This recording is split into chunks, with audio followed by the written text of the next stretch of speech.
The story unfolds on a rainy night inside a building where three men have gathered. Outside, guards stand watch. Inside, two men sit engaged in an important conversation while a third, a servant, stands by one of the seated men.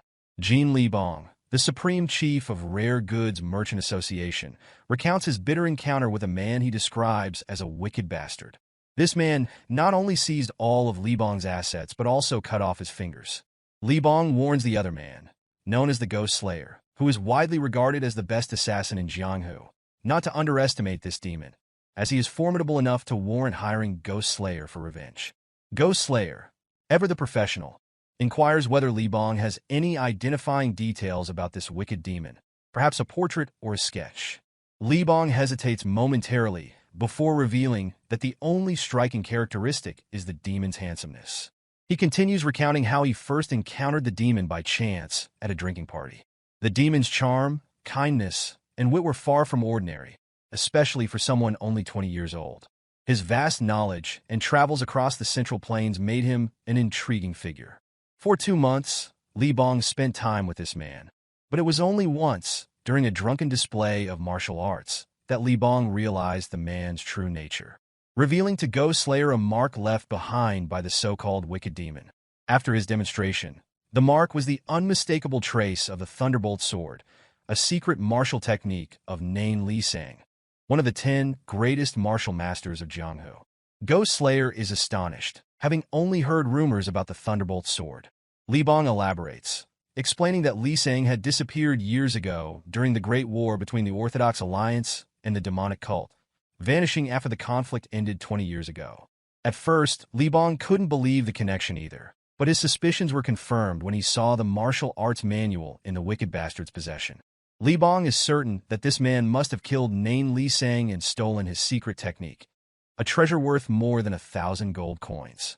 The Sword of Life and Death was coveted by the top 100 martial masters of Jianghu, including Cheon Wak, the renowned demon sword master, who sought the demon but none returned.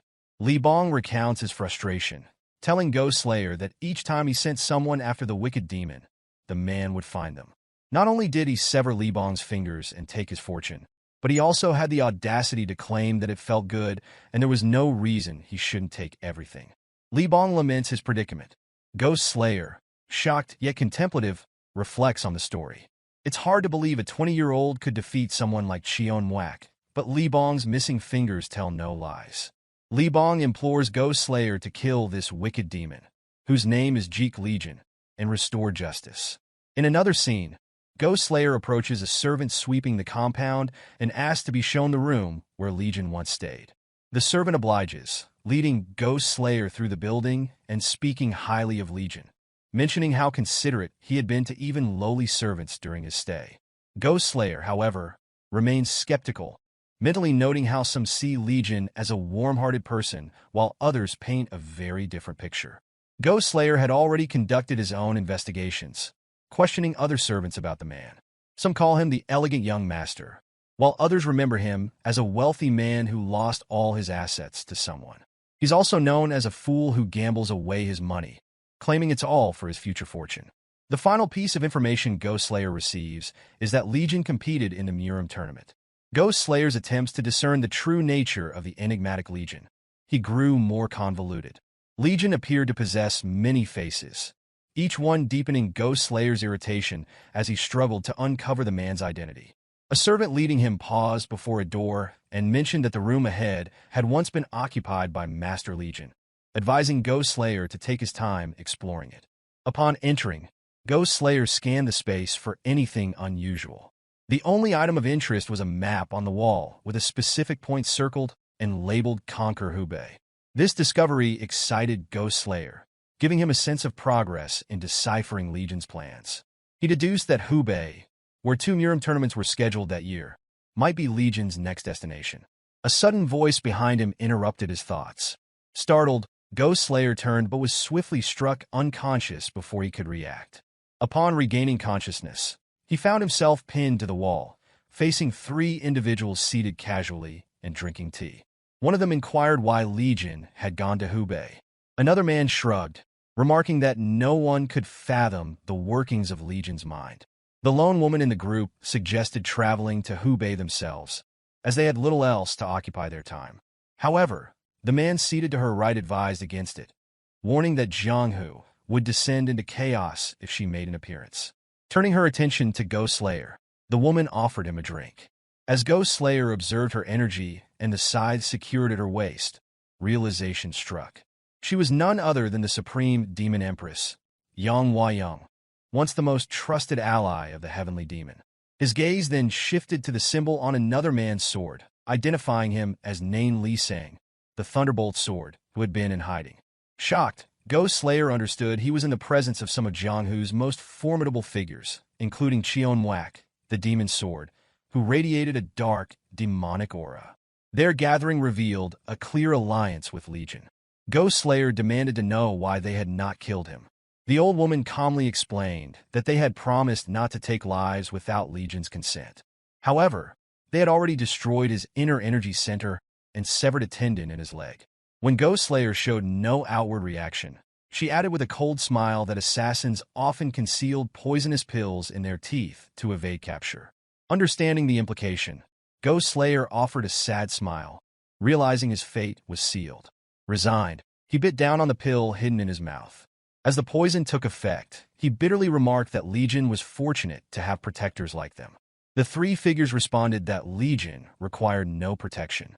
With those words lingering, Ghost Slayer succumbed to the poison.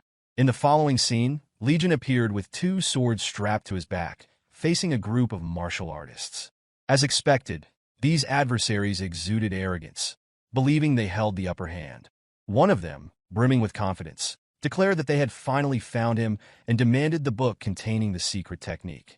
His superior, however, cautioned against overconfidence, reminding the group that many masters had met their end in their pursuit of Legion.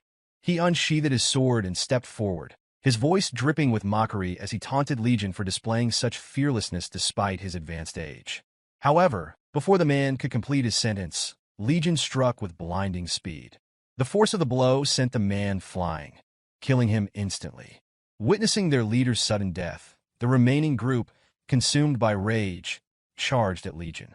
With effortless precision, Legion blocked their swords using nothing more than a single finger. In swift and calculated movements, he dispatched the first two attackers, and one by one, the others fell. Their resistance proved futile, and within mere seconds, they were all defeated. Remarkably, Legion had not even drawn his swords. He relied solely on his bare hands. After the battle, he mused to himself, lost in thought, recounting the great war that had unfolded between the Orthodox faction and the demonic cult. This devastating conflict spanned 13 years, leaving behind a harrowing legacy of tears, bloodshed, and despair. Yet, the war came to an abrupt end with an unexpected truce. The details of this mysterious agreement remained shrouded in secrecy, even 2 decades later. Since then, both the Heavenly Demon Cult and the Orthodox Alliance had maintained their silence. As the years passed, new factions emerged within Jianghu, while others, weakened by the war, struggled to reclaim their former strength. Among these was the Righteous Sword Sect, a once proud family, now striving to restore its glory. Within its ranks, a young woman named Zhang Cherian dedicated herself to relentless training. Frustrated by her inability to break through to the Seven Stars realm, she practiced the Scarlet Trace sword art with determination, but felt trapped in her progress. Her sister, Hong Weryong, and brother-in-law approached her during one of these moments of frustration. Weryong, the eldest daughter of the sect's leader, brought unexpected news. A swordsman from the Palm Essence Union, named Jang, had arrived and wished to partner with Cherian in the upcoming Dragon and Phoenix tournament. Cherian, shocked by the proposal, recognized the tournament as one of the 2 most prestigious martial arts competitions in the Central Plains. Unlike the Heavenly Dragon Tournament, where honor and life were at stake, the Dragon and Phoenix tournament focused on young martial artists competing in pairs. The idea of partnering with Jang infuriated Cherian. She regarded him as a perverted scoundrel and outright refused, her anger directed at her sister. Weryong, maintaining her composure, urged her younger sibling to consider the opportunity carefully. She reminded Cherian of her desire to restore their clan's honor, emphasizing that participation in the tournament could bring immense prestige. Yet, before Weryong could finish, Cherian, overwhelmed with anger, stormed away. Elsewhere, in a bustling marketplace, merchants were busy showcasing their wares. Under the shade of an umbrella, a group of men conversed animatedly about recent events. They expressed joy at hearing that the Grandmaster had lost yet another finger, viewing it as an act of long-awaited justice. Amid their chatter, Cherian passed by, her weariness evident. She muttered quietly to herself, pondering the potential consequences of retaliation from the Palm Essence Union. The thought weighed heavily on her mind. Did those who held power believe they could act with impunity? Cherian's thoughts grew increasingly somber as she observed the people of Jianghu. Schemes, deception, and cruelty seemed to define their interactions. Trickery had become pervasive, and she began to question the ideals she once held dear. She stood still, lost in contemplation, wondering if this was truly the Jianghu she had dreamed and longed of.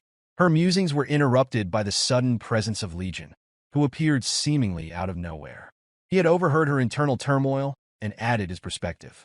He remarked that he, too, had questioned the nature of Jianghu, noting that the heavenly demon's 9 calamities, also known as the invincible demon art, could not be defeated in a one-on-one battle.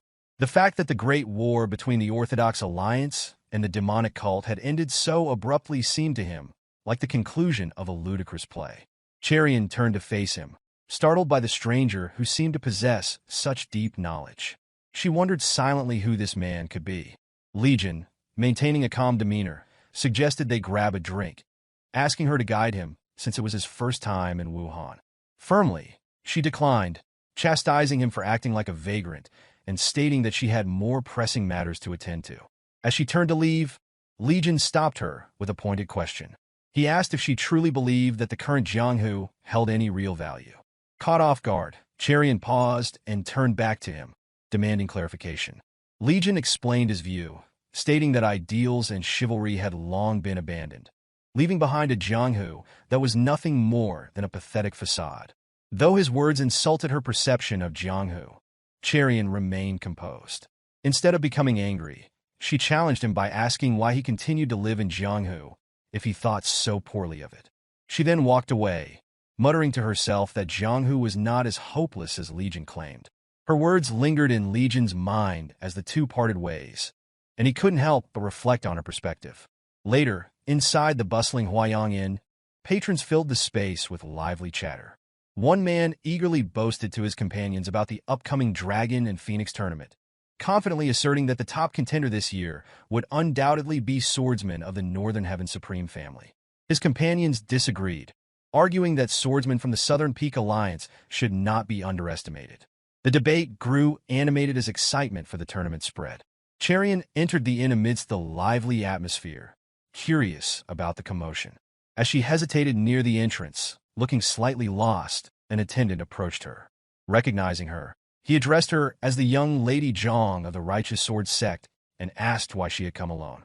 Cherian replied that she was simply looking for a light drink, attempting to avoid drawing attention to herself.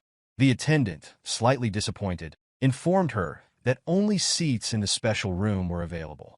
However, as a gesture of respect for Wuhan's best, he offered her a discount. Hearing herself referred to as Wuhan's best caused a wave of attention to ripple through the room. The entire crowd turned to look at her, and Cherian felt a surge of awkwardness under their scrutiny.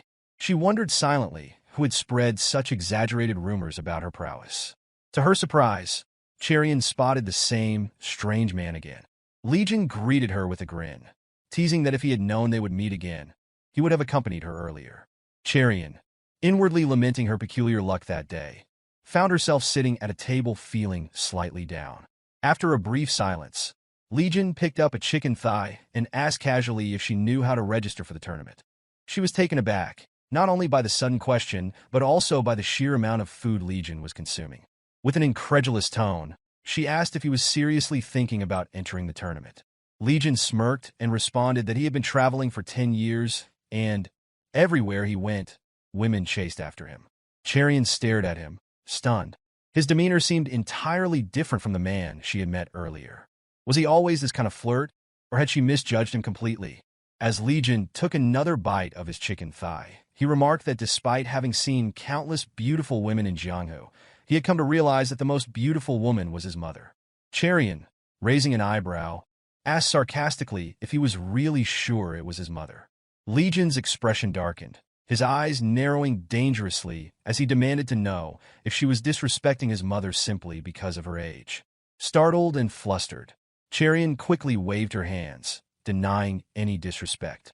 Legion, his demeanor calm once more, picked up a shrimp from his plate and mentioned that he had been feeling nervous about an upcoming event. Their conversation was interrupted when a man entered the room, his voice cutting through the air. He announced that he thought he had recognized a familiar voice. Turning his attention to Cherian, he identified her as the young lady of the Righteous Sword Sect and noted that it had been some time since they last met. The man, Jang Ingeol, was the young master of the Palm Essence Union. He had entered with his younger sister, Jang Ingeol, clearly intending to drink in the same room. Fixing his gaze on Cherian, Ingeol asked how she had been. Cherian, feeling uncomfortable, thought to herself that Ingeol's habit of scanning her up and down was as persistent as ever. Suppressing the urge to strike him, she remained silent. Noticing her lack of response, Ingeol turned his attention to Legion, who remained seated calmly at the table. Ingeol approached Legion, pulled a gold coin from his pocket, and tossed it onto the table. He declared that it should cover the bill and suggested Legion leave if he was finished eating.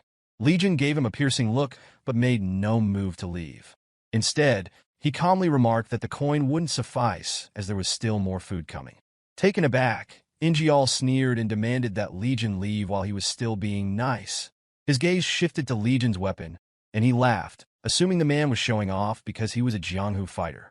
Curious, Ingeol reached out to lift the sword, but it remained immovable. Shocked, he attempted again, this time channeling his internal energy, managing to raise it only a few inches off the ground before giving up. Laughing weakly, he tried to mask his embarrassment by suggesting that the sword must be a training tool used to build muscles. The others in the room murmured their agreement, doubting the sword could truly be so heavy. Legion, unfazed, effortlessly lifted the weapon, placed it on his shoulder, and stated plainly that it was not for training. Ingeol, growing increasingly agitated, snapped back, accusing Legion of lying and insisting that it was clearly a training sword. The two exchanged sharp words until Ingeol, furious, unleashed his energy, causing the tension in the room to escalate rapidly. Cherian stepped in abruptly, demanding that the others cease their actions. Her unexpected intervention left everyone in the room stunned, including Ingeol. He directed a smirk toward her, his gaze sharp with curiosity. The expression on his face seemed to question her motives as he spoke, suggesting with a playful tone that she might be interested in him.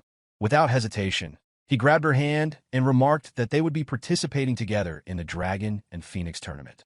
It would be wise, he added, for them to get acquainted beforehand. Cherian wasted no time in pulling her hand away. She responded firmly, announcing her decision to join the tournament with someone else. Ingeol, visibly taken aback by the rejection, questioned her reasoning. Her reply was unwavering as she criticized his reliance on his family's influence, labeling it as petty and dishonorable. His composure faltered momentarily, but he quickly regained it and inquired about the identity of her chosen partner.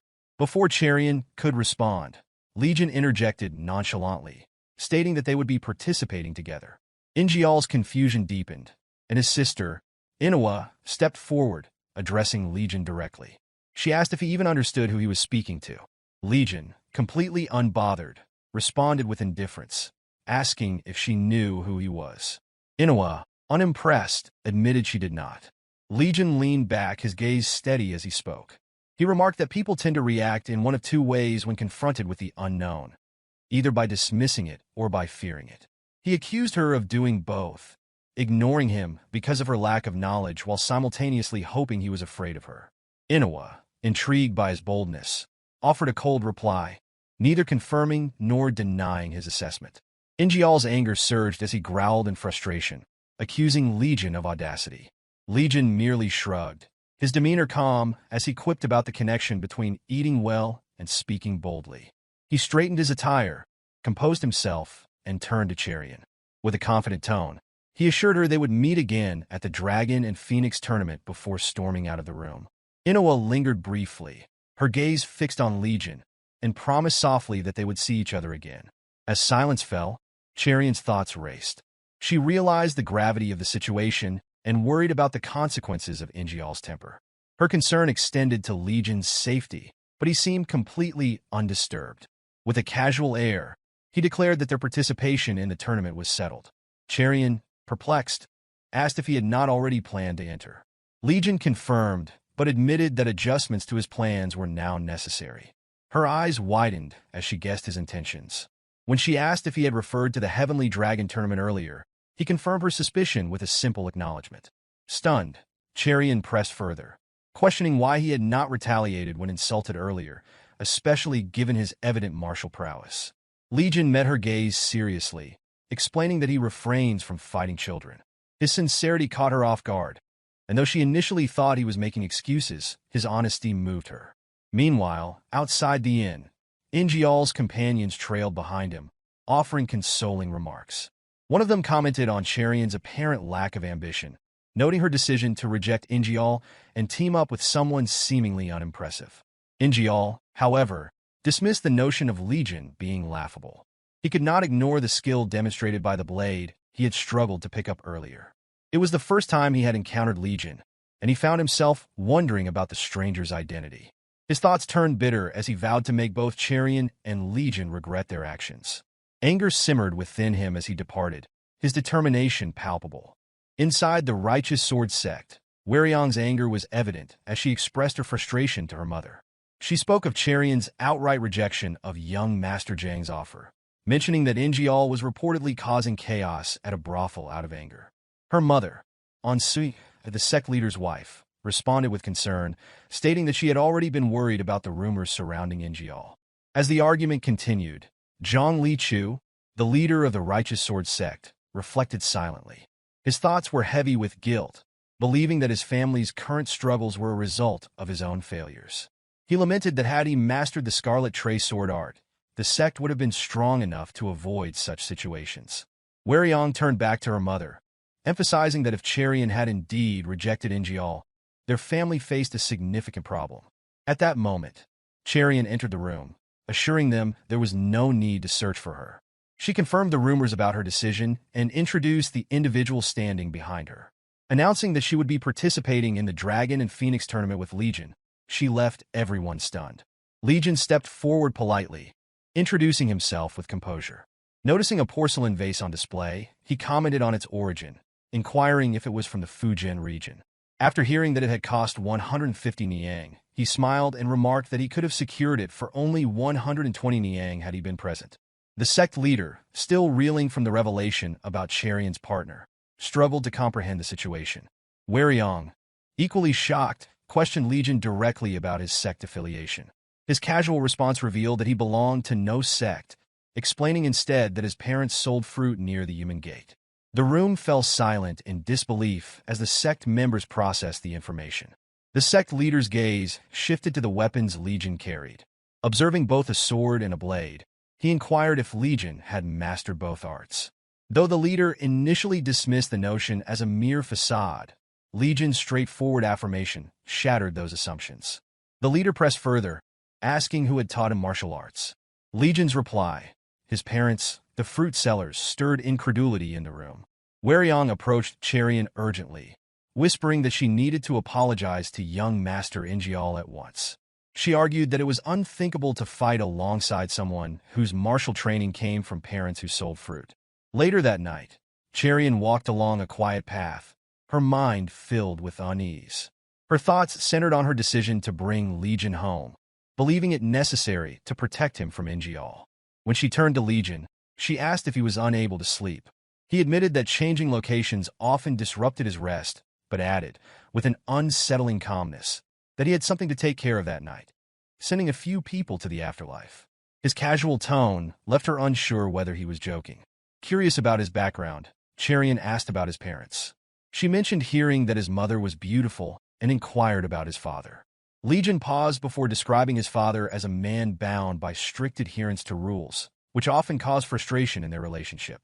He explained that while his parents were opposed to his involvement in the Jianghu, their concerns extended beyond just him. This statement led Cherian to believe his parents were merely worried for his safety, likening it to her own parents' protective nature. Shifting the topic, Legion remarked with a playful tone that his vegetable dinner felt light enough to be already digested. He asked if meat would be served the following day. Cherian, amused by his remarks, told him to stop being silly and advised him to leave after breakfast. Legion turned his gaze to Cherian and calmly inquired if she was concerned about him. Flustered by the unexpected question, she quickly turned away, denying that she was worried about him. Instead, she claimed her concern lay with the people he might encounter in the future. Elsewhere, in front of a building cloaked in red mist, four thugs gathered around a fire.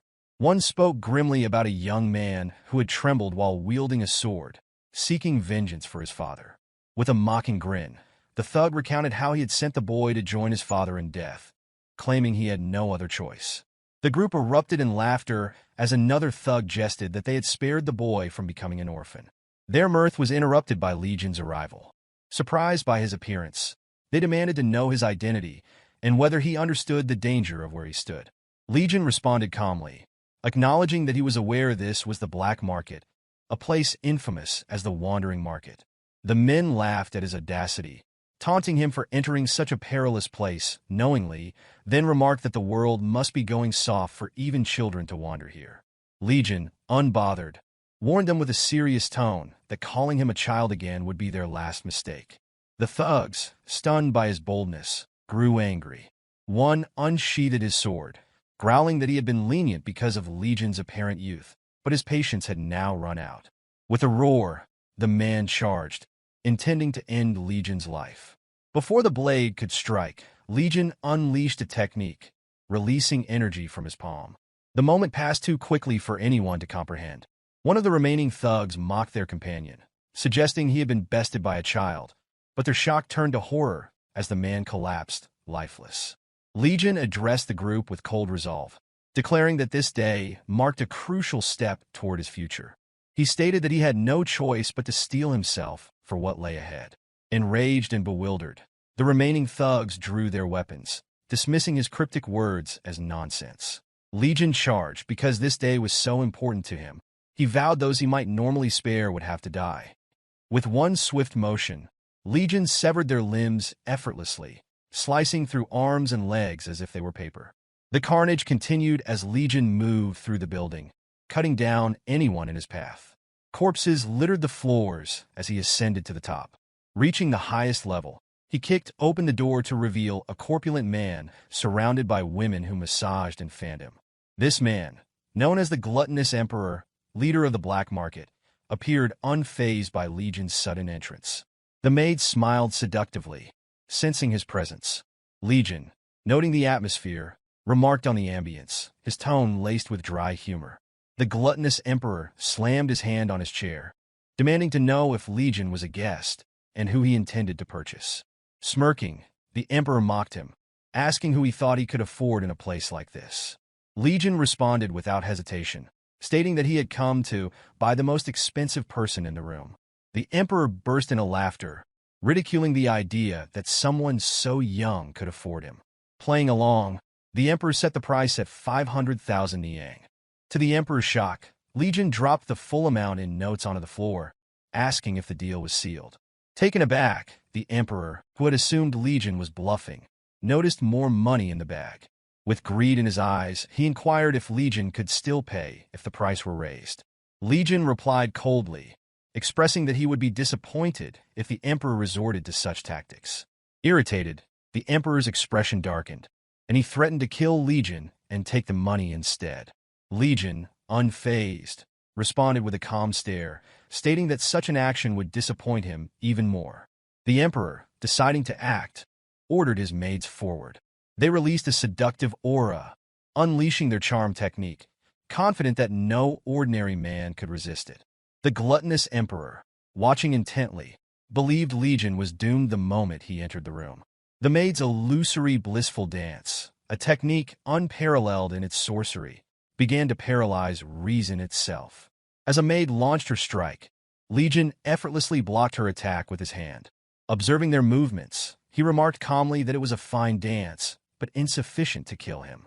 Taking a hairpin from the maids, he flicked it toward a pillar, breaking the lamp above the Emperor's head. The Gluttonous Emperor, now visibly startled, realized Legion had seen through their soul manipulation sorcery. The maids, stunned, could scarcely believe their enchantment had been shattered. Legion turned his gaze to the women and asked if any of them genuinely harbored affection for the Emperor. Their silence provided the answer. Understanding they had been forced into service, he encouraged them to leave, assuring them they need not fear the consequences. Though hesitant and fearful of leaving in front of their master, Legion urged them to muster their courage and live freely. After a moment, the women began to move, inspired by his words. The Emperor interrupted their departure with loud laughter, sarcastically applauding Legion's speech.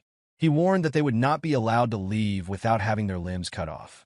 For the first time, Legion's expression darkened, his anger evident. Taking a step forward, he spoke coldly, promising that if the Emperor truly intended to dismember the women, he would repay the cruelty by slicing the Emperor apart piece by piece. The gluttonous Emperor, shocked by Legion's deadly tone, momentarily trapped, sensing an unfathomable murderous intent emanating from him. The maids, filled with gratitude, thanked Legion as they escaped. They promised never to forget his kindness, especially after he provided them with a large sum of money to aid their fresh start. Legion, maintaining his calm demeanor, reminded them to live well, emphasizing the importance of their newfound freedom. The Emperor stood frozen, unable to stop their departure, seething with rage as he watched his authority crumble. Internally, he fumed at the thought of being reduced to such a state by what he perceived as a mere brat. Determined to reclaim control, the gluttonous Emperor performed a technique that caused his body to expand to 3 times its original size. With a booming voice, he declared that Legion would die by his special technique, the body protection art. Legion, undeterred, replied confidently that the Emperor would need to endure quite a beating if he planned on growing even larger. The battle began as the Emperor lunged forward, but Legion dodged effortlessly, moving behind him with precision. The Emperor swung his massive arm in an attempt to strike Legion, but each blow missed its mark. Legion's calm smile only further enraged him. Frustrated by his inability to land a single hit, the Emperor vowed to reduce Legion to dust. Legion, remaining airborne, taunted him with disdain, expressing his hatred for men like him. With a single powerful kick to the Emperor's chest, Legion sent the massive figure flying through several walls, breaking his body in the process. The Emperor, coughing blood, managed to stand and summoned energy to his hand, intending to strike back. Before he could attack, Legion spat in disgust, calling him a filthy pig for imprisoning the women. Flicking a small stone with incredible speed and precision, Legion shattered the Emperor's hand, leaving him incapable of continuing the fight. The Emperor stumbled to his knees, his confidence shattered. For the first time, he began to recognize that the young man before him was a true master. Refusing to accept defeat, the Emperor gathered his remaining energy, shrinking in size while doubling his power. Before he could make a move, Legion appeared in front of him in an instant, his hand radiating with energy. With a single devastating strike to the Emperor's stomach, Legion released energy that tore through the man's body, destroying everything in its path. The Emperor collapsed, brought to his knees. Legion stood over him, declaring that he had paid for his life and would now take him away. Weakly, the Emperor asked where Legion intended to take his dying body. Legion's response was cold, stating that he had not been speaking to the Emperor. Realizing his fate was sealed, the Emperor let out a bitter laugh, admitting there was nothing he could do now. He questioned why Legion had bothered confronting him when someone of his skill could have simply stolen away unnoticed. Legion replied with chilling honesty that he had needed a reason to kill him. The Emperor, accepting his fate, admitted that Legion might be a worse man than himself. Legion acknowledged this possibility, but added that good people never fell into his trap. With those final words, the gluttonous Emperor succumbed to his wounds. His reign of terror brought to an end. For a moment, silence enveloped the room. Legion then turned toward a hunchback man standing nearby and addressed him. He stated that their long-awaited meeting had finally arrived and referred to the man as Manor Master Wa. With a calm yet deliberate tone, Legion added that perhaps it would be more fitting to call him by his true name, Wa Mukiel. Realizing that his identity had been uncovered, the hunchback man dropped all pretenses. This man, Mukiel, was none other than the former patriarch of Steel Ghost Manor. Legion remarked with measured curiosity that it was surprising to find such a genius in formation arts and engineering in a place like this. He acknowledged that it had taken considerable effort to locate him and suggested that recovering from that incident must have been no small task. Mukiel, taken aback, was momentarily speechless. The incident in question referred to the tragic event that had marred Mukiel's life. Years ago, Steel Ghost Manor had gained renown for its exceptional mechanical techniques. As a scion of a prestigious family and an individual of extraordinary talent, Mukiel had lived a life envied by many. However, that life was shattered when his only daughter tampered with an incomplete device. The resulting catastrophe claimed the lives of his entire family, including his daughter. Overwhelmed by guilt, Mukiel had altered his appearance and gone into hiding, blaming himself for the tragedy. Tears streaming down his face, Mukiel confessed to Legion that the memory of that day had never left him.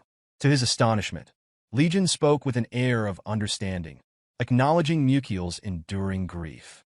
Legion remarked that it was rare to find someone who had borne such immense pain for a decade out of love and sorrow for their family. Mukiel, deeply moved, reflected that no one had ever spoken to him in such a way before. No one had ever risked their life to save him, a man they had only just met. Finally, Mukiel asked what Legion intended to do with him after purchasing him. Legion's response was filled with conviction. He declared that he would use Mukiel to dominate the Jianghu. At first, Mukiel was speechless, but soon he laughed and knelt before Legion. Accepting his new fate, Mukiel swore on his name to serve Legion as his master and dedicate the rest of his life to him. Legion smiled and asked if they should begin. Mukiel, still confused, had no idea what Legion meant. With a wicked grin, Legion activated fire in both hands.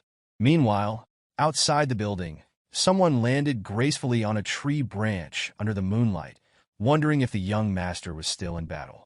Minutes later, Mukiel's body returned to its original state. Shock overwhelmed him as he realized that his altered form, believed to be irreversible under the Great Law, had reverted. Overcome with gratitude and disbelief, he sincerely thanked Legion. Smiling kindly, Legion told Mukiel not to offer such deep thanks just yet. He reminded him that from this point forward, there would be hard work ahead, and the time for gratitude would come later. As they spoke, another man approached with admiration in his eyes. He greeted Legion, acknowledging his success and calling him Young Master. This man was Myong, Legion's personal guard. Seeing Myong, Legion couldn't resist making a sarcastic remark, teasing him about needing a shave and joking that he was starting to look older than his age. Myong, feigning injury, pretended to cough up blood at the playful insult.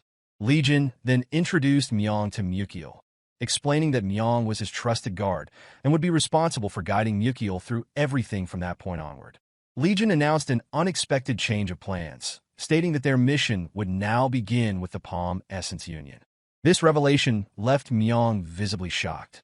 Myong questioned Legion about the sudden shift, pointing out that he had previously dismissed the Palm Essence Union clan as unworthy of their effort. Myong asked what had changed and why Legion was now entering the Dragon and Phoenix tournament. In response, Legion remarked in a casual tone that people's minds could change at any time. Unsatisfied with the explanation, Myong countered by stating that it sounded like the kind of excuse a playboy would give.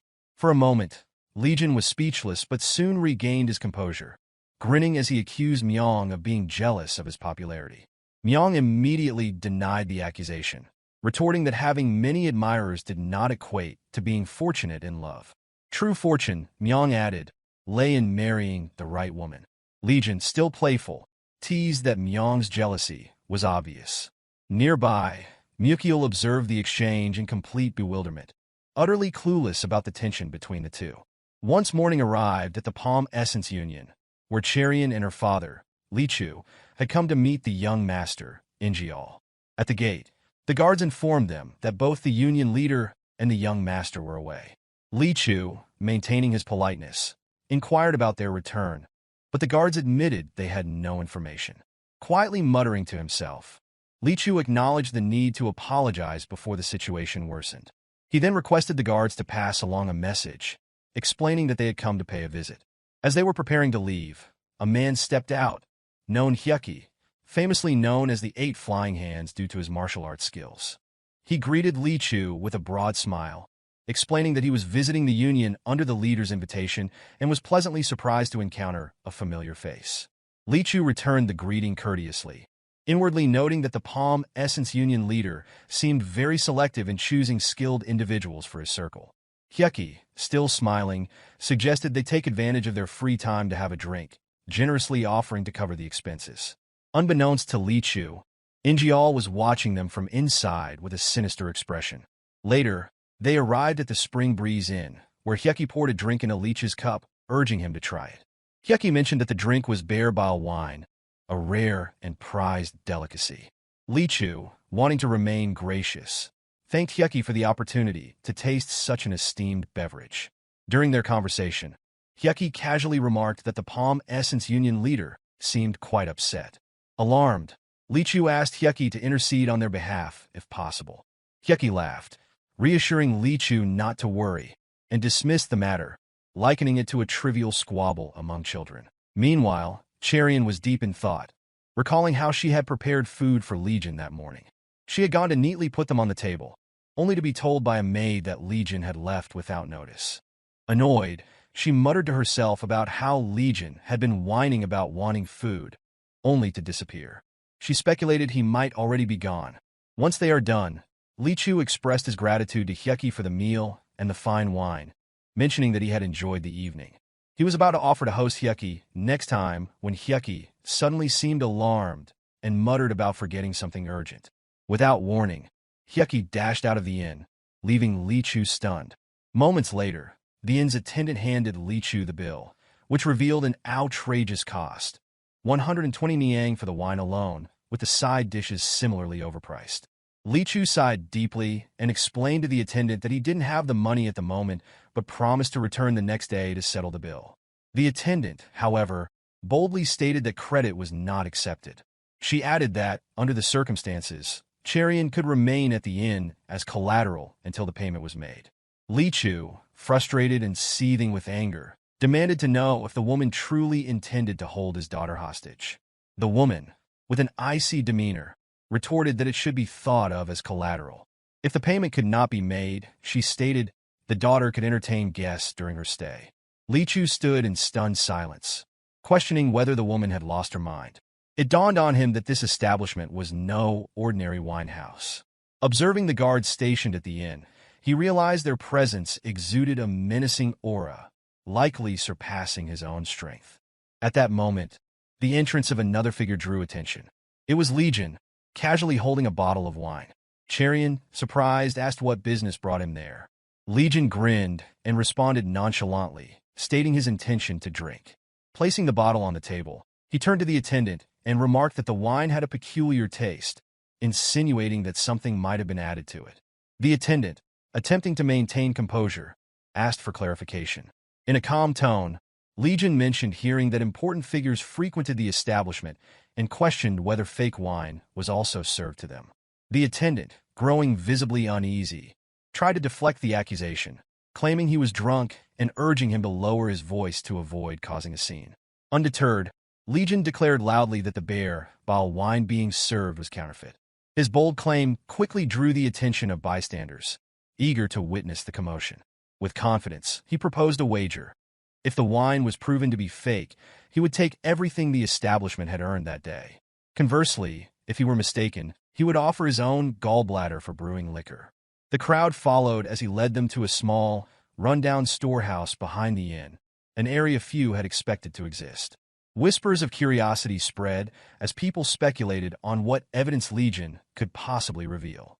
Standing before the locked storehouse door, Legion pointed out the oddity of storing wine in such a concealed location, secured with iron locks.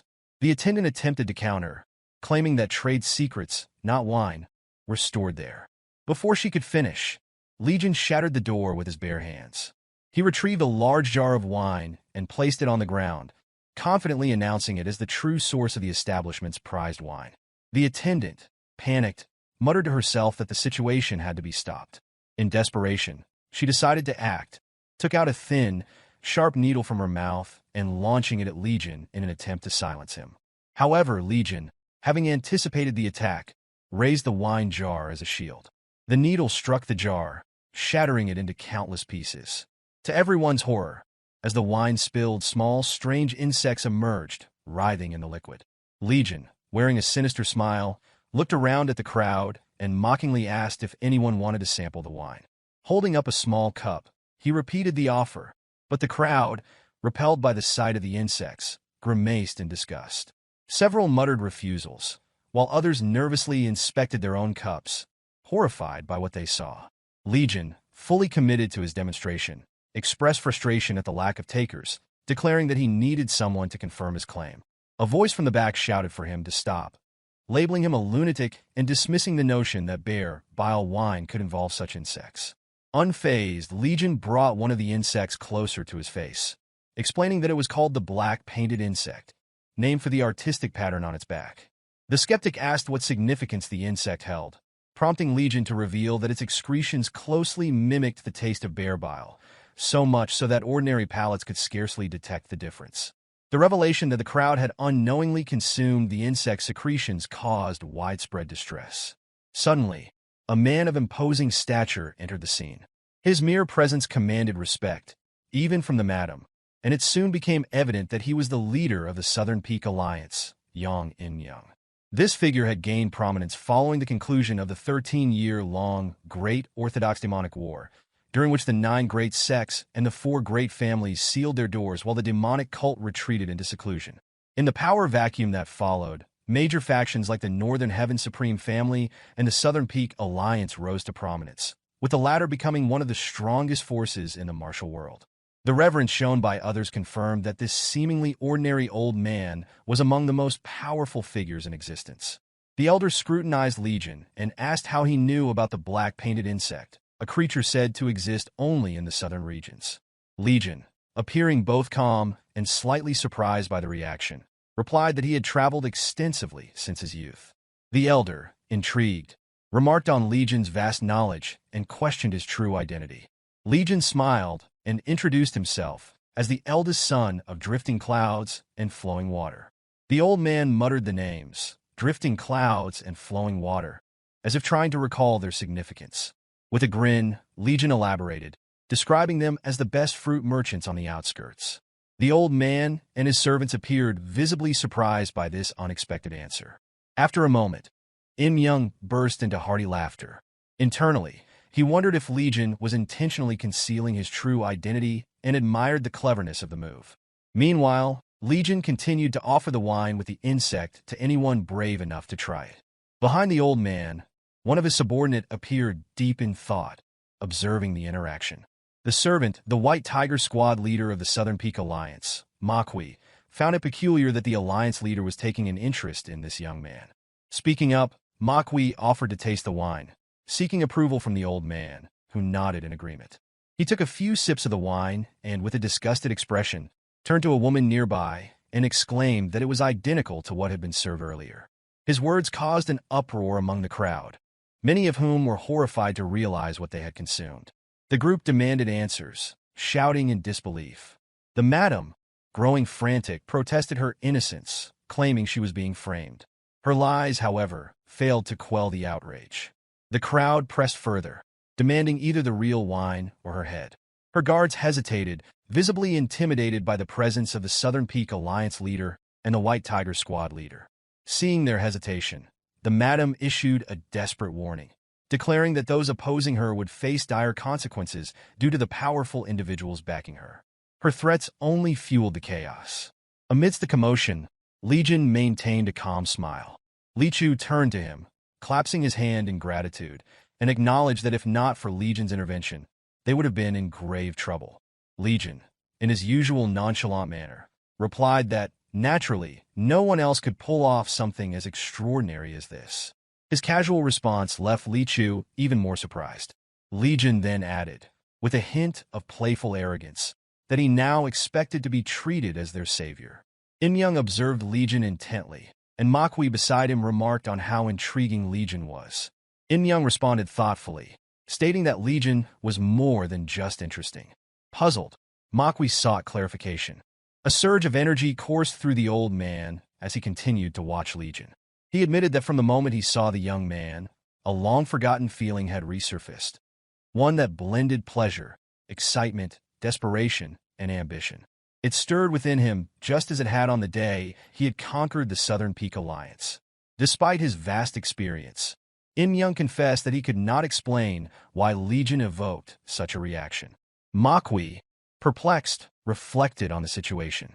Knowing the Alliance leader's remarkable insight and ability to see through nearly anyone, he found it astonishing that even the old man admitted uncertainty. This acknowledgement left him wondering if Legion was truly as exceptional as he appeared to be. Later that night, under the cover of darkness, a man ran frantically through the forest, his clothes soaked in blood. Desperation etched on his face. He muttered to himself about the urgency of alerting others at any cost. Suddenly, a shadow appeared beside him, prompting an instinctive reach for his sword. His pursuer had caught up. The bloodied man immediately recognized the badge worn by his pursuer came from the Orthodox Alliance, while the man belonged to the Northern Heaven Supreme family. The man spoke with urgency, explaining the need to cancel both the Dragon and Phoenix tournament and the Heavenly Dragon tournament. A conspiracy was in motion, orchestrated by the Flying Swallow Association. The pursuer, pointing out that the tournament was hosted by the Northern Heaven Supreme family and questioning why the man sought to warn the Orthodox Alliance rather than reporting to their superiors. The man revealed that a spy was among them, rendering trust impossible. Before they could proceed, the sound of others approaching filled the air. The man cursed their predicament, devising a plan to act as bait while urging the pursuer to escape and deliver the warning. Relieved to have shared the burden, the wounded man acknowledged the gravity of the situation. However, the relief was short-lived. The pursuer's expression darkened, and with a sinister grin, he revealed a betrayal. Before the wounded man could react, his neck was already sliced cleanly, blood splattering across the forest floor. As the head rolled away, the pursuer coldly remarked that their pursuers were not from the Flying Swallow Association, but the Flying Swallowtail Association. Amidst the eerie forest, butterflies fluttered around, and a woman perched delicately on a branch observed the scene. The man is 16th Butterfly. He knelt before her, addressing her as the leader. She inquired about the others, and the man reported that the 14th Butterfly had already handled them. With a fan in her hand and a seemingly innocent gleam in her eyes, she expressed confidence in their actions. She declared that the Dragon and Phoenix tournament would be a nightmare. Elsewhere that same night, Legion and Cherion walked together, engaged in light-hearted conversation. Legion remarked on his anticipation of the delicious meat the Sect leader planned to buy, while Cherion teased him about his constant hunger. Legion explained that his appetite was fueled by his thoughts, which included plans to conquer Hubei. Cherion inquired further, prompting him to grin and mention other matters as well. However, his mood abruptly shifted, his expression darkening as a sense of loneliness in a foreign land seemed to weigh on him. As they continued walking, Cherion stopped to thank him for his earlier help, recounting an incident involving the young master of a family who had provoked Legion. She reflected on the absurdity of considering participation in the Dragon and Phoenix tournament with such a volatile individual. Legion encouraged her to enter the tournament with him, promising victory. Though skeptical, Cherion agreed, driven by a desire to put certain individuals in their place. Both resolved to do their best, the pale moonlight illuminating their path. Their conversation was interrupted by the arrival of a man who had once fled after leaving them to pay for his meal. He taunted them, accusing Legion of ruining the plans of young Master Jang. Legion, unperturbed, questioned the man's tendency to backtrack on assassination orders. The man laughed darkly, confirming the order to kill both of them. Hyukki's wide grin and menacing aura unsettled Cherion, who whispered her fear of his murderous intent. Doubt crept in her mind about their ability to defeat him, especially given her lack of real combat experience. Trembling, she gripped her sword and asked Legion if he had faced true combat before. Surprisingly, Legion stood just behind Cherion, pleading for protection as he hid behind her. Cherion broke into a cold sweat as the situation grew increasingly dire. The man confronting them was revealed to be a master of palm techniques, so skilled that his hands seemed to multiply into 8, earning him the title 8 Flying Hands. Once a hero with dreams of a better Jianghu, Hyukki had abandoned his ideals, disillusioned by the prosperity of villains. Casting aside the distinction between good and evil, he had become a villain himself. Now, he loomed ominously before the two young martial artists. Cherion's body trembled as she faced the overwhelming gap in skill and experience, which seemed as vast as heaven and earth. Sensing her fear, Legion leaned close and instructed her to draw her sword. She complied, unsheathing her blade with determination, vowing not to stand idly by. The tense standoff among the three unfolded, with Hyukki smirking and mocking her eagerness to die. He activated his palm techniques, lunging at her with the intent to end the fight swiftly. Both Legion and Cherion dodged the attack, though Cherion was struck by his incredible speed. She attempted to use her movement technique but lost her balance, crashing into a tree trunk. As she fell against the bark, Hyukki launched another palm attack. She barely ducked in time, the tree obliterated by the force of his strike. Fear overwhelmed Cherion as she grappled with the realization that this was nothing like her training. Hyukki's ominous gaze bore into her mind, and she was certain she was facing death. Legion, noticing her panic, calmly advised her to stop relying on her movement technique and instead let her body flow naturally with her sword. His words prompted her to focus on her weapon, repeating to herself his instruction, the sword first, then the feet. She centered herself, her mind clearing as she concentrated. Hyukki sneered at Legion, ridiculing him for hiding behind a woman. Taking advantage of the distraction, Cherion launched an attack, but Hyukki deflected it with ease, barely exerting himself. Desperation filled her as she realized that failure would mean death for both of them. She continued her strikes, each one stronger than the last, but the man parried them effortlessly. Mocking her attempts, he lunged for her face with a palm strike. She ducked and retreated, blood trickling from her shoulder. Legion observed her struggle and questioned her swordplay. He pointed out that her usually heavy movements had become overly delicate. Confused, Cherion reflected on his criticism, considering whether her years of training in the Scarlet Tray-sword art might have flaws. Legion urged her to move fluidly, like water. The comment resonated, as she recalled the feeling of being blocked since reaching the 7 stars level. Determined, she decided to try his suggestion.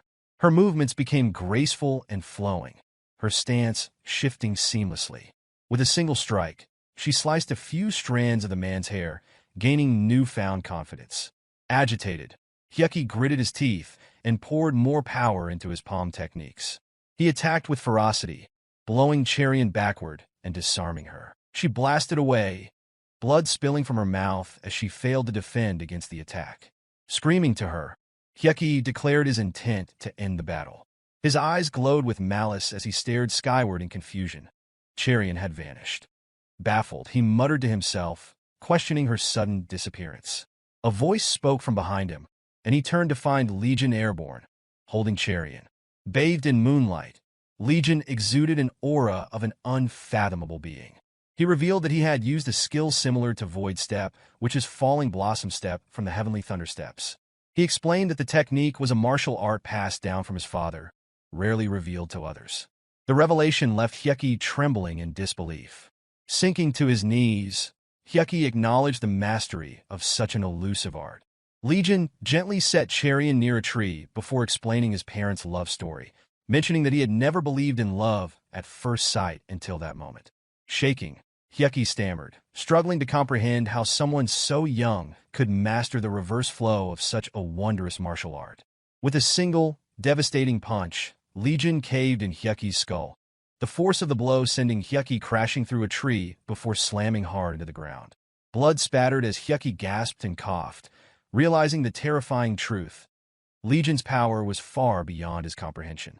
Staring at the shattered remains of the tree, Hyukki begged for his life, pleading desperately for mercy. Legion responded with cold detachment, expressing his disdain for his father. He mused aloud that his father would have urged forgiveness, an approach that had always been frustratingly idealistic to him.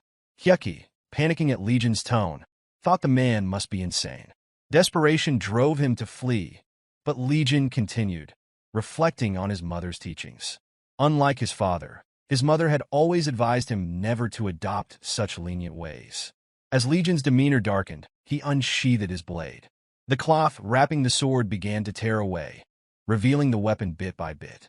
He declared his intent to follow his mother's path, even if his father's way was considered the righteous one. The blade emerged, glowing with a fiery red light, its guard engraved with the skull of a demon. This was the infamous Northern Hellblade. Flames enveloped Legion's hands as he wielded the weapon with power, summoning forth demons with a single swing.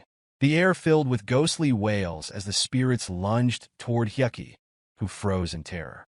In an instant, Hyukki's body was shredded into hundreds of pieces before he could even comprehend what had happened. Hyukki now rests in pieces. Blood spread throughout as Legion stared coldly at the lifeless remains. His crimson eyes burned with intensity as he muttered that his father's path was simply too dull to follow. Legion then began humming a melancholic tune, speaking of paths and the unknown futures they might bring. On a windswept cliff, he envisioned singing his song to no one but a solitary flower that lent an ear. At that moment, Cherian stirred from unconsciousness, her eyes fluttering open. Noticing her movement, Legion asked if she was awake. Cherian, surprised, realized she was being carried on his back. She asked him to let her down, but he insisted on carrying her due to her injuries. Still groggy, Cherian struggled to recall what had happened. Legion explained, in a teasing tone, that the man she had struck blindly was struck down by his sword. Her face turned pale with shock as she pieced the events together, realizing her role in the man's death. Legion, with a mischievous grin, attempted to scare her further, stating that the man couldn't possibly be alive after being stabbed in the heart. Her trembling grip tightened on his shoulders, but Legion reassured her there was no need to feel guilt. The man deserved his fate. He added solemnly that drawing a sword without the resolve to use it was an insult to the blade itself. Cherian remained uncertain, viewing Legion as an enigmatic figure. Though he often displayed a carefree demeanor, his actions revealed a much darker and dangerous side. As they continued their journey, Legion grinned and spoke of the future, mentioning the Dragon and Phoenix tournament and the Heavenly Dragon Grand Tournament. With determination, he hinted at grand ambitions of conquering the world. Cherian, still on his back, glanced over his shoulder, her gaze lingering on his face as their intertwined destinies led them toward an uncertain path. Meanwhile, in another part of the continent, two elderly figures and a middle-aged man were deep in conversation. The old lady carried a pair of scythes that radiated ominous auras, their power palpable, while the old man carried a sword appeared ordinary but emanated an energy equal in intensity to the others. The group's sharp gazes fixed on a middle-aged man. One of the elders asked the middle-aged man if he had made the purchase. In response, the man presented a wooden box containing 6 dumplings. The elderly woman took a bite, her expression softening as she reflected on the slow pace of their travels. She remarked that the journey brought back memories of her youth. The old man, clearly uncomfortable, grumbled about her habit of revisiting the past. She recalled a dramatic moment when he had drawn his sword in battle, his voice lowering as he recounted the details. The memory unfolded vividly in his mind, showing the pair locked in fierce romance of combat. The woman's face turned somber as the scene shifted, adding an almost haunting weight to her recollection. The old man, frustrated, ran a hand through his hair, lamenting his reckless younger self. This earned a laugh from the middle-aged man, who nearly spat out his drink. The group's laughter subsided as the middle-aged man asked about the young master they had mentioned earlier. The woman's smile grew fond as she spoke of Legion's father, prompting the old man to chuckle. They marveled at how quickly Legion had grown, now preparing to take part in the Dragon and Phoenix tournament. Reflecting on the passage of time, they expressed a mix of pride and apprehension for the challenges ahead. A lot of young children were bound to get hurt this time, the old lady mused with a hearty laugh. The old man explained that Legion typically avoided harming children unless they had done something to deserve punishment. Someone like Ingeol, who had once sent an assassin after Legion. His expression darkened as he commented that the lunatic was still alive, referring to Legion. A servant confirmed this, stating that Legion had left the Righteous Sword Sect accompanied by Cherian. Ingeol's face twisted in disbelief as he questioned what the assassin he had hired was doing. It appeared Hyukki couldn't handle a single opponent. The servant praised Hyukki as a great warrior, but noted that he had not returned since leaving the previous night. Fear began to creep into Ingeol's expression as he processed the news. His thoughts raced as he wondered where Hyukki had disappeared to. Could he be dead? Impossible, Ingeol thought, then began laughing out loud in a mixture of disbelief and unease. He refused to believe Legion could have defeated such a master. As he reflected, he recalled Legion's survival, whether through luck or skill, and became determined to uncover the truth during the Dragon and Phoenix tournament. The scene shifted to the day of the tournament. Firecrackers illuminated the sky with vibrant colors and loud bursts. Banners celebrating the event and the hosting family lined the streets, while guards stood vigilant at every corner. The grand arena, a massive pit prepared for the tournament, dominated the scene. Participants began arriving. The male martial artists, referred to as dragons, and the female martial artists called phoenixes. Spectators buzzed with excitement as they discussed the competitors. A piercing scream from a girl drew attention as she spotted a figure wearing a mesmerizing robe. The young master of the Northern Heaven Supreme family, Imhagi, heir to his clan. Accompanying him was a young lady from the renowned Sima clan. The crowd speculated whether the four great clans were finally making their move. Their focus shifted again as another notable figure arrived. Yang, the young master of the Southern Peak Alliance, widely expected to win the tournament. Beside him was Seolha, proclaimed as the most beautiful woman in the land and daughter of the Green Water Mountain Manor. The crowd admired her beauty and cheered for the pair. Meanwhile, Legion raised his hand confidently, as though acknowledging cheers that were for him. Speaking with conviction, he declared his intention to win. The crowd, bewildered, questioned his audacity. One person shouted for him to leave, while another begrudgingly admitted to envying his indifference. Legion remarked on the lavish decorations, assuming that the Northern Heaven Supreme family must be profiting handsomely. She chuckled at Legion's casual observations and softly called his name. Legion glanced at her, and she smiled warmly, encouraging him to do their best together. He smiled back, radiating charm. As the 8 participating teams prepared to comply with the referee's instructions, he warned them not to touch anything and to simply wait. Legion smirked, interpreting the remark as a reverse invitation. Cherian, confused, asked what he meant, but Legion gave no explanation. Inside the designated room, tension hung in the air as participants speculated how many would advance to the next round. Cherian, still unsure, questioned their purpose there, wondering if they would be asked to face the first challenge immediately. Legion, distracted by a painting on the wall, said nothing. The match began as Cherian asked what had caught his attention. Legion, reading the sign accompanying the painting, smirked, realizing the tournament had already commenced. He folded his hands and guided Cherian toward the artwork, asking if she noticed anything unusual. She stared at it, puzzled. The painting depicted a group of warriors locked in combat, each wielding a traditional Chinese martial arts weapon. After a moment of contemplation, she began to explain the significance of the 18 weapons, but was cut off by Legion, who dismissed her interpretation as a distraction. Legion suggested taking a closer look. Cherian examined the painting again and noticed something peculiar. The warriors, despite appearing engaged in combat, all had their eyes fixed on a glowing incense burner held by one of the figures. Her realization deepened as she connected the image to the incense burner in the room, placed on a table just as in the painting. The participants were explicitly warned that touching anything could result in immediate disqualification. The examiners watched closely, ensuring no one violated the rules, even by accident. Cherian, concerned, warned Legion to be cautious as his hand inched closer to the incense burner. Despite the warning, a loud noise echoed as Legion grabbed the burner. The room fell silent as everyone stared, stunned. A man wielding a red sword glared at Legion, his expression conveying disbelief and irritation. Unfazed, Legion examined the burner, tilting it to reveal an inscription underneath. The words Dragon and Phoenix Hall were carved into the base. Legion pointed this out to Cherian, who asked what it meant. He explained that the match began upon entry and declared that the first stage had already started. Behind them, a trembling man muttered something unintelligible as Legion and Cherian prepared to proceed. Suddenly, a voice interrupted. A man, holding a red blade and accompanied by a young girl, pointed at Legion and Cherian. He questioned whether they had ignored the rules, accusing them of reckless behavior. His tone was self-righteous, as though he owned the space. The man directed his anger at Legion, chastising him for actions that he claimed could jeopardize everyone present. Growing more irate, He demanded Legion put the incense burner down immediately. Legion, accustomed to dealing with people like this, responded calmly.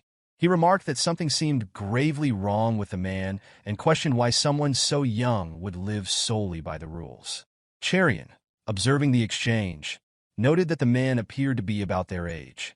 Legion attempted to offer a new perspective, encouraging the man to challenge the existing order. However, the man dismissed his words as childish excuses, his anger escalating. The man's voice rose as he rambled on, casting a glance toward the emotionless instructors observing the scene. A smug smile formed on his face as he decided to subdue Legion, believing it would earn him favor. Declaring there were no rules against drawing his sword, he unsheathed his weapon and threatened Legion. His companion, sensing danger, tried to de-escalate the situation, but the man was resolute. Assessing Legion, he assured his companion that he would only teach him a lesson. Before the man could act, a sudden force slammed his sword back into its scabbard. Legion had moved swiftly, giving the man no chance to react. Stepping forward with calm but undeniable power, Legion overwhelmed the man with his presence. Terror spread across the man's face as he stammered, recognizing the overwhelming strength in Legion's subtle movement. Legion's ominous smile, one that heralded destruction, emerged once more. Legion moved even closer, leaning in to tell the man to avoid humiliating himself and to listen to his little sister. Sweat poured from the man as he realized he could not move, paralyzed by Legion's intent. The onlookers watched intently as the young girl approached her brother, touching his wrist and softly reprimanding him for pointing his sword recklessly at the powerless. Her words confused the man, who questioned who the powerless one truly was. Bowing her head, the girl apologized to Legion for their rudeness. Legion, appearing satisfied, took a breath and smiled. He placed the incense burner back on the table and called Cherian to follow him. Although the girl seemed unaware of the gravity of the situation, Cherian had caught a glimpse of Legion's dangerous nature and appeared distressed. A guard then warned Legion that leaving without permission would result in elimination. Legion, undeterred, responded nonchalantly, agreeing to the condition. As Legion left, the other participants were stunned by his actions. Turning back briefly, he addressed the man and his sister, offering them a chance to advance to the second gate if they chose to follow him. The brother, gritting his teeth, reminded Legion of the disqualification rule. Legion, chuckling, exited the hall without hesitation. Onlookers continued to watch the unfolding events, captivated by Legion's audacity. Legion and Cherian finally arrived at the Dragon and Phoenix Hall. Cherian, who had initially harbored doubts, now expressed her realization that the Dragon and Phoenix Hall truly existed. Legion pulled the heavy door open, remarking that the riddle was indeed a challenging problem. As she speculated that only 2 people might have managed to solve it, her hopes were dashed upon seeing the reality. Hundreds of pairs had already gathered inside the hall. Stunned by the sheer number of participants, Cherian could only glance around in disbelief. Struggling to comprehend how so many had managed to solve the riddle, Cherian voiced her confusion. Legion, scanning the room, noted the presence of individuals from high nobility, including prominent successors such as the young master of the Southern Peak Alliance. He commented that the prestigious Orthodox factions wouldn't let something this significant pass without intervention. Cherian, realizing the implications, asked Legion if he was suggesting corruption. Legion pointed toward the crowd, speculating that the information had likely been shared exclusively with the influential clans. His gaze then settled on a familiar face, Ingeol, whom he identified as the same person who had previously tried to kill them. Calling Ingeol an idiot, Legion's tone carried a hint of amusement, while Cherian looked at him with wide eyes, processing the gravity of the situation. Ingeol, in turn, noticed Legion and began to sense something amiss. His thoughts raced, questioning whether Legion had backing or if the assassin he had hired had betrayed him. As Ingeol glanced at his sister, he noticed her dazed expression, her eyes full of admiration directed at Legion. Frustrated, he turned away, inwardly fuming about her reaction. The atmosphere shifted as a rhythmic bell silenced the room, drawing everyone's attention to a new arrival. A robed figure entered, his commanding presence captivating the crowd. This man, Bong Suchan, introduced himself as an elder of the Northern Heaven Supreme family and the organizer of the tournament. He congratulated the participants for passing the first gate, igniting excitement among the gathered competitors. Even Cherian, brimming with enthusiasm, acknowledged Legion's earlier insight. However, the celebration was interrupted by the angry voice of the young man who had clashed with Legion earlier. He and his sister, stopped by the guards, drew attention as the man loudly objected, claiming that the test had been unfair. He pointed toward Legion and accused him of breaking the rules by touching the incense burner. Though others in the crowd didn't agree with the sentiment and the test's outcome was as intended. The examiner, who had been silent until now, finally erupted. His sharp voice cut through the room, commanding everyone's attention. With a scornful glare, he chastised the complainers, declaring that the affairs of the Jianghu were no trivial matter. He reminded them that in the Jianghu, danger was constant, and vigilance was a necessity. His words carried a brutal lesson. There would be no one to complain to if an assassin took their lives. He mocked the idea of crying out to the ruler of hell for justice. Meanwhile, Legion turned his attention to Cherian as she asked how he had known the incense burner was the key. Was it merely a coincidence? Legion corrected her gently, explaining that there were no coincidences in the Jianghu. Cherian reflected on his words, realizing the dangers of the world they were navigating and how close she might have been to failure without Legion's guidance. Nearby, the young brother and sister, defeated and tearful, consoled each other. The girl lamented that they had only followed the instructions given to them. The disparity between their actions and the tournament's harsh rules highlighted the unforgiving nature of the Jianghu. Cherian couldn't help but consider how easily she might have faced the same fate if she weren't with Legion. As the siblings prepared to leave, the examiner grinned ominously. He announced that those eliminated should consider themselves lucky, for the Dragon and Phoenix tournament was about to transform into hell. As evening descended, Legion offered a skewer of grilled meat to someone, encouraging her to take a bite. The recipient eagerly tried the food. It was Cherian's youngest sister, Jang Soorin. Delighted, she exclaimed how delicious it was. Legion, smiling brightly, responded confidently, boasting that his grilling elevated even the simplest meat to another level. He mentioned that while his mother excelled in nearly everything, cooking was her sole weakness, forcing him to learn the skill himself to avoid bland meals. To him, the joy of eating, along with other pleasures like alcohol and women, defined the richness of life. Soorin listened intently, beginning to grasp Legion's philosophy. Even Cherian admitted that his cooking surpassed hers despite her own expertise. Observing her sister's excitement, Cherian gently reminded her to chew properly. Her sister replied that the food melted in her mouth before she could chew. Cherian noted how lively her sister seemed, a stark contrast to her usual demeanor. It was revealed that Soorin had been a healthy child until mysteriously falling ill at the age of 7. Despite the efforts of the best physicians, no cause or cure had been found. Cherian wondered if her sister would ever recover, as her condition seemed to worsen with time. Their clan leader, observing his daughter's rare enthusiasm, expressed gratitude to Legion for making the day exceptional. He also thanked him for helping her through the first round of the tournament. Legion confidently assured him that he could be relied upon for the second round as well. Initially dismissive of such bold claims, Li Chu now saw Legion in a different light, recognizing his extraordinary nature. Quietly, Li Chu pondered who this young man truly was. As night deepened, Legion walked across a flower-strewn field. His steps were deliberate, his mind both focused and wandering. Suddenly, a faint sensation caught his attention, followed by the ground trembling violently. Rocks flew into the air as the serene field transformed into a harsh, deserted ground, fit for only the most skilled martial artists. Legion, taking in the sight, remarked with a smile that it looked incredible. Before him stood Mukiel, the Manor Master, alongside Myong. Mukiel revealed that the transformation was caused by the activation of the 9 Palaces' exquisite flower formation, the lightest of the Manor's 3 formations. He explained that the second formation was the 5 Elements and 7 Stars formation, while the last, the Celestial King of Light formation, was so powerful that even a martial master would find escape impossible without dismantling it. Legion acknowledged the formation's strength, but corrected Mukiel, explaining that certain martial arts could break formations without dismantling them. Mukiel, astonished, listened as Legion confidently added that one day he would understand.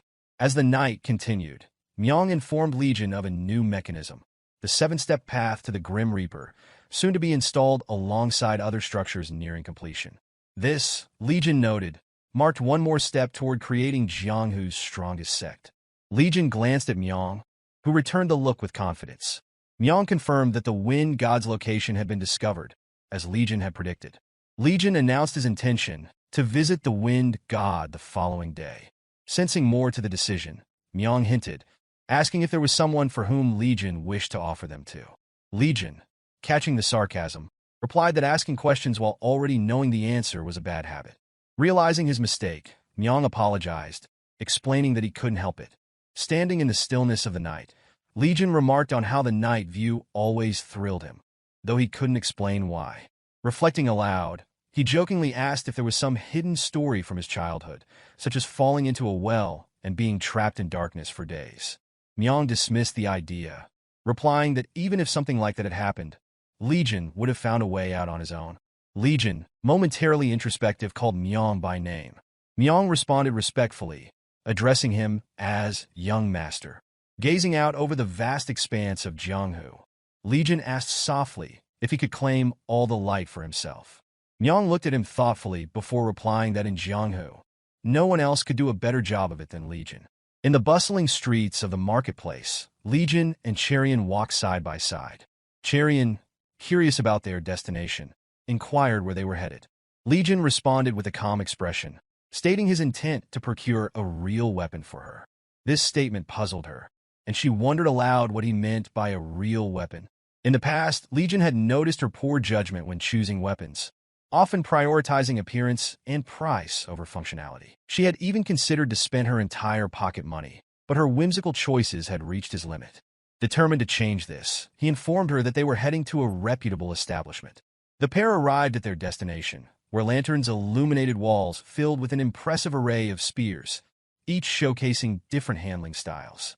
A stern-looking man in a blacksmith's robe stood nearby, exuding an intimidating presence. Cherian, uneasy, scanned a room filled with hundreds of weapons and felt out of place. She recalled that Legion had once claimed never to have visited Wuhan, which made her question how he knew of the Dark Arms Merchant, a secret establishment dealing in rare and dangerous weaponry. Legion examined the room intently before addressing the merchant, asking if the displayed weapons were all they had.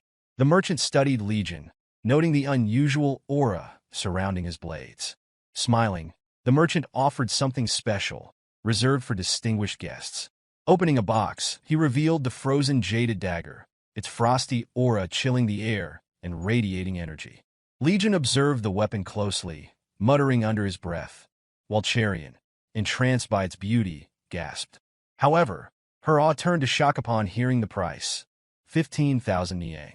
This exorbitant amount left her stunned, more so than even the prospect of death had ever done.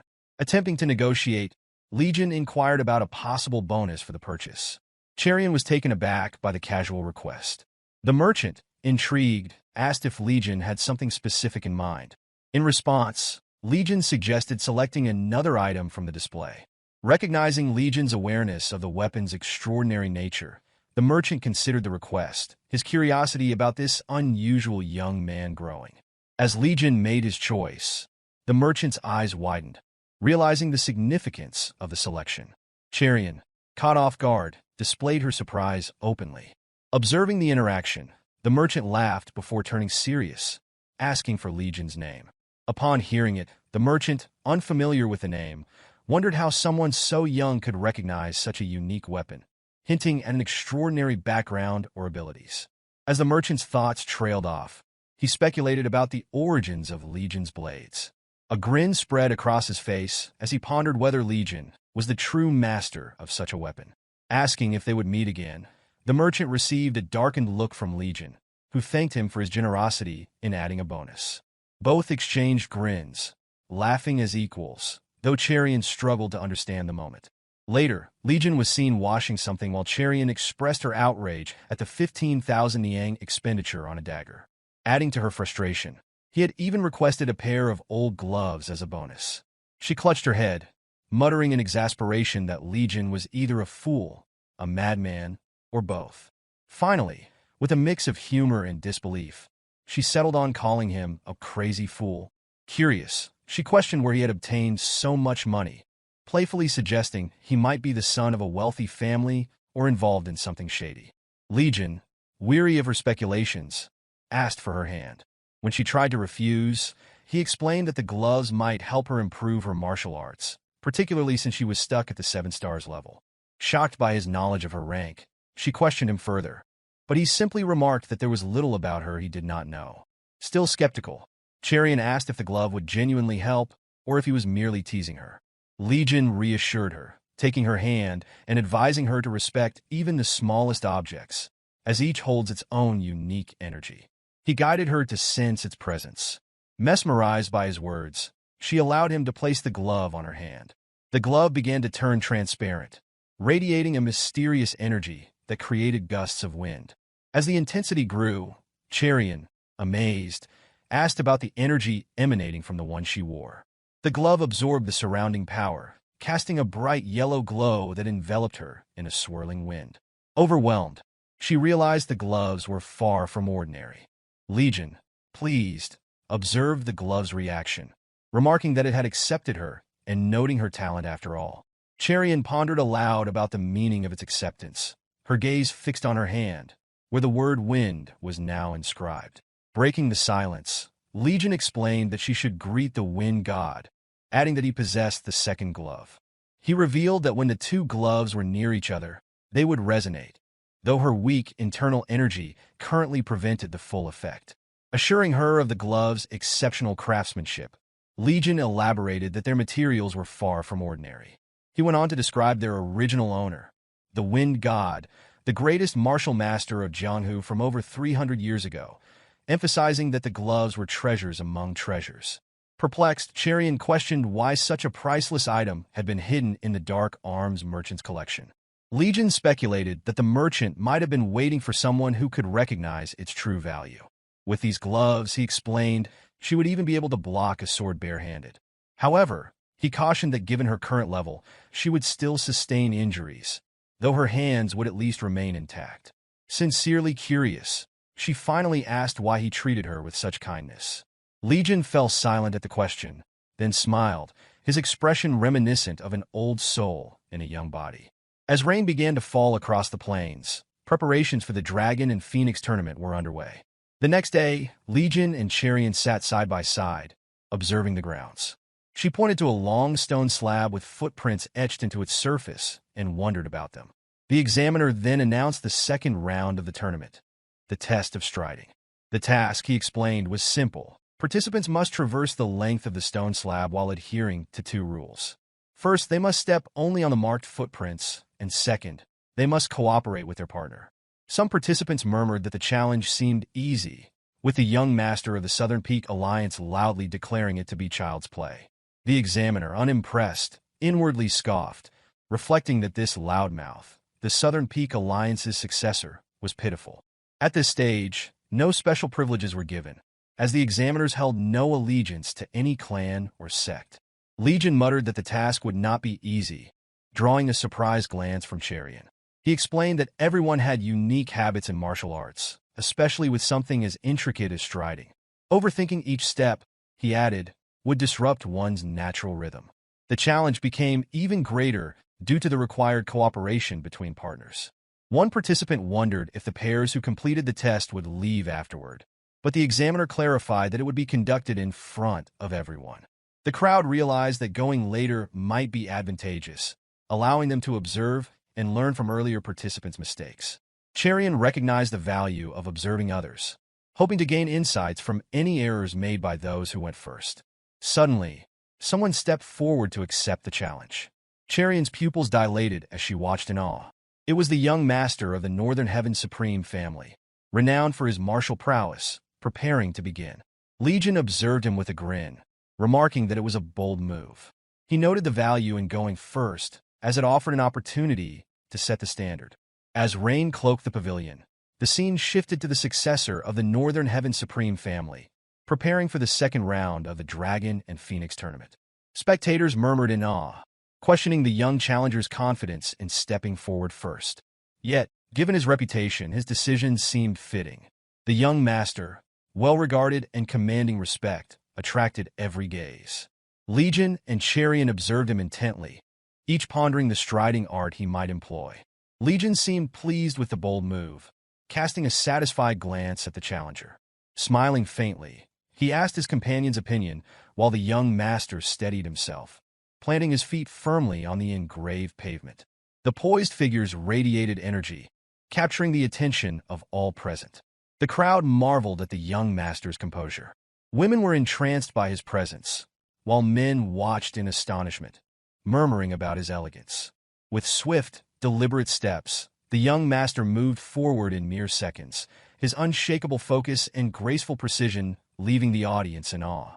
Charion couldn't help but admire his incredible speed, though Legion appeared slightly disappointed. Even the elderly whispered praises, commending his flawless technique as befitting the heir of the Northern Heaven Supreme family. Meanwhile, the woman accompanying the young master struggled to keep pace, but pushed onward with determination. Reaching the finish line with ease, the young master landed gracefully, arms folded behind his back as though it had been child's play. The crowd erupted in applause, impressed by the display. Yet, not all shared the enthusiasm. A youth from the Southern Peak Alliance appeared displeased, though the woman beside him seemed intrigued by the performance. As the cheers rang out, Legion turned his attention to Charion, who looked at him anxiously. She admitted with sincerity that she felt nervous and questioned whether they could pass the challenge. Legion smiled, but answered with unexpected candor. No. Taken aback, Charion faltered as Legion adjusted his blades and stated they needed to practice, beckoning her to follow. When she hesitated, questioning why they were no longer observing, he dismissed the idea. He explained that most participants would likely try to replicate the young master's striding art, only to fail. This test, he emphasized, required finding one's own unique steps, not copying those of others. His tone carried an unusual seriousness, his expression unreadable under the rainy sky. The pair arrived at a secluded courtyard, a quiet spot away from prying eyes. Legion declared it perfect and instructed Charion to demonstrate the Scarlet Trace sword art. He promised to guide her, but warned that her current 7 stars realm proficiency would not suffice to pass the test. Charion, baffled, questioned his confidence. She wondered aloud if he truly believed he could refine her technique after seeing it only once, suspecting that he might already be a master. Standing under the rain with his sword resting on his back, Legion smiled knowingly and replied that he was good enough to teach her. His tone was firm yet enigmatic, leaving Charion speechless. After a moment's hesitation, she drew her sword and resolved to try, even if she did not fully understand his intentions. Raindrops glistened on her blade as she gracefully assumed her stances, her movements flowing with elegance. Legion mirrored her every step, observing her closely and matching her rhythm with precision. As Charion wielded her sword with determination, Legion's thoughtful gaze lingered on her final stance. After a pause, his expression softened with approval. Suddenly, he called for her to wait, startling her. Curious, Charion paused and looked to him for insight.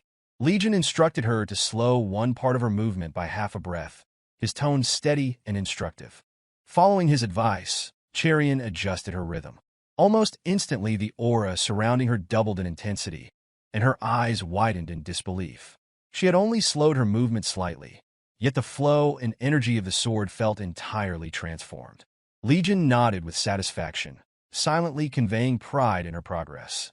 Minutes passed as Charion demonstrated her refined technique, her blade cutting through the air with increased precision. Legion issued corrections swiftly yet precisely, guiding her with instructions such as bringing her arms closer and adjusting her left foot. Each word refined her technique further, elevating her skill in ways she had never imagined. Charion began to realize the profound impact of his guidance, acknowledging its invaluable nature. As the rain finally ceased, her movements reflected in the water beneath her feet, her martial arts exuding a completely different essence. Her final stance radiated grace and elegance, a testament to her transformation. Observing her progress, Legion smiled, proud of what had been achieved through his guidance. Still holding her sword, Charion trembled with disbelief. The technique she had just executed felt like a completely different art. She wondered if this was truly the Scarlet Trace sword art she had known. Her gaze shifted toward Legion, whose calm smile deepened her bewilderment. Legion congratulated her warmly, explaining that her Scarlet Trace sword art had surpassed the 7 stars realm and reached the 9 stars realm. Cherion's pupils dilated in shock as thoughts raced through her mind, attempting to comprehend the extent of his skill.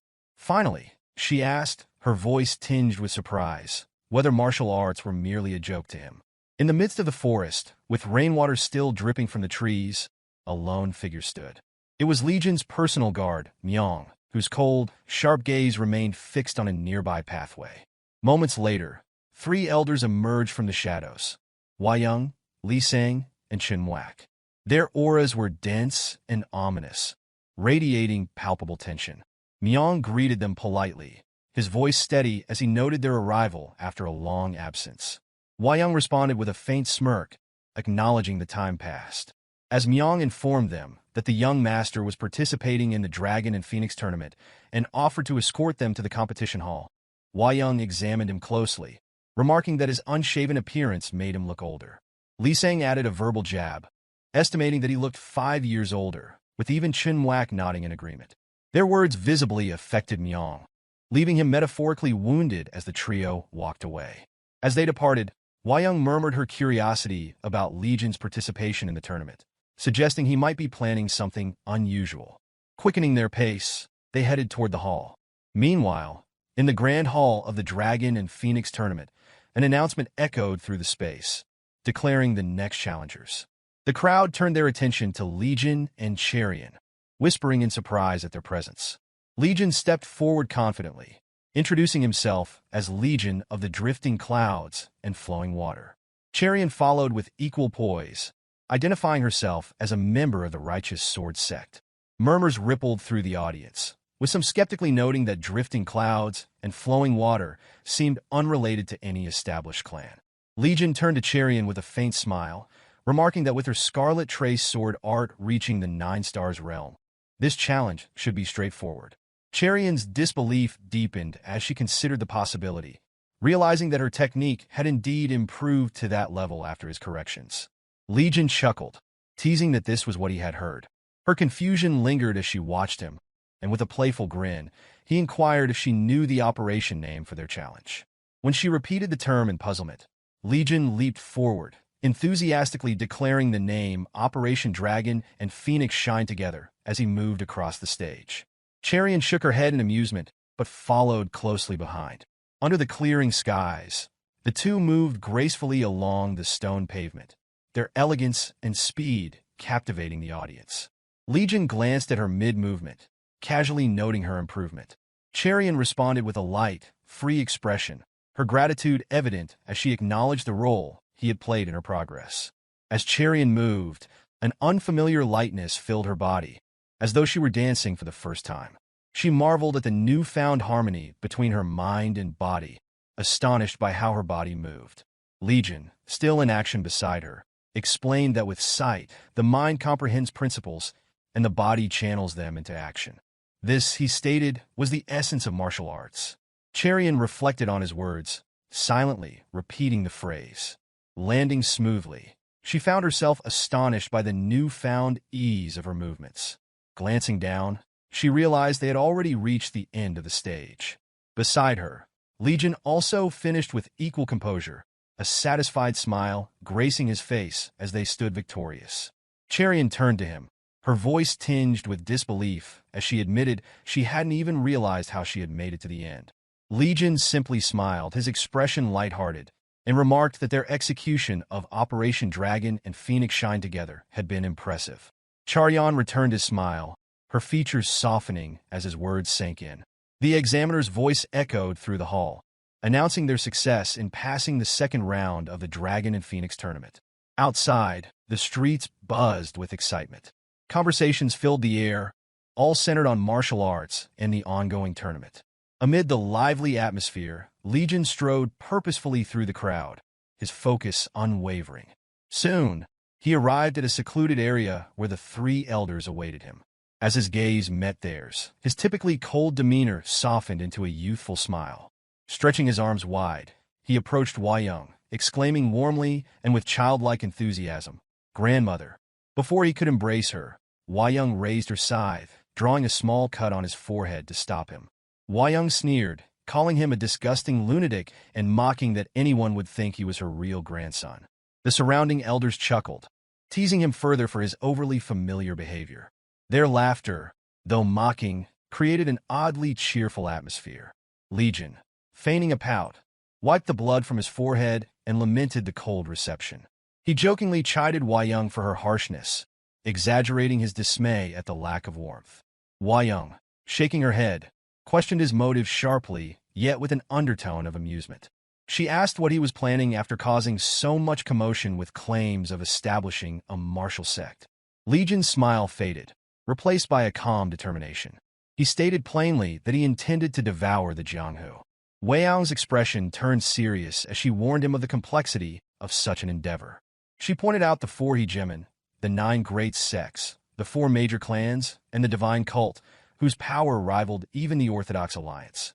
For a moment, the mention of the divine cult caused the air to grow heavy, and Legion's composure seemed to waver. However, his calmness quickly returned as he replied nonchalantly that he wouldn't concern himself with what hadn't yet occurred. The tension eased, and the elders sighed as Wayang muttered about his audacity, wondering whom he took after. Legion instructed Myong to escort the elders, and when Myong asked where he was headed, Legion, with a sly smile, replied that he had to deal with an ugly lunatic. The scene shifted to a mesmerizing landscape of cliffs and valleys. Cherion's voice broke the quiet, expressing disbelief at what she was seeing. Legion's grin widened as he assured her he wasn't joking. Ahead of them stretched the life and death bridge, a rickety and weathered structure suspended precariously over a deep chasm. Cherion's face paled as fear gripped her. She admitted her hesitation, insisting she couldn't cross it. Legion, indifferent to her protests, stated that she would regret it if she didn't. As they approached the bridge, Legion casually explained that the lunatic he sought was connected to her, then stepped onto the bridge with ease, likening it to walking on flat ground. Cherion froze, horrified by the sight of him standing above the treacherous cliffs. She shouted a warning, fearing he could fall at any moment. Turning to her, Legion responded calmly, explaining that such fear separated novices from experts. To an expert, he said the bridge was no different from solid ground. His words struck a chord with Cherion, and she muttered her understanding, embarrassed yet determined. Gathering her courage, she stepped onto the bridge, gripping the ropes tightly. Her heart raced, but she pushed forward. To her surprise, it was not as terrifying as she had imagined, though every step felt significant. Reaching closer toward the middle, where Legion waited, she felt a mix of relief and accomplishment. Legion, wearing a mischievous grin, turned to her and casually mentioned that the wind tended to blow frequently on the bridge. Cherion's eyes widened in alarm as a powerful gust tore through the valley. The bridge swayed violently, and the wind howled with unrelenting force. Legion remained unshaken, standing steady amidst the turbulence, his figure exuding composure. In contrast, Cherion struggled to maintain her balance, gripping the ropes tighter as the wind whipped around her. At that moment, Legion appeared untouchable while she was caught in the fury of the storm. A sudden surge of wind barreled toward her with deliberate force, lifting her off the ground. The bridge swayed violently beneath her, and her body hung suspended in the air. Her face froze in shock, unable to comprehend the reality of her situation. Legion's voice rang out, steady and commanding, urging her not to be afraid and to think of the bridge as flat land. Desperately, she clung to his words, repeating the mantra in her mind. Yet the chasm below her felt far too real, and fear gripped her heart. Her breath hitched, and she squeezed her eyes shut, convinced that she was about to fall to her death. In that critical moment, Legion's pupils contracted sharply, his irises glowing with an eerie crimson light. A dark, purplish aura began radiating from him, shadowy tendrils coiling and twisting around his form. Summoning an extraordinary energy, he unleashed a precise control technique. The shadowy aura extended toward Cherion, wrapping around her midair form like protective tendrils. Cherion, awestruck, watched in disbelief as the aura cradled her, gently bringing her back to the bridge. Her feet touched the swaying planks, but her body trembled, the terror of the moment still clinging to her. Staring down at the abyss below and the unstable ropes beneath her, The bridge now felt like a true life-and-death challenge. Legion stood before her, his expression calm and unreadable. Overwhelmed by fear, Cherion's legs refused to move. Then, Legion's voice softened, his words cutting through the lingering panic. He spoke with uncharacteristic tenderness, confessing that the first time he saw her, he had thought his heart had stopped beating. Her pupils widened in disbelief, her mind racing as she wondered if that had been a confession. Extending his hand toward her, Legion added, with a slight smile, that he liked her. Cherion's face flushed with surprise, her thoughts spiraling as memories of their interactions flooded her mind. His charm, the women drawn to him, the time he spent at her house.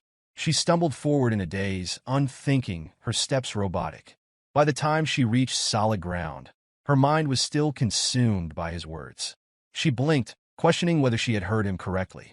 Legion's voice broke through her thoughts, teasing her about how quickly she had crossed. Cherion, however, was fixated on his earlier statement. With shy urgency, she asked if what he had said was true. Legion smiled innocently, feigning ignorance, and asked what she meant.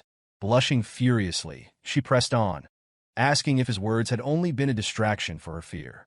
A mischievous glint appeared in Legion's eyes as he remarked on her cleverness, teasing her with a grin. Realization dawned on Cherion, her face reddening with frustration and embarrassment. She shouted at him, calling him a jerk, and punched a nearby bridge post to vent her feelings. Her fists rained down on the wood as she demanded to know how he could toy with someone's emotions so easily. Suddenly, a booming voice interrupted, chastising her for striking the sacred ground. Cherion froze, startled, and turned to see a bald man approaching with a stern expression. Realizing her mistake, she quickly bowed and apologized earnestly. Legion, however, turned his attention to the man, scrutinizing him with narrowed eyes. The monk, noticing Legion's gaze, faltered, his stern demeanor crumbling into nervousness. Letting out an awkward laugh, the monk stammered an excuse, urging them to carry on. Legion's voice cut through his retreat, dark and sharp, accusing the monk of wearing a convincing disguise. The monk froze, alarm spreading across his face as Legion's expression darkened. With a devilish intensity in his gaze, Legion called him an ugly lunatic, his presence radiating power and menace. In front of a solemn Buddhist statue, incense burned steadily, its soft smoke curling into the air. A monk sat nearby, his hand resting on his head in visible distress. Addressing Legion and Cherion, who were seated before him, he lamented Buddha's indifference as he began tearing pieces off his mask. He voiced frustration over the monstrous nature of the individual who had been sent to this place. The monster in question, as the monk revealed, was none other than Legion himself. Cherion observed Legion with curiosity, her attention drawn to the masked monk. She questioned him about the man's identity, prompting Legion to describe the monk as a con artist, a quack, and a thief with 8 utterly useless skills to his name. Legion smirked as he spoke, but Cherion's surprise was evident. The mention of 8 distinct talents struck her, and she began to wonder if the man might be someone significant. Her pupils dilated in realization, and she exclaimed in disbelief, identifying him as the infamous Unbounded Handsome. The monk, however, tore away the last remnants of his mask, revealing his true face and shocking everyone. His real moniker, it became clear, was Unbounded Grotesquerie. He muttered disdainfully about the young women around him, questioning whether they understood the rules of the Jianghu. Suddenly, a sharp smack landed on his head, courtesy of Legion, who chuckled as he announced that the monk was in fact his disciple. Cherion's expression shifted to shock, and she asked for an explanation. Legion, grinning, explained that the monk had lost a bet to him, with the terms requiring the loser to become the winner's disciple. Cherion, curious, asked what kind of bet it had been. Legion recounted how it started as a simple game of checkers, during which the monk accused him of using telepathy to cheat. The dispute escalated into a fraudulent duel, and eventually, a legitimate fight, all of which the monk lost. Fuming, the monk insisted that Legion must have used underhanded tricks, perhaps even poison, to win. As Cherion listened, she mused that poison and trickery were indeed the monk's specialties, yet Legion had bested him even in those areas. Legion, with a sly smile, announced a request, acknowledging the monk's skill as a quack but a useful one. He asked for help treating a patient. The monk protested angrily, declaring he did not treat just anyone and reminding Legion of the wealthy individuals who had perished because he refused to treat them. Undeterred, Legion offered a deal. If the monk treated this patient, their bet would be nullified. The monk's eyes lit up in surprise, and he stood upright with renewed energy, agreeing to end their unpleasant connection once and for all. As they prepared to leave, Cherian nervously inquired about the patient's identity. Legion responded with a reassuring smile, but remained cryptic. Soon, Cherian realized the truth. The patient was her younger sister, Soorin. Sometimes later, Unbounded Grotesquerie carefully examined Soorin, who had been suffering from an undiagnosed condition for years. His sharp, discerning eyes scanned her for signs of illness. Soorin, mesmerized by his skill, felt a spark of hope she hadn't experienced in years. Cherian watched silently, her emotions wavering between disappointment from past failures and cautious optimism. After a tense pause, Legion respectfully asked the monk about Soorin's condition. For once, the monk spoke seriously, explaining that Soorin had been stung by a venomous insect called the blood bee, a rare and deadly creature. The revelation stunned her parents, who listened intently as the monk outlined the treatment. He prescribed a medicinal brew to be taken for 15 days, followed by proper nutrition and regular exercise. With these measures, he assured them, Soorin would recover fully within a year. The simplicity of the treatment, coupled with its life-changing implications, left everyone in awe. Soorin was captivated by the monk's brilliance, while her parents and Cherian were overwhelmed with relief. For the first time, they dared to hope for her survival. Overcome with emotion, Soorin's father knelt before the monk, thanking him profusely and praising him as the great unbounded grotesquerie. The atmosphere grew deeply emotional, especially for Cherian, who had never dared to dream of her sister's recovery. Soorin's mother turned to Legion, expressing heartfelt gratitude for bringing such a skilled individual to their aid and promising to repay his kindness. As the tension in the room dissipated, it was replaced with an air of hope and newfound faith. Legion, smiling warmly, dismissed their thanks, emphasizing that it's because of Cherian's determination and courage. Turning to Cherian, he added gently that it was all thanks to her efforts. Cherian, overcome with emotion, struggled to hold back tears, her voice trembling as she softly thanked him. Legion watched her silently, his expression soft, as she tried to gather herself. The room radiated joy as Soorin's mother embraced her daughter, their bond evident in their expressions. After a short while, Legion clasped his hands together and, with a hint of humor, apologized to Unbounded Grotesquerie, acknowledging the completion of his task and dismissing him. The monk smirked, replying that while Legion was straightforward and amusing to be around, he doubted this was the only reason Legion had sought him out. His tone grew stern as he scrutinized Legion, awaiting an honest answer. Legion nodded earnestly, acknowledging that the statement was not incorrect. He admitted that, initially, his goal had been to seek assistance in conquering Jianghu. However, he confessed that the life of the child had become more important. The monk regarded Legion thoughtfully, remarking on how even a single child's life seemed precious to him. Reflecting on the past, the monk recalled an incident from 3 years ago when Legion, then a reckless youth, had voiced a similar sentiment. Back then, Legion had spoken of a dream to create a great Jianghu. At the time, the monk had dismissed those words as the immature musings of a child. Now, after pausing to observe Legion carefully, the monk noted how much he seemed to have grown and asked whether he still held on to that dream. Legion responded firmly that he did. The monk's gaze sharpened, as though peering into Legion's very soul, and he challenged him to prove this vision of a great Jianghu. If Legion could demonstrate it, the monk declared his willingness to help. Legion's expression grew serious as he warned that the endeavor would require risking one's life, questioning if the monk was certain he wouldn't regret such a choice. The monk smirked confidently, asserting that he would not. Legion chuckled slightly, teasing that the monk should be prepared to call him young master. The monk snorted, retorting that it was preferable to calling him simply master. With a casual tone, he added that he was curious about what Legion might accomplish, then inquired about what was next on the agenda. Legion smiled, a glint of determination in his eyes, and stated that he had gained a new companion.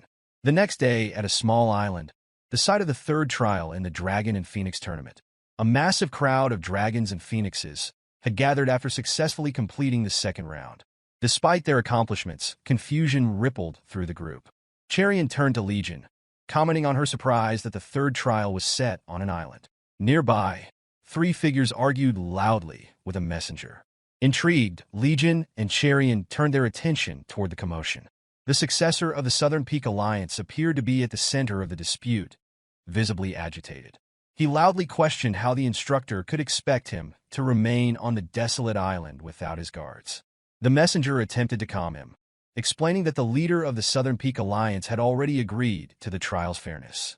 Legion smirked, muttering that such immature behavior was typical of those individuals. His words, however, did little to ease Cherian's concerns, and she worried about their safety in such a precarious situation. Legion reassured her by mentioning the expertise of the Northern Heaven Supreme family's members, whom the instructor had referenced. Cherian expressed astonishment at Legion's ability to sense their presence. Legion cautioned that, even so, they could not afford to let their guard down. As a ship approached the island, a girl on board guarded herself, her eyes wide with fear. Right beside her, the sound of a plate shattering echoed, followed by her terrified screams. Outside the cabin, someone fled the scene in a frantic hurry, leaving chaos in their wake.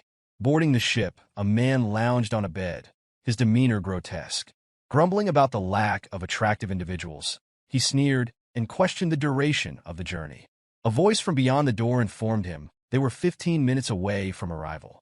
Licking his lips, the man lay back, speculating on the differences between women from noble families and others.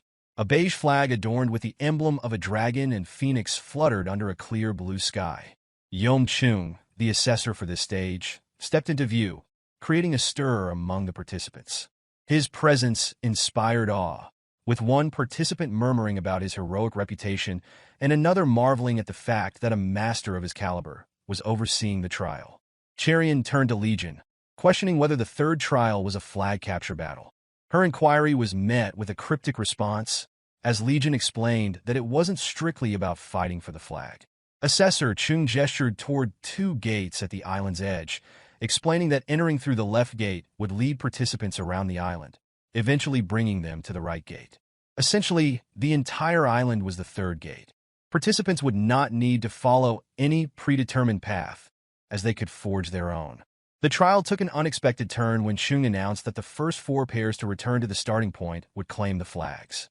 The stunned participants quickly grasped the challenge's gravity, realizing that only 8 individuals, 4 pairs in total, would succeed. Among the murmurs, one girl speculated aloud that the trial might test quick movement skills.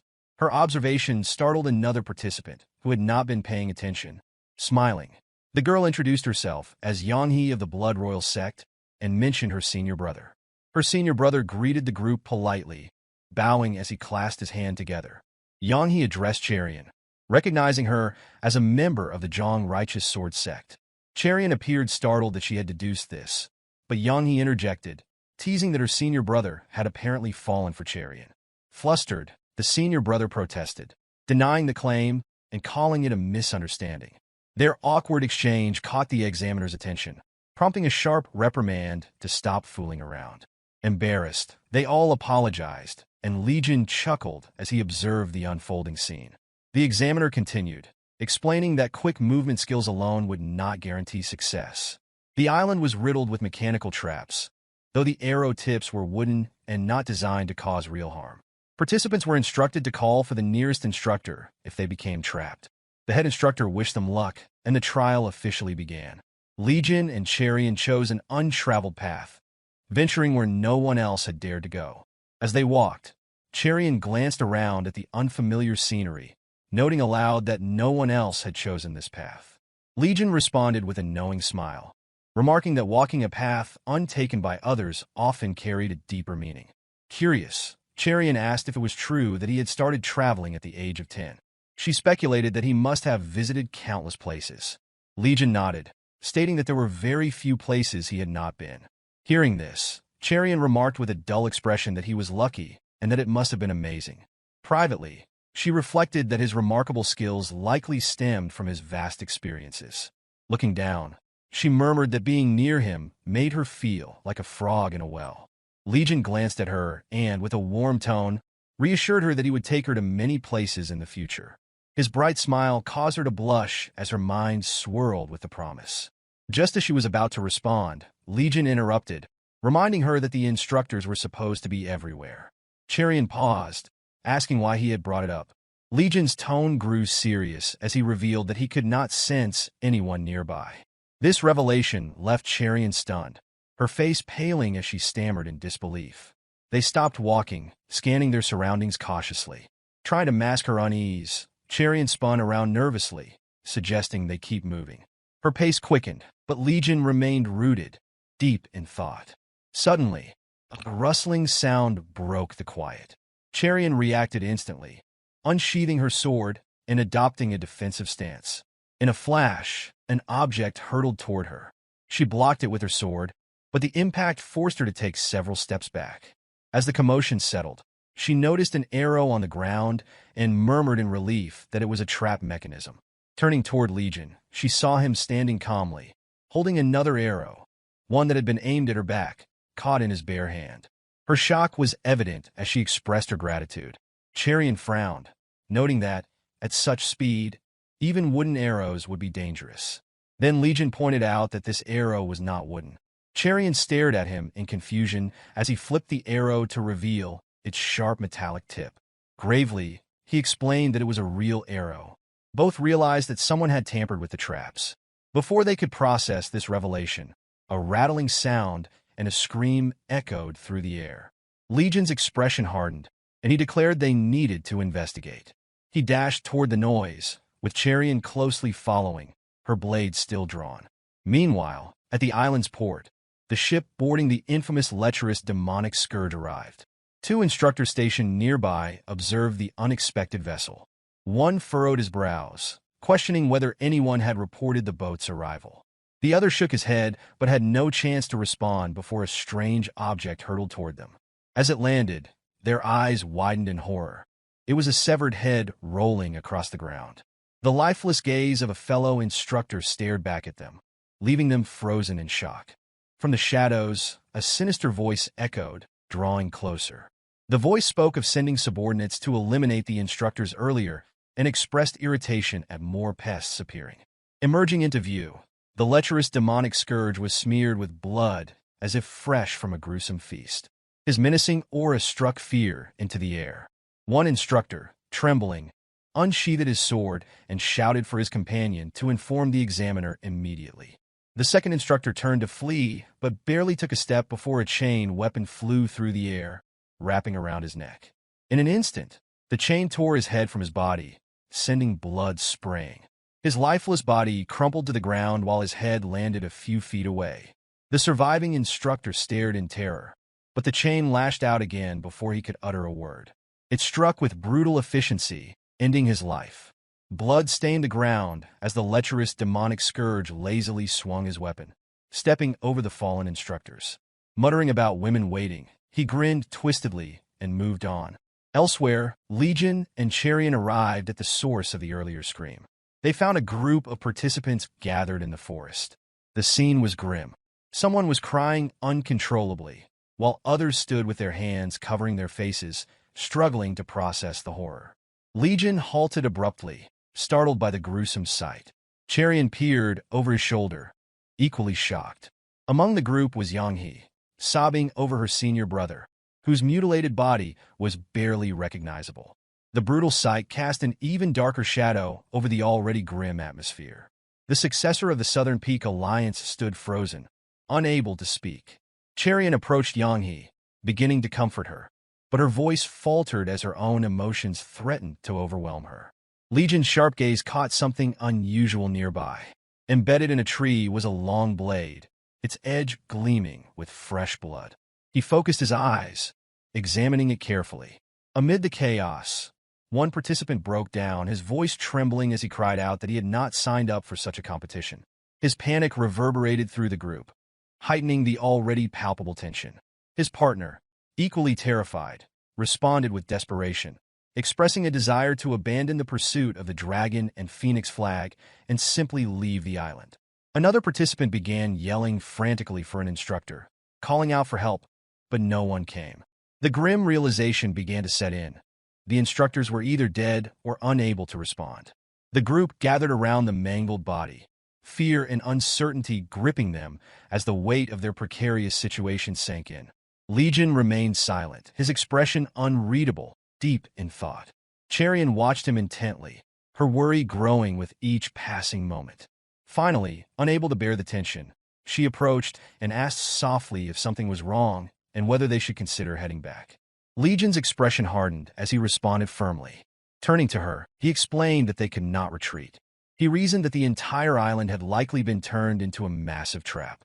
If this situation was part of someone's deliberate plan, they had probably anticipated an attempt to return, setting the strongest traps near the return paths. He warned that straying from their current path would likely lead them into a formation trap.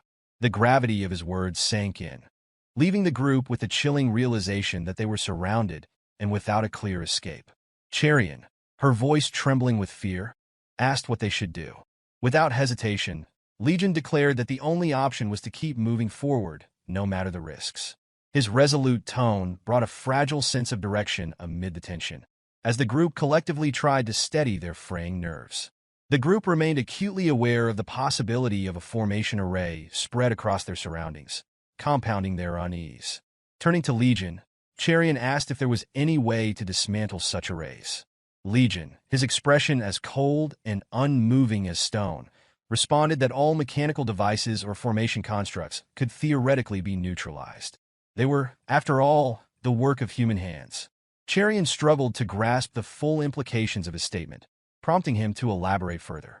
He explained that even the creators of such arrays, aware of the possibility of being ensnared themselves, would embed a failsafe or solution to ensure their escape. Humans, he asserted, detest problems with no solutions. Intrigued but still uncertain, Cherian pressed him further, asking if this meant the nearby formation array could be disassembled. Legion's tone darkened with resignation as he admitted that dismantling an array was no simple task, even for someone of his skill level. His words left the group uneasy, though some, Baiokwa accompanying the Southern Peak Alliance young master, privately questioned whether Legion was exaggerating his abilities. Despite her doubts, Baiokwa acknowledged Legion's competence, far surpassing her partner. While he was trembling and muttering about needing to inform his grandfather, the young master seemed on the verge of collapse. Overhead, the sky loomed somber and menacing, shrouded in ominous clouds. Flocks of birds fled the area, sensing the approaching peril. With no alternatives, the group pressed forward cautiously. Legion and Cherian walked side by side, their gazes darting about as they remained hyper-aware of their surroundings. The paths were marked with dragon and phoenix symbols, yet all roads appeared to converge toward the same destination. Cherian glanced at Legion and asked if the convergence of the paths signified that they were nearing the exit. Legion admitted it was possible, though his unease deepened. The absence of traps so far felt unervingly like the calm before a storm. As they proceeded, Legion's instincts sharpened. He became acutely aware of something amiss. The ground beneath them felt peculiar, as if unnaturally hollow. Suddenly, the faint sound of chains rattling echoed from below. Without warning, the ground fractured and collapsed, engulfing Legion and Cherian in a chaotic descent. Gripped by fear, Cherian shut her eyes tightly, her thoughts racing as she concluded that they had fallen into a trap and were doomed. Meanwhile, Legion held her firmly, his demeanor unyielding in the face of the turmoil. The others, equally panicked, experienced the same disorienting plummet.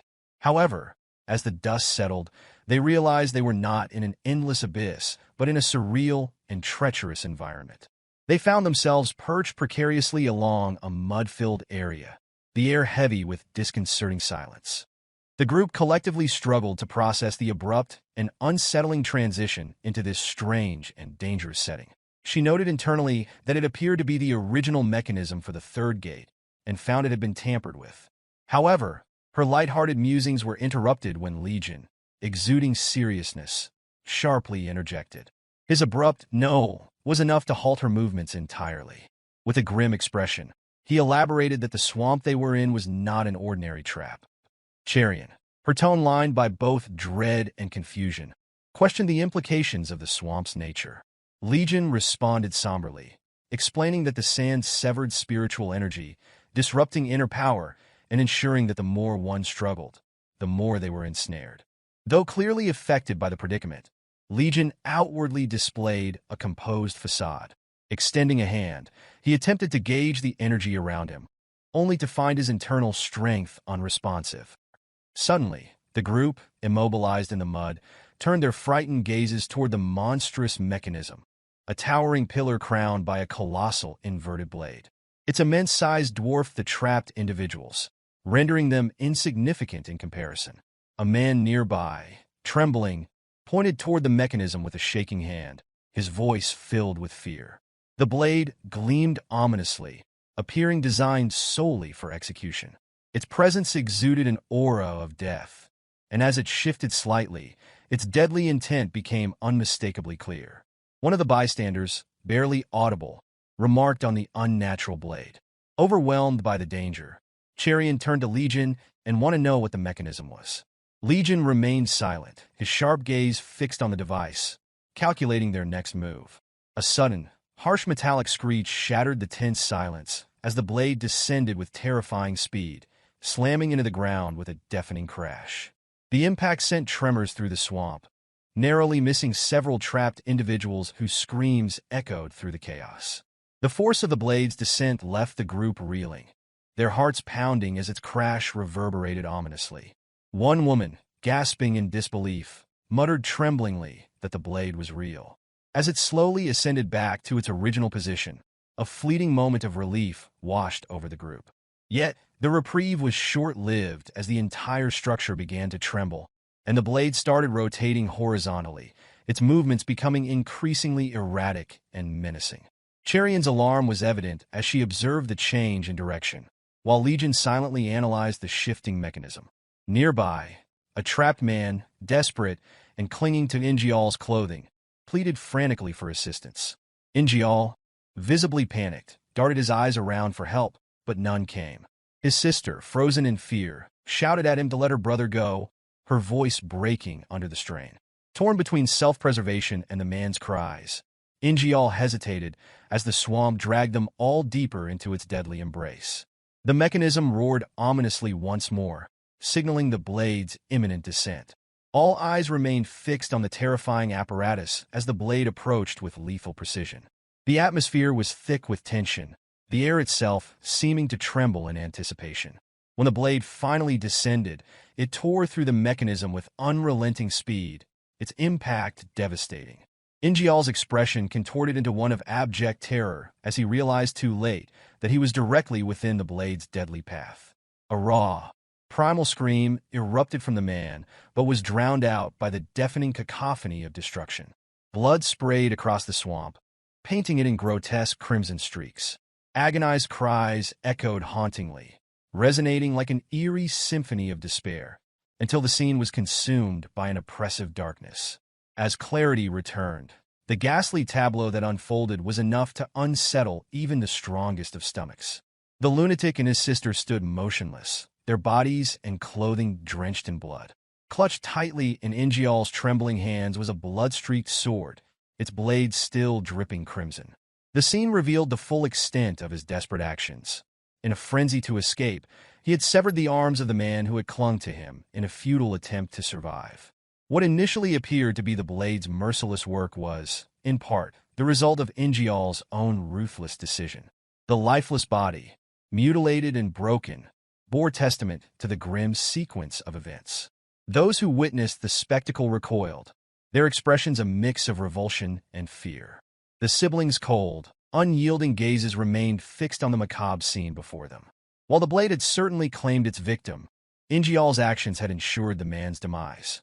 Overcome by panic and self-doubt, Ingeol muttered internally, attempting to justify his actions.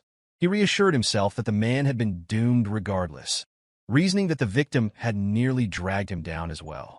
Nearby, the young master of the Northern Heaven Supreme family observed the unfolding drama with a calm, detached demeanor. His icy gaze locked onto Ingeol as he spoke in an even, measured tone, stating that the decision had been the correct one.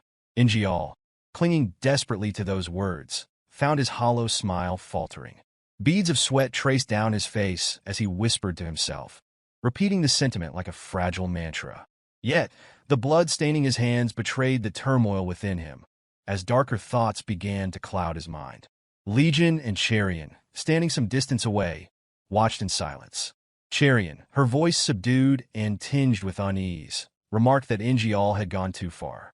Doubt flickered in her expression as she turned to Legion and confessed her own feelings. She admitted that she could never have made such a choice, wondering aloud if that made her weak or even a bad person. Shame colored her tone as her gaze fell to the ground. Legion, maintaining his stoic composure, offered a rare moment of reassurance. He explained that her feelings of remorse reflected her strong character and that such compassion was a rarity in their world. His words rekindled a faint spark of confidence within her, though his warning about the danger of losing oneself to moral questioning lingered heavily. Their exchange was interrupted by a sudden, panicked shout that drew all attention back to the massive mechanism. The device groaned ominously as it shifted once again, its movements accompanied by an air of dread. Cherian watched the towering contraption with growing anxiety, yet an inexplicable sense of calm rooted itself in her thoughts. She found herself believing that as long as Legion was nearby, everything would somehow be okay. Turning toward him, she resolved to find a way to escape and began to speak. Before her sentence could fully form, however, her words faltered, her face twisting into disbelief.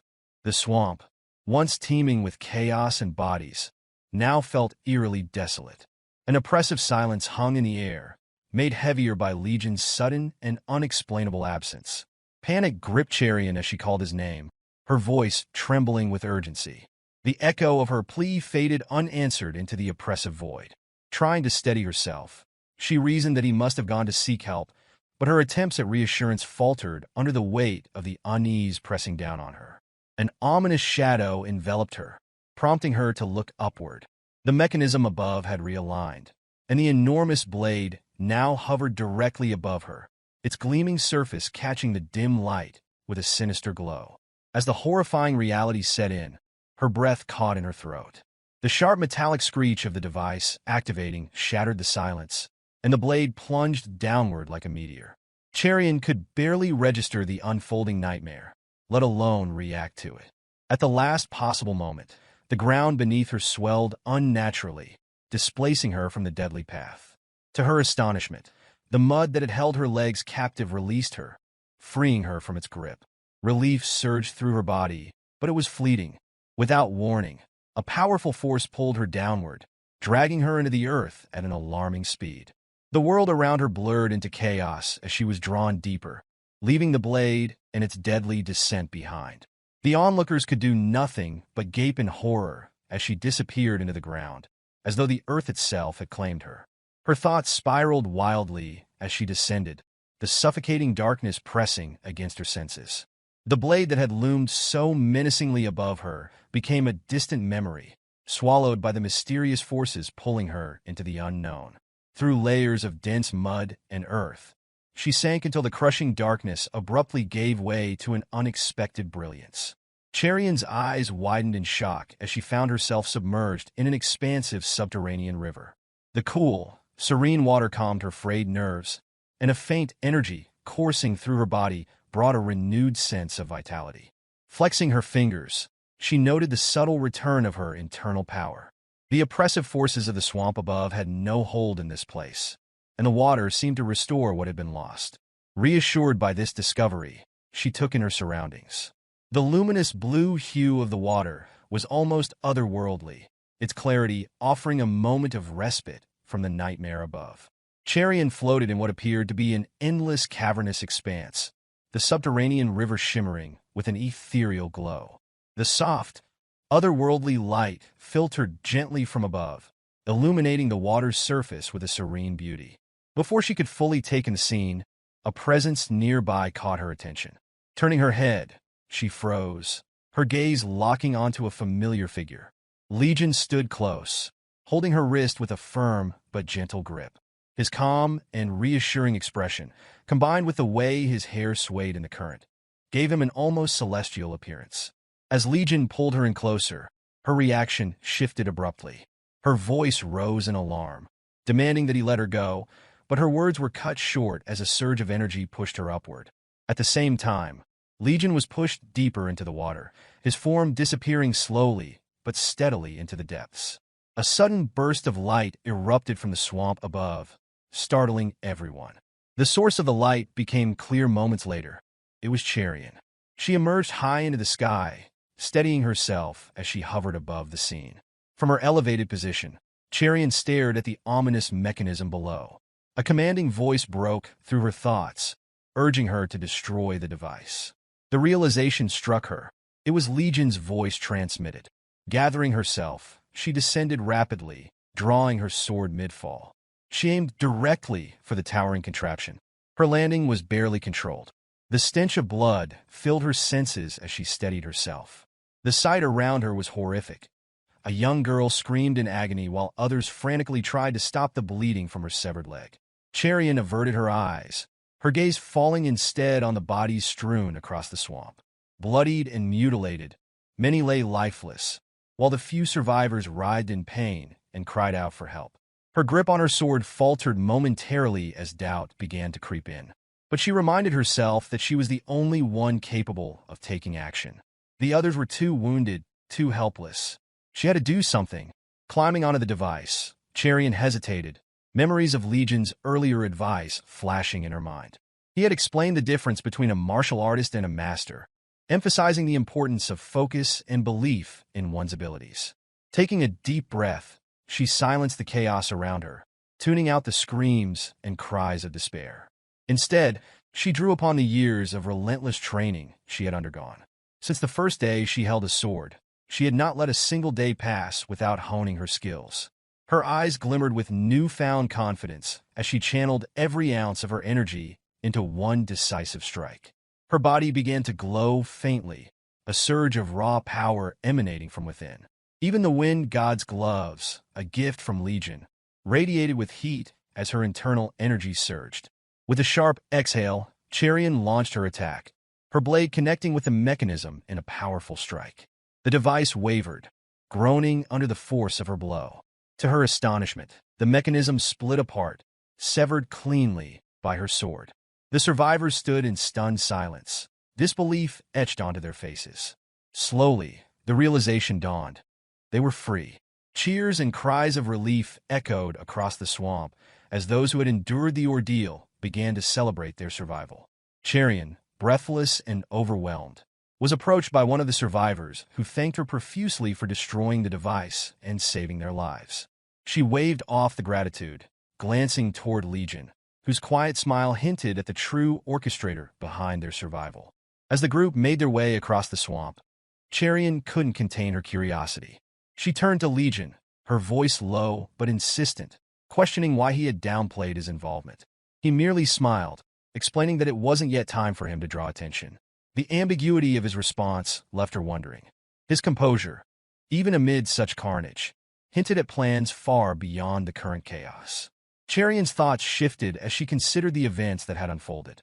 The scale of the massacre and the precision of the trap seemed too calculated to be a coincidence. Turning to Legion, she voiced her suspicions. He replied with a grave expression, stating that there were no coincidences in Jianghu.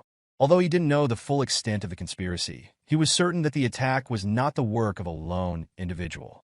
His suspicions pointed to an organized group with enough resources to target the Phoenixes and the Dragons, and even the Northern Heaven Supreme family. Somewhere else, a woman of striking beauty rested in a tranquil chamber.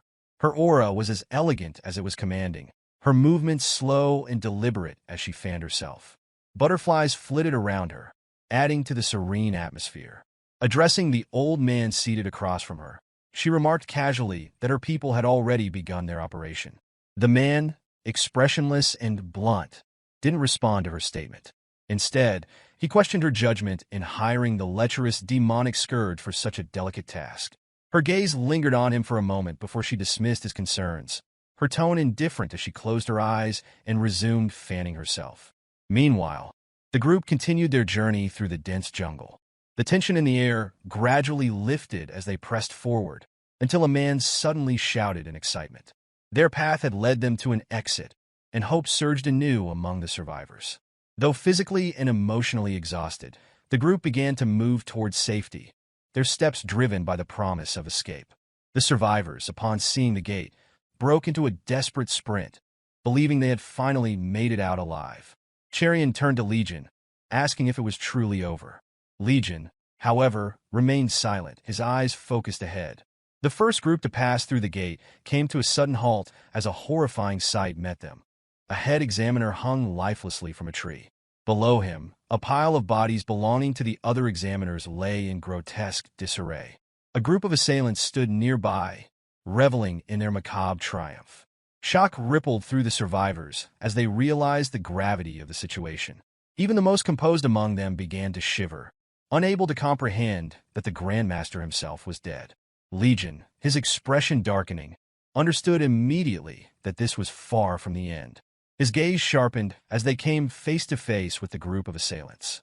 The atmosphere grew heavier as a man in a red robe turned toward the survivors. Introducing himself with a twisted grin, he declared that most knew him as the lecherous demonic scourge. The name struck the group like a thunderbolt. Faces stiffened, and whispers of disbelief rippled through the crowd. Even Legion and Cherian focused their attention entirely on the man. Yet, the lecherous demon laughed dismissively, calling his title an empty moniker. Cherian, unsettled, leaned toward Legion and quietly asked if this man's infamy was connected to his treatment of women. Legion confirmed her suspicions, explaining that the lecherous demon was infamous for his depraved actions, violating countless women and using them as human cauldrons to absorb their vital energy and enhance his power. He further elaborated that those targeted by the lecherous demon were left in a state neither truly alive nor dead. Maintaining a calm demeanor, Legion joked that he was glad not to be a woman, though Cherian chastised him, reminding him that it wasn't the time for humor. As the exchange continued, Legion noticed an eerie gaze fixed on him. A decrepit old hag stared hungrily, murmuring something about him being a feast. Meanwhile, the lecherous demon scourge addressed the group, explaining that his employer had tasked them with showcasing true hell. Cherian, confused, asked Legion if this was the organization he had previously mentioned. Legion surmised that their actions were less about ambition and more about vengeance. The lecherous demon continued to mock the group, commenting that while there were many women present, he could only absorb so much energy in a single day, leaving him to decide whom to target. Ingeol whispered to Imhagi about teaming up to eliminate the lecherous demon, but Imhagi dismissed the idea, stating that they would be killed instantly if they tried. Meanwhile, young Master Yang drew his sword and charged at the lecherous demon in a burst of bravado. The lecherous demon barely reacted, smiling as his hand snaked out to grab Yang's arm, twisting it with a sickening crack. Yang screamed in agony as his arm bent unnaturally, eliciting gasps from the onlookers. The lecherous demon lifted the young master by the neck with ease, mocking him for being all bark and no bite. Yang, defiant even in pain, cursed the scourge, calling him a coward.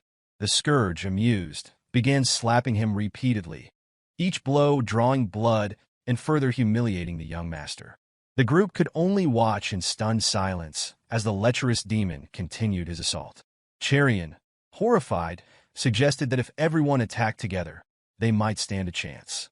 Legion, however, stopped her, warning that such an attempt would be futile. He added coldly that this experience, though brutal, would ultimately strengthen Yang in the long run. As the young master's strength gave out and his gaze dropped, the lecherous demon mockingly commented that he should have submitted sooner.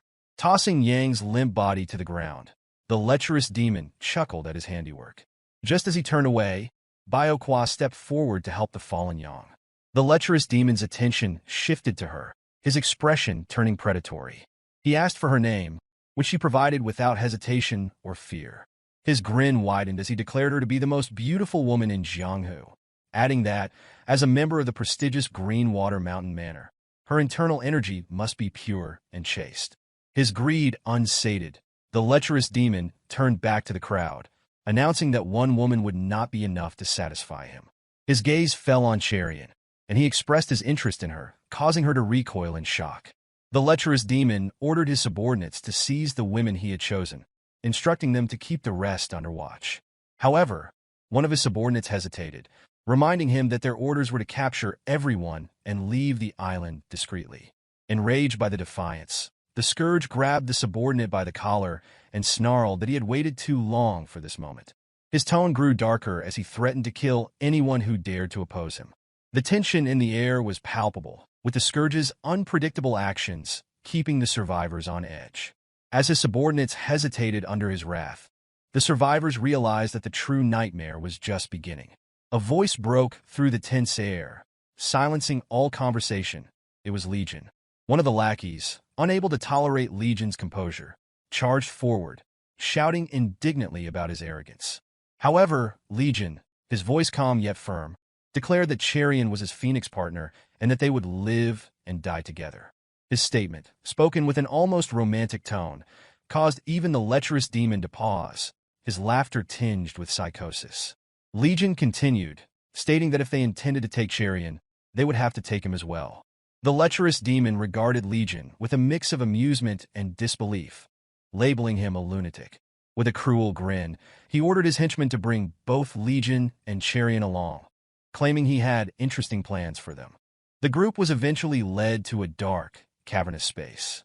The lecherous demon, basking in the moment, remarked that he had never seen women as beautiful as Cherian and Bioqua. Staring at the group of 4 captives, he sneered, calling himself lucky to have 2 snacks at once. His attention turned back to Legion and Cherian, commenting that they appeared to be lovers. Legion merely smiled faintly in response. The lecherous demon, relishing his own story, recounted a past moment when a man had been forced to watch helplessly as he tormented his partner. Approaching Cherian, he whispered that he looked forward to today being just as enjoyable. Before he could act, however, the light illuminating the cave suddenly extinguished, plunging the space into darkness. In an instant, the other pair fell to the ground and found his blood vessels sealed. The lecherous demon, startled, drew his weapon, scanning the pitch-black cave for the culprit. His gaze landed briefly on Cherian, but he quickly deduced it wasn't her. A flicker of movement caught his eye, and his suspicions turned toward Legion, who stood with a faint smile, his calm demeanor betraying nothing. Enraged, the lecherous demon lunged at Legion, weapon poised. Legion didn't flinch. Instead, he leapt gracefully into the air, avoiding the strike with ease. The sight shocked the lecherous demon, who was unprepared for such agility. Legion landed on a chain suspended in the cave and immediately countered, closing the distance between them with a lightning-quick attack. Though the lecherous demon managed to block the strike, the force left him rattled. He laughed hollowly, acknowledging Legion's strength but dismissing him as merely an upstart. Unperturbed, Legion countered with humor, mocking the demon's overconfidence. In retaliation, the lecherous demon unleashed a barrage of attacks, his weapon destroying the cave's surroundings. Meanwhile, Cherian carried the unconscious young Master Yang and Bioqua to safety as the structure began to collapse under the force of the attacks. Amid the chaos of crumbling rock and swirling dust, the lecherous demon lost sight of Legion. When he turned to search, Legion appeared behind him, launching a near-fatal strike. Sensing the danger at the last second, the lecherous demon narrowly avoided it, countering by ensnaring Legion's arm with his chains. Furious at the wound Legion had inflicted on his face, he tossed Legion into the air, but Legion landed effortlessly, balanced and unshaken. Legion retaliated with a devastating kick that sent the lecherous demon staggering, blood pouring from his mouth. The demon, now agitated and desperate, launched a powerful attack. Legion met it head-on, shattering the demon's attacks with his bare hand. The lecherous demon continued his relentless assault, but Legion deflected every strike with precision. Cherian, watching from a distance, was in disbelief at the intensity of the battle. She had known Legion was strong, but not to this degree. The lecherous demon, overwhelmed by Legion's onslaught, began to falter. His thoughts spiraled, questioning how someone so young could possess such overwhelming power. Realizing that Legion was channeling a palm technique, the demon grew confident, believing his own mastery of energy would overwhelm Legion. He collided with Legion's strike, their palms meeting in a deafening explosion of energy that shook the cave to its core. At first, the lecherous demon was certain of his victory, relying on the decades of energy he had accumulated. But as the exchange continued, he noticed that Legion was unaffected. Panic set in as he realized his energy reserves were draining rapidly, while Legion remained steadfast. Veins bulged across the demon's face as he pushed himself to his limit, causing the entire cave to collapse under the strain.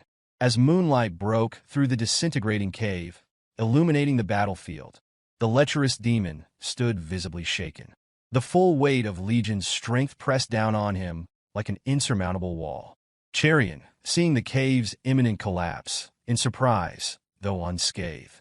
Legion, his tone calm but cutting, condemned the demon for sacrificing countless lives for such fleeting power. With a sudden surge of energy, Legion struck the demon, sending him crashing into a wall with enough force to shatter it. Blood gushed from the demon's mouth as he tried to recover. Realizing he had no chance of victory, the demon turned his sights on Cherion, planning to take her hostage. The demon's weapon flew toward Cherion at lightning speed, but before it could reach her, Legion unleashed his demonic sword. The blade severed the demon's chains midair, its overwhelming power shocking everyone. Legion instructed Cherion to close her eyes as he struck the ground. The lecherous demon, unable to process what was happening, attempted to dodge. Blood sprayed as both his arms were severed in one swift motion. The lecherous demon collapsed to his knees, staring at Legion with a mix of terror and disbelief. Legion, his gaze piercing, stepped forward as the demon attempted to crawl away. Cherion, frozen in shock, watched as Legion raised his sword. Calmly, Legion declared that the demon had no chance of escaping. Legion swung his large sword, the blade landing directly on the lecherous demon. The swift attack split the demon in half, leaving him so helpless that his cries for aid filled the cave. But Legion had already made his decision. He continued slashing relentlessly as the demon's cries echoed, his eyes turning a deep red as the sword's spirit engulfed him. With one final strike, so powerful it decapitated the demon, the battle ended in a gruesome display. Blood splattered across Legion's face as he stood motionless. One of his pupils retained its natural yellow color, while the other burned a bloodshot red. Cherion, witnessing the massacre from the sidelines, saw the demon's severed head flutter through the air. Legion's expression was solemn, unmoved by the chaos around him. In the demon's final breath, he questioned who Legion truly was, but there was no answer. Moments later, a group arrived at the cave, drawn by the strange, thunderous sounds reverberating from within. As they entered, their eyes fell upon the blood-soaked carnage and the lifeless body of their once mighty leader. The group struggled to comprehend how someone so powerful had met such a brutal end. Their gazes shifted to Legion, standing amidst the devastation, his sword dripping with blood.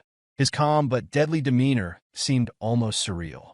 Refusing to believe that this young man had single-handedly defeated their leader, one of them stepped forward, snarling with rage and disbelief. The accusation that Legion was responsible carried an undertone of disdain.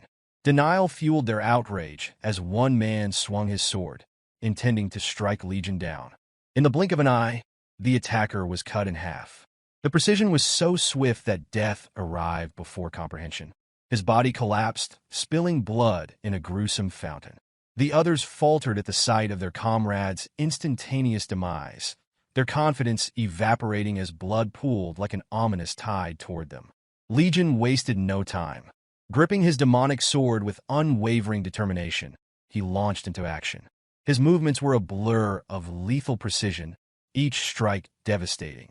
In mere moments, the remaining assailants fell, their bodies crumbling under his relentless assault. Blood painted the walls and pooled on the ground, transforming the cave into a grotesque scene of despair, a grim testament to Legion's unmatched fury. Amid the carnage, Cherion stood paralyzed by the horror unfolding before her. Her mind struggled to process the massacre she had just witnessed. This was no ordinary fight. It was an annihilation, a performance of destruction reminiscent of the death god himself.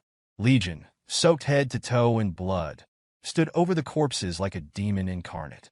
Cherion's chest tightened as her thoughts raced. Was this truly the same man she had laughed with, the one who had shared quiet, simple moments in her home? The warmth of those memories clashed violently with the nightmare before her.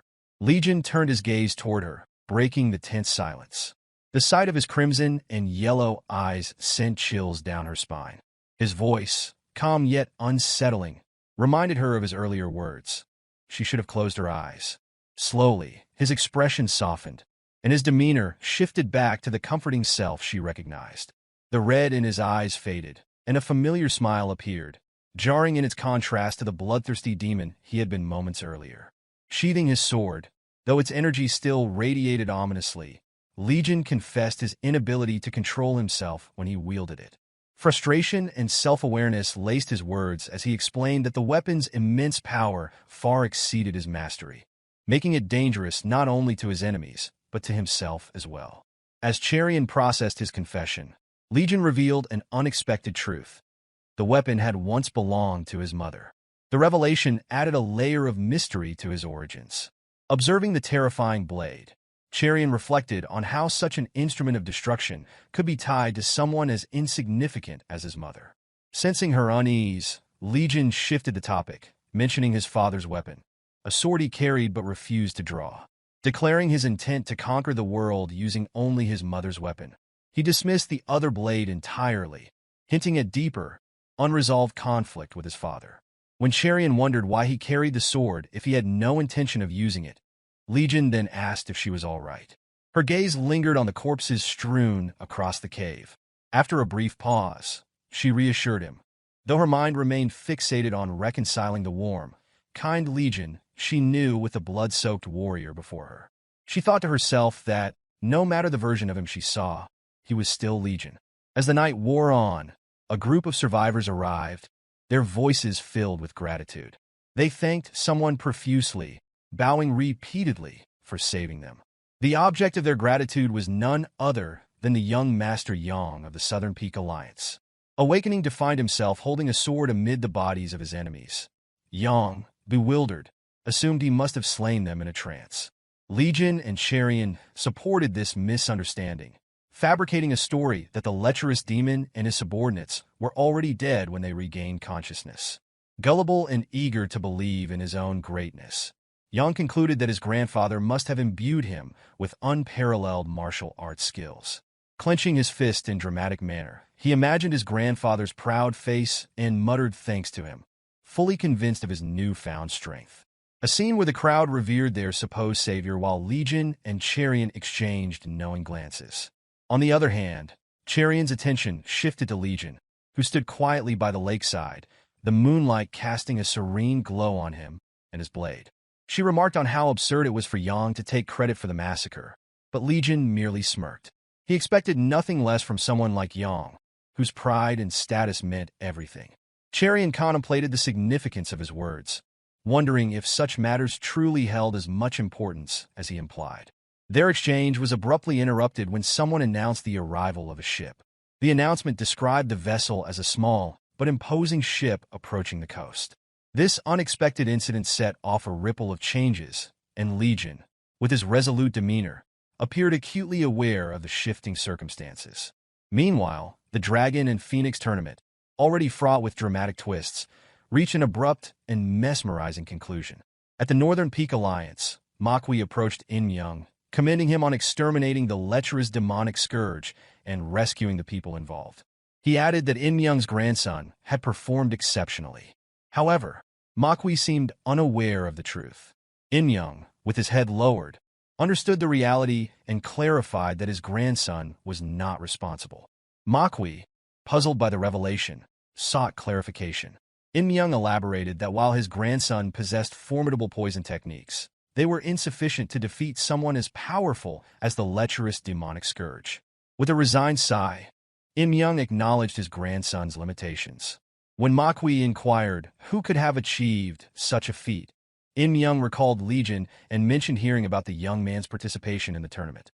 Intrigued, Makwi sought confirmation, and In-myung, lost in thought, nodded as memories of Legion resurfaced. Reflecting silently, In-myung questioned whether Legion could have single-handedly defeated the Scourge. The possibility seemed implausible, yet a lingering feeling tied Legion to the event. Makwi suggested investigating Legion discreetly, but In-myung dismissed the idea, stating that provoking the boy was unnecessary. He proposed maintaining a facade of ignorance while observing from afar. Makwi agreed, but remarked on the opportunity to tarnish the reputation of the Northern Heaven Supreme family.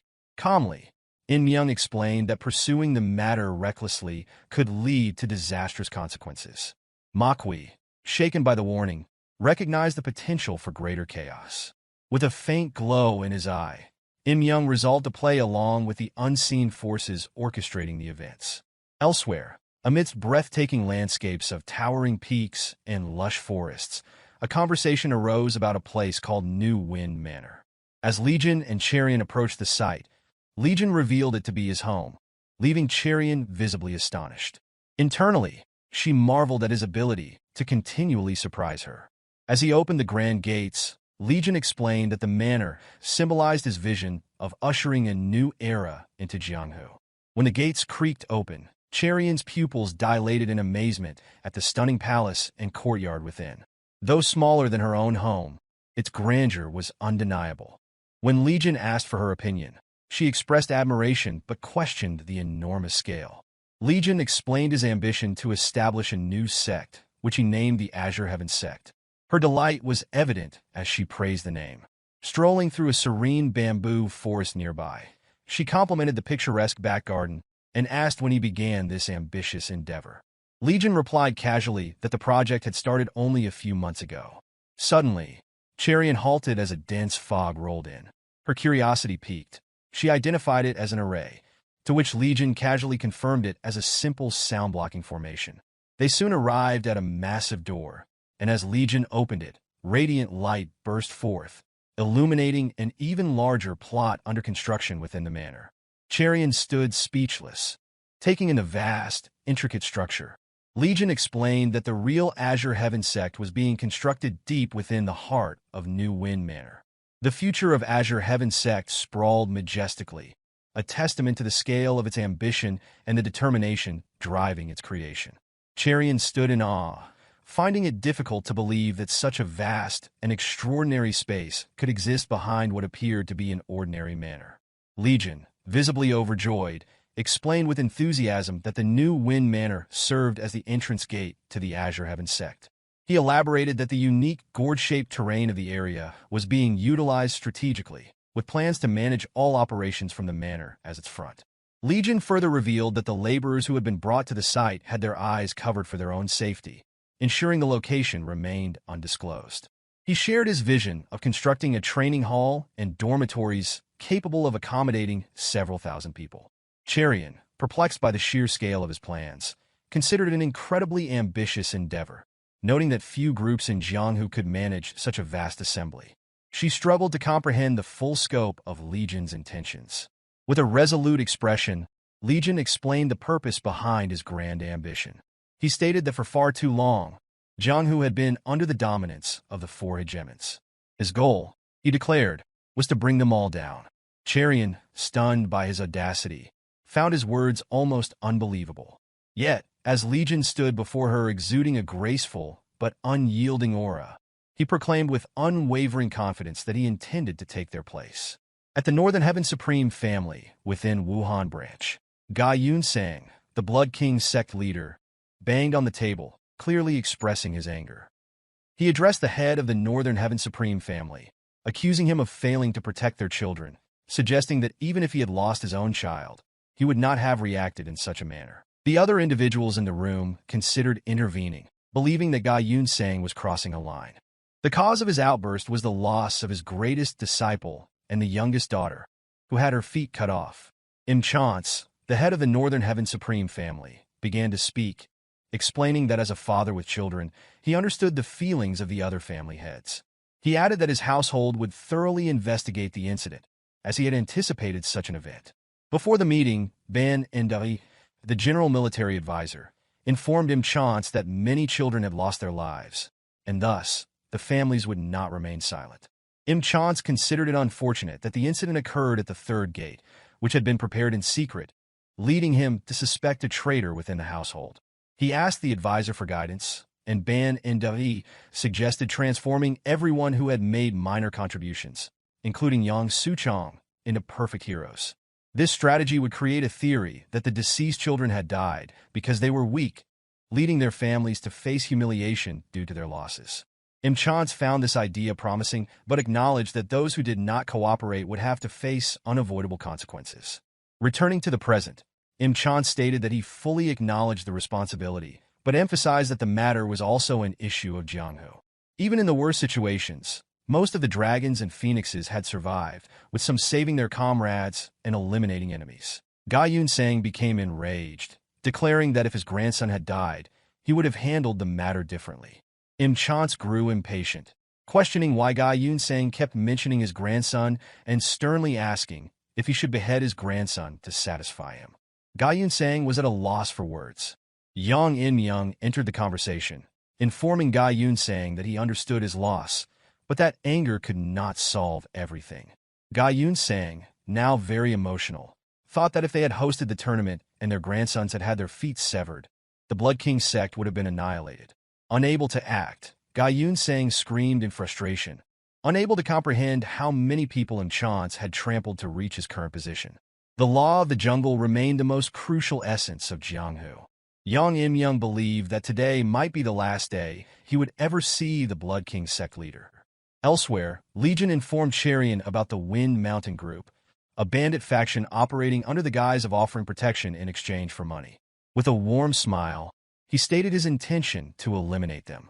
Cherian, concerned about his impulsiveness, wondered if he would lose control and leave devastation in his wake. She questioned whether some bandits might have turned to this life out of desperation to survive. Legion dismissed the idea, asserting that good people would remain good regardless of their circumstances. As they neared the group's territory, two bandits stationed at the gate noticed them approaching. The guards remarked on Cherian's striking appearance, but decided they couldn't let the pair pass unchallenged. One bandit rushed forward, attempting to behead Legion. Unbothered, Legion casually asked Cherian whether he resembled a demonic murderer. Cherian, recognizing the danger, called out a warning for him to dodge. However, Legion caught the blade barehanded and used the blade to counter the attacker with such force that the man vomited blood and collapsed unconscious. Observing this, Cherian realized what he meant by not killing them. Another bandit considered attacking, but froze in fear as Legion locked eyes with him, releasing a manic smile.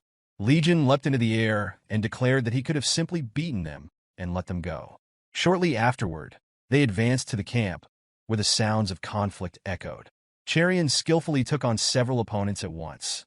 Legion, soaring through the air, reminded her to act decisively or risk her life. When an enemy attempted to strike her, she struck his neck, swiftly incapacitating him. Elated, she remarked on her improved martial arts skills. Meanwhile, Legion grabbed a bandit by the face, slamming him into the ground and mockingly asking if it felt satisfying. Turning his attention to Cherian, he encouraged her, insisting she could grow even stronger through these experiences. Suddenly, a hidden projectile flew toward her. Cherian reacted quickly, slicing it in half, but inhaled a strange powder that spread through the air. She immediately sensed its effects coursing through her body. A bandit leader emerged, observing their abilities and noting that they must be formidable martial artists to have taken down so many of his men. He explained that the powder she inhaled was a mixture of poison and an aphrodisiac, designed to inflame her body and compel her to seek a partner. Without mating, he warned the poison would be fatal. Li Gon seized the moment to reassure Cherian, suggesting with a grin that he was available to help her. His behavior unsettled Cherian, who hastily went ahead to beat the bandit for an antidote.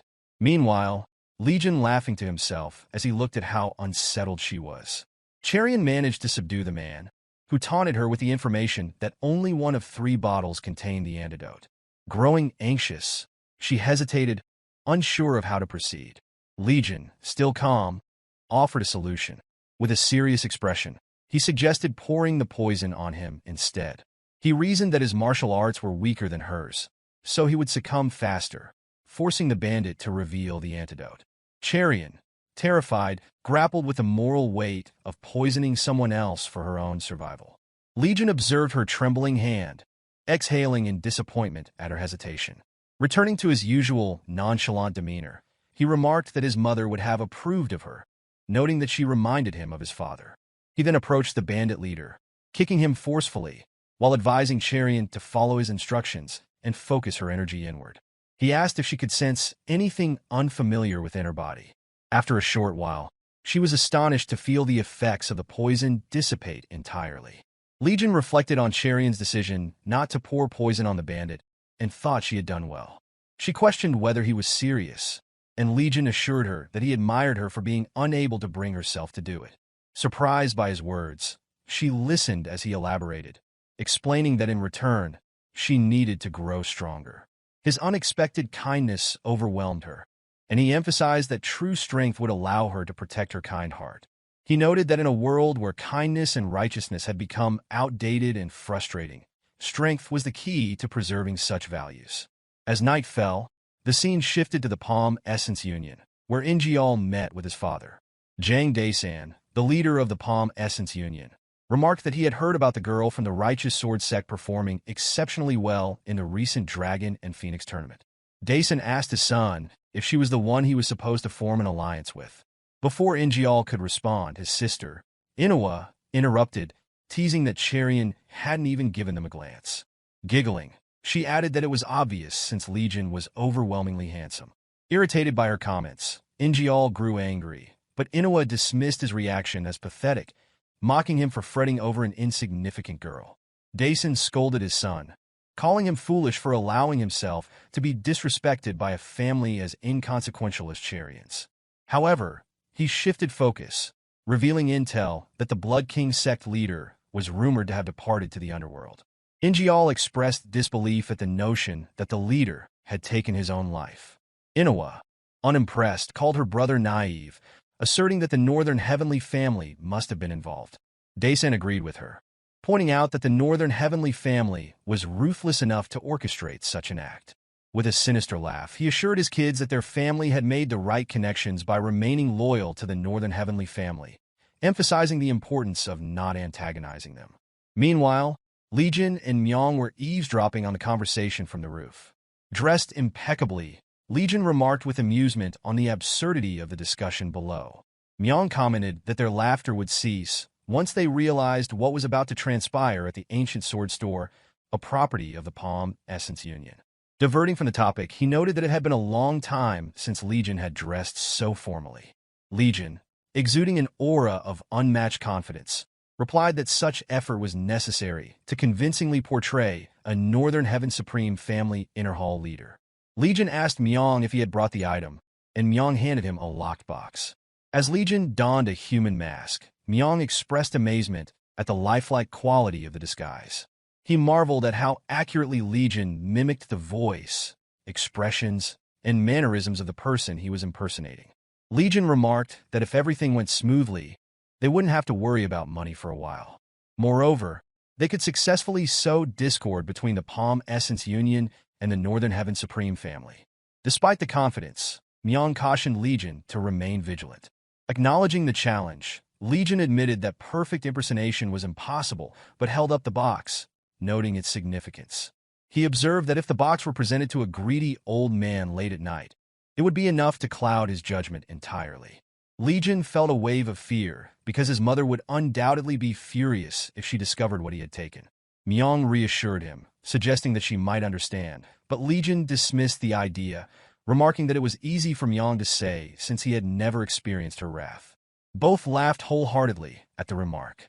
Myong then urged Legion to be careful, informing him that the inner hall leader was fast asleep at home and would not be leaving that night. Later that day, Legion, now in disguise, visited the Ancient Sword's office. The store manager, visibly tense, inquired about the purpose of the inner hall elder of the Northern Heaven Supreme family visiting such a humble establishment. Legion placed a box on the table, wearing a sly expression, and instructed the manager to listen closely. He warned that what he was about to say must never be repeated and carried life-threatening importance. The manager, shocked and intrigued, assumed the matter was dangerous and thought it could bring him great profit. When asked to reveal the contents, Legion opened the box, which emitted a bright, dazzling light. The manager, stunned, recognized the object immediately. Its balanced beauty, intricate craftsmanship, and radiant glow marked it as the revered artifact of the heavenly demon divine cult, the divine demon Jade Buddha. He confirmed its authenticity, though he could scarcely believe it was genuine. His thoughts raced as he estimated its worth to be at least 500,000 niang. Imagining the profit he could make, he considered offering 400,000 niang, but realized it would be impossible to handle the item discreetly without the leader's involvement. Legion watched the manager's greed play out with amusement behind the mask. The manager eventually offered 200,000 niang, a figure Legion pretended to consider begrudgingly before agreeing. The manager, barely able to conceal his excitement, Legion quickly accepted the condition to pay in small, untraceable slips. After the transaction, Legion returned to Myong, who commended his efforts. Removing his mask, Legion revealed that the task had been straightforward. He explained that they would break into the ancient sword store's vault that night, retrieving the Jade Buddha along with several thousand niang. Myong cautioned Legion, mentioning the 12 unbreakable formations protecting the store. Legion dismissed the concern confidently, claiming no formation existed that he could not dismantle. He anticipated devastating losses for the Palm Essence Union and immense backlash, especially with the Northern Heaven Supreme family's Inner Hall elder visiting the same day. However, Legion felt their plan to slowly bleed the Union dry like leeches was still incomplete. The following morning, chaos erupted within the Palm Essence Union. Daesan, the leader, was livid as the ancient sword store manager cowered before him, trembling. The manager reported that the vault mechanisms had been destroyed and all cash and antiques were missing. However, he also mentioned something peculiar. With a worried expression, he revealed that the Inner Hall elder of the Northern Heaven Supreme family had visited the store the previous day. Daesan, shocked, demanded an explanation for the visit. The storekeeper explained that the leader had left the divine demon Jade Buddha in his care. Daesan's eyes narrowed in suspicion. He found it strange that such a valuable item had been entrusted to the store, only for it to be stolen the same night. As suspicion mounted, Daesan considered whether the storekeeper had been involved, but he doubted the man had the courage to orchestrate such a heist. Thoughts turned to the elder, a shrewd and calculative individual, but even that seemed unlikely to align with the evidence at hand. This left only one possibility. The entire situation appeared to have been orchestrated by the Northern Heaven Supreme family. Daesan sat on the chair, holding his head in frustration. The Northern Heaven Supreme family had long maintained their business in Wuhan through the Palm Essence Union, fostering a close relationship over the years. The sudden betrayal was incomprehensible to him. As he brooded, another man burst into the room, announcing that a serious problem had arisen. The iron safe had been raided. Daesan, now visibly agitated, demanded to know what was happening and whether a significant number of weapons had been stolen. Meanwhile, a carriage filled with weapons, pulled by 2 horses, made its way through another part of the region. Legion, seated, expressed amazement at the high-quality weapons retrieved from the Palm Essence Union's iron safe. Myong explained that the quality likely stemmed from their intended delivery to the Northern Heaven Supreme family. Smiling cheerfully, Legion revealed that he had deliberately left traces in the iron safe, ensuring that suspicion would fall squarely on the Northern Heaven Supreme family. This, he reasoned, would place the Palm Essence Union leader in an untenable position. Myong acknowledged the likelihood of this outcome, but pointed out that confronting the Northern Heaven Supreme family outright was not an option. Legion mentioned hearing about the upcoming Dragon and Phoenix Awards ceremony hosted by the Northern Heaven Supreme family. Inspecting a finely crafted sword, he speculated that by the time of the ceremony, the Palm Essence Union leader's doubts and suspicions would have fully taken root. Myong added that the ceremony would honor individuals with notable achievements, naming Cherian, who had disabled the trap, and Yang Suchong, who had taken credit for Legion's efforts, as likely recipients. As the carriage moved forward, Legion explained that Cherian had stated her reluctance to accept the award, as she felt it was not her achievement. However, being recognized as the Phoenix would significantly benefit the Righteous Sword Sect. A few days later, the Dragon and Phoenix Awards ceremony commenced, and Cherian received numerous congratulations. She found the attention frustrating, thinking that Legion deserved the praise instead. She had not seen him for some time, recalling their last encounter a few days prior. During that meeting, Legion had informed her of his decision to stay at the Azure Heaven Sect, explaining with a straight face that he could no longer inconvenience her. Shocked by his words, she had questioned why he started to care about such matters. Legion had noted her disappointment, which was evident from her expression. She had pointed out that the Azure Heaven sect was far away, but he insisted on leaving regardless. Before departing, he reassured her not to refuse being named the Phoenix, emphasizing that disabling the mechanism was entirely her doing. He had encouraged her to accept the prize money, suggesting they could celebrate later with grilled meat. She had thought this a good idea and had asked why he had participated in the Dragon and Phoenix tournament with her, given his apparent disinterest in such events. Legion had smiled and explained that, on the first day they met, Ingeol had picked a fight with him. Despite being overshadowed by the Palm Essence Union's influence, Cherian had stood up for him, a gesture he had never experienced before. In his decade-long wandering through Jianghu, no stranger had ever defended him. Hearing this, her expression had softened, and she remarked that his journey must not have been as enjoyable as she had imagined. Laughing, he had admitted that Jianghu was quite different from what he had anticipated, leaving her unable to fully comprehend the experiences he had endured along the way. Cherian found herself lost in thought, her mind occupied with memories of Legion, while bystanders continued to praise her, marveling at her exceptional martial arts skills. Their words, however, barely registered with her, as her thoughts were elsewhere. The moment was interrupted by the arrival of Ingeol, who entered the scene with an accusatory demeanor. He began insinuating that her skills were not the sole reason for her recent achievements. Observing him with calm curiosity, Cherian silently wondered what he was trying to insinuate. He demanded to know how she had managed to escape the swamp unscathed. Pretending to remain composed, Ingeol pressed further, questioning how she could have cut through the enormous trap device, implying that such a feat was beyond her abilities. Cherian, now visibly unsettled, responded by attributing her success to sheer luck. Ingeol, unconvinced, concluded inwardly that her success must have been achieved through some sort of underhanded means. Without warning, Ingeol drew his sword, loudly declaring his intention to test her martial arts skills. He saw this as an opportunity to expose her supposed lack of ability. Cherian, caught off guard, tried to make sense of his sudden aggression. He declared that if she had truly destroyed the trap using her own strength, defeating him in a duel should be effortless. Challenging her to draw her sword, he demanded a fight. Cherian, confused by his provocations, asked why he was causing such a scene at the banquet. Ingeol responded that she could neither explain nor prove her actions through her skills alone. His accusations piqued the curiosity of those present, who began speculating about how she had managed to destroy the trap. Ingeol crossed the line by suggesting that the Righteous Sword Sect might be collaborating with criminals. To make matters worse, he accused her of associating with a mysterious individual before the tournament. At this, Cherian finally drew her sword, calmly stating that if it was a duel he wanted, she would gladly oblige. The spectators grew excited, anticipating a duel between the Phoenix and the Descendant of the Palm Essence Union. Before Cherian could fully prepare, Ingeol launched a sudden attack. Cherian, however, effortlessly dodged the strike, leaving Ingeol in disbelief at her quick reflexes. Without hesitation, she countered, aiming her sword at his neck. Trained extensively under Legion's guidance, her movements were precise and calculated. As her blade approached its target, Cherian reconsidered her action and altered the trajectory of her attack at the last moment. Instead of delivering a potentially lethal blow, she struck his cheek with the flat of her sword.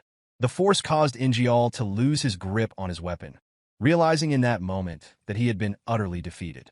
The room fell silent as the crowd processed what had just happened. Cherian calmly sheathed her sword and asked him if he was satisfied now that she had defeated him decisively. Murmurs spread through the crowd as spectators began discussing her skill, remarking that she had beaten him with a single strike. Many noted that had she been serious, Ingeol wouldn't have stood a chance. The consensus was that her decision to go easy on him was both gracious and humiliating for him. Meanwhile, Dason watched the spectacle from the sidelines, his disappointment palpable. He reflected on the shame of seeing his son lose so publicly, especially to someone like Cherian.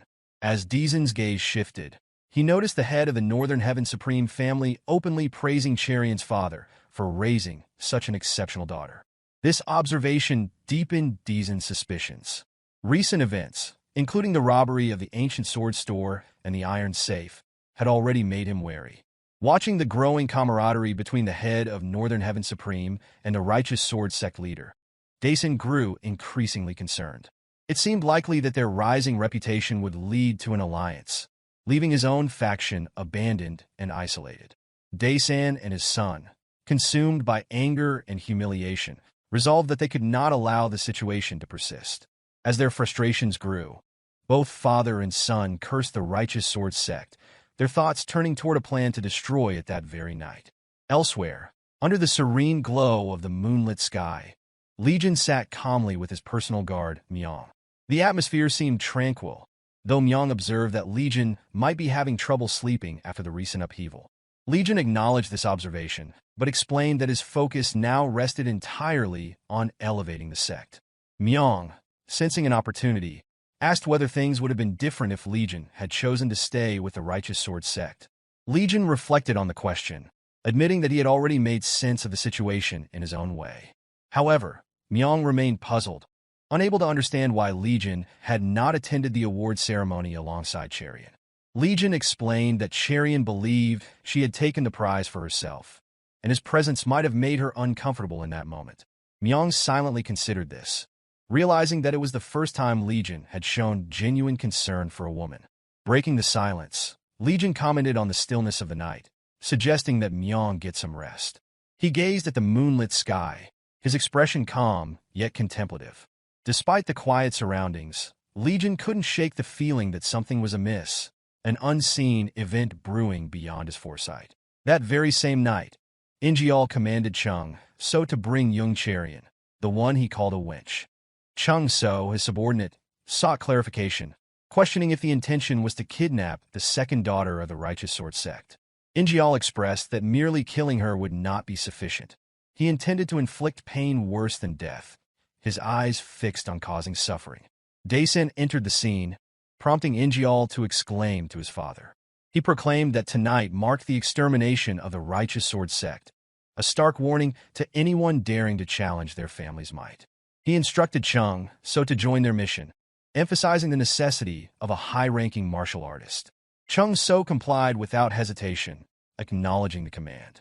Ingeol cast a final glance at Chung So, reinforcing the earlier directive before Daesun departed with Chung So trailing behind. Meanwhile, the Righteous Sword Sect remained unaware of the impending threat, resembling a calm before the storm. Abruptly, Cherian awoke, her senses instantly sharpening as she opened her eyes. Despite appearing unalarmed, a restless unease gnawed at her mind.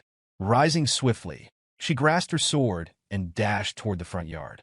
Her acute perception immediately sensed a formidable killing intent. As she neared, she observed dozens encircling the sect. Determined to warn her family, she ran through the yard and was startled when a blade aimed at her neck suddenly appeared. Instinctively, she halted her sprint to evade the attack. Her martial prowess took over as she gripped her sword's handle, executing a swift maneuver toward the assailant's throat. Blood spurted as fate claimed the attacker. His lifeless body collapsed, blood splattering the wall fence. For a fleeting moment, fear trembled Cherian, her heart faltering as blood stained her nightgown.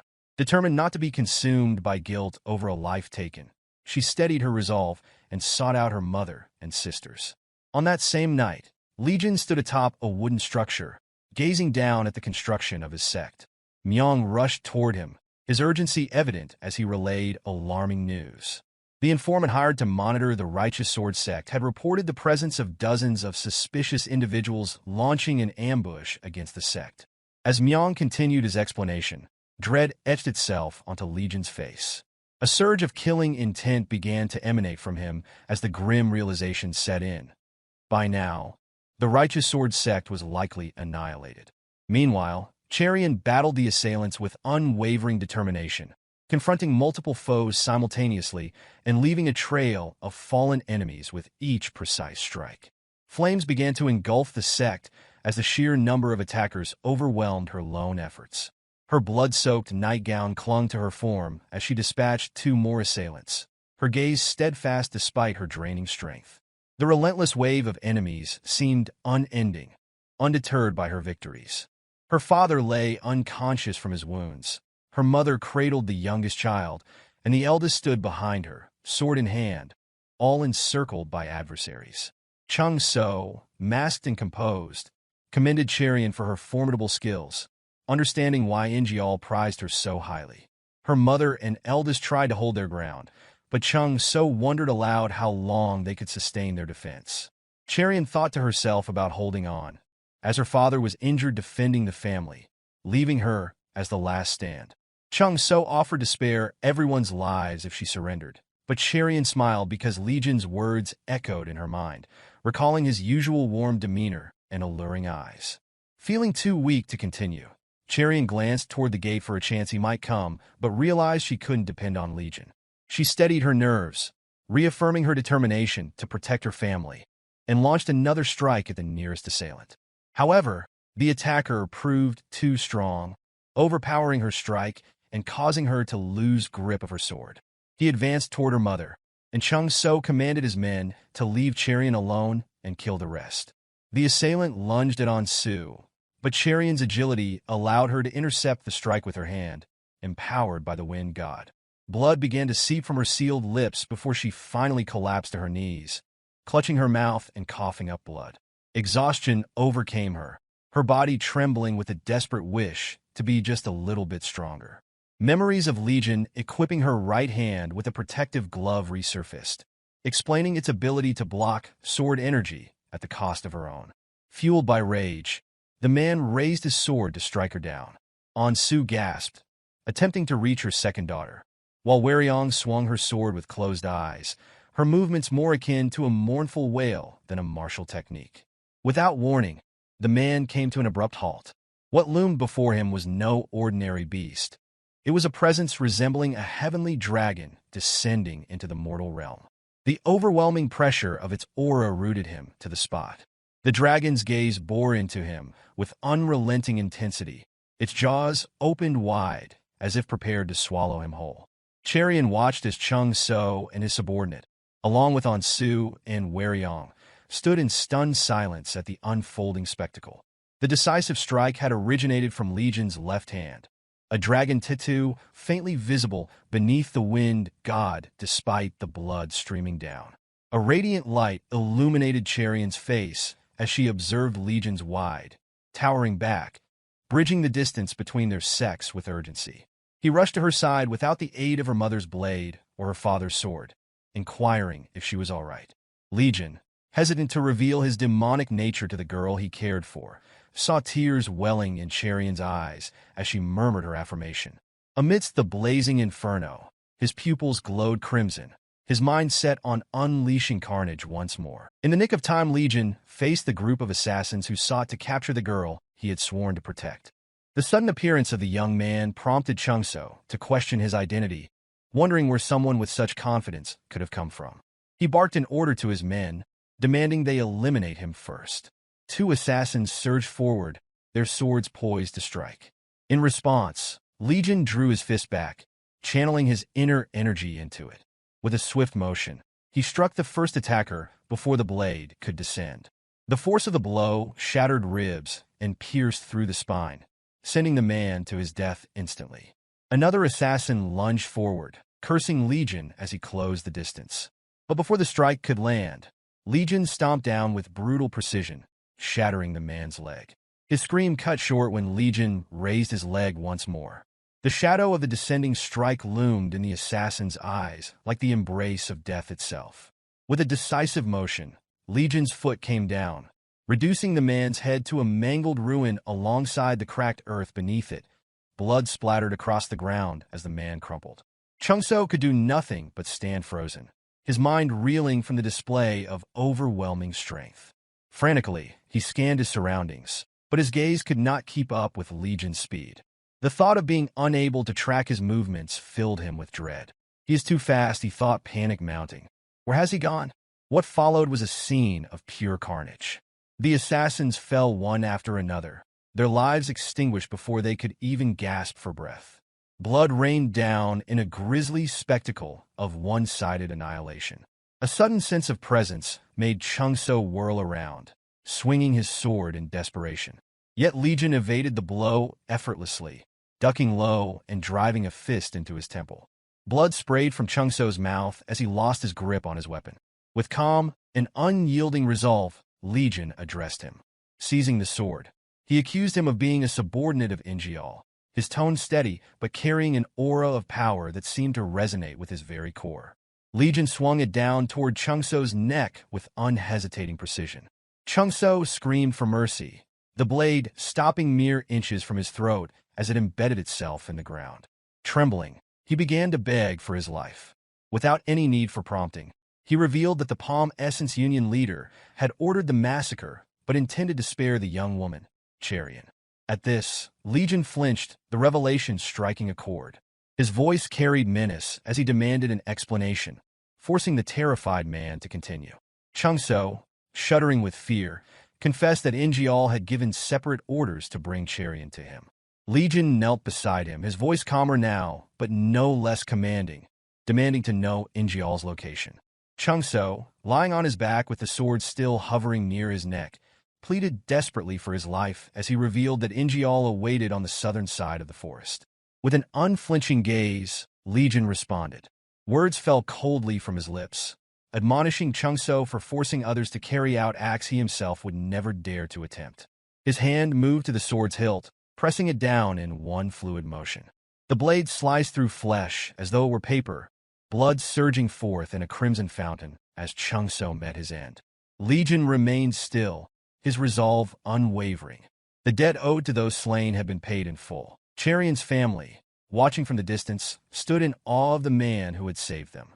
Their gratitude mingled with astonishment at the sheer power he wielded. Cherian, however, struggled to reconcile the kind soul she had come to know with the man who now stood among the bodies of the fallen, all of it done for her sake.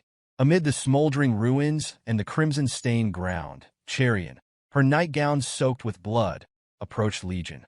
Her voice was soft, calm, and full of concern as she asked if he was all right. Legion's demeanor shifted as he replied, apologizing for his delay. Despite the carnage surrounding him, his tone became tender, and his expression softened, his eyes reflecting the longing he felt for her.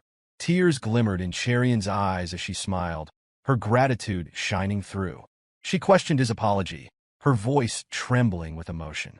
Before she could speak further, another figure emerged from the chaos. Myong arrived, addressing Legion respectfully and expressing relief that he had come in time. He clasped his hands and turned to Cherian, offering words of reassurance. Though puzzled by the sudden appearance of this man who addressed Legion as young master, Cherian returned the gesture politely. Legion rose to his feet, issuing instructions with nonchalance.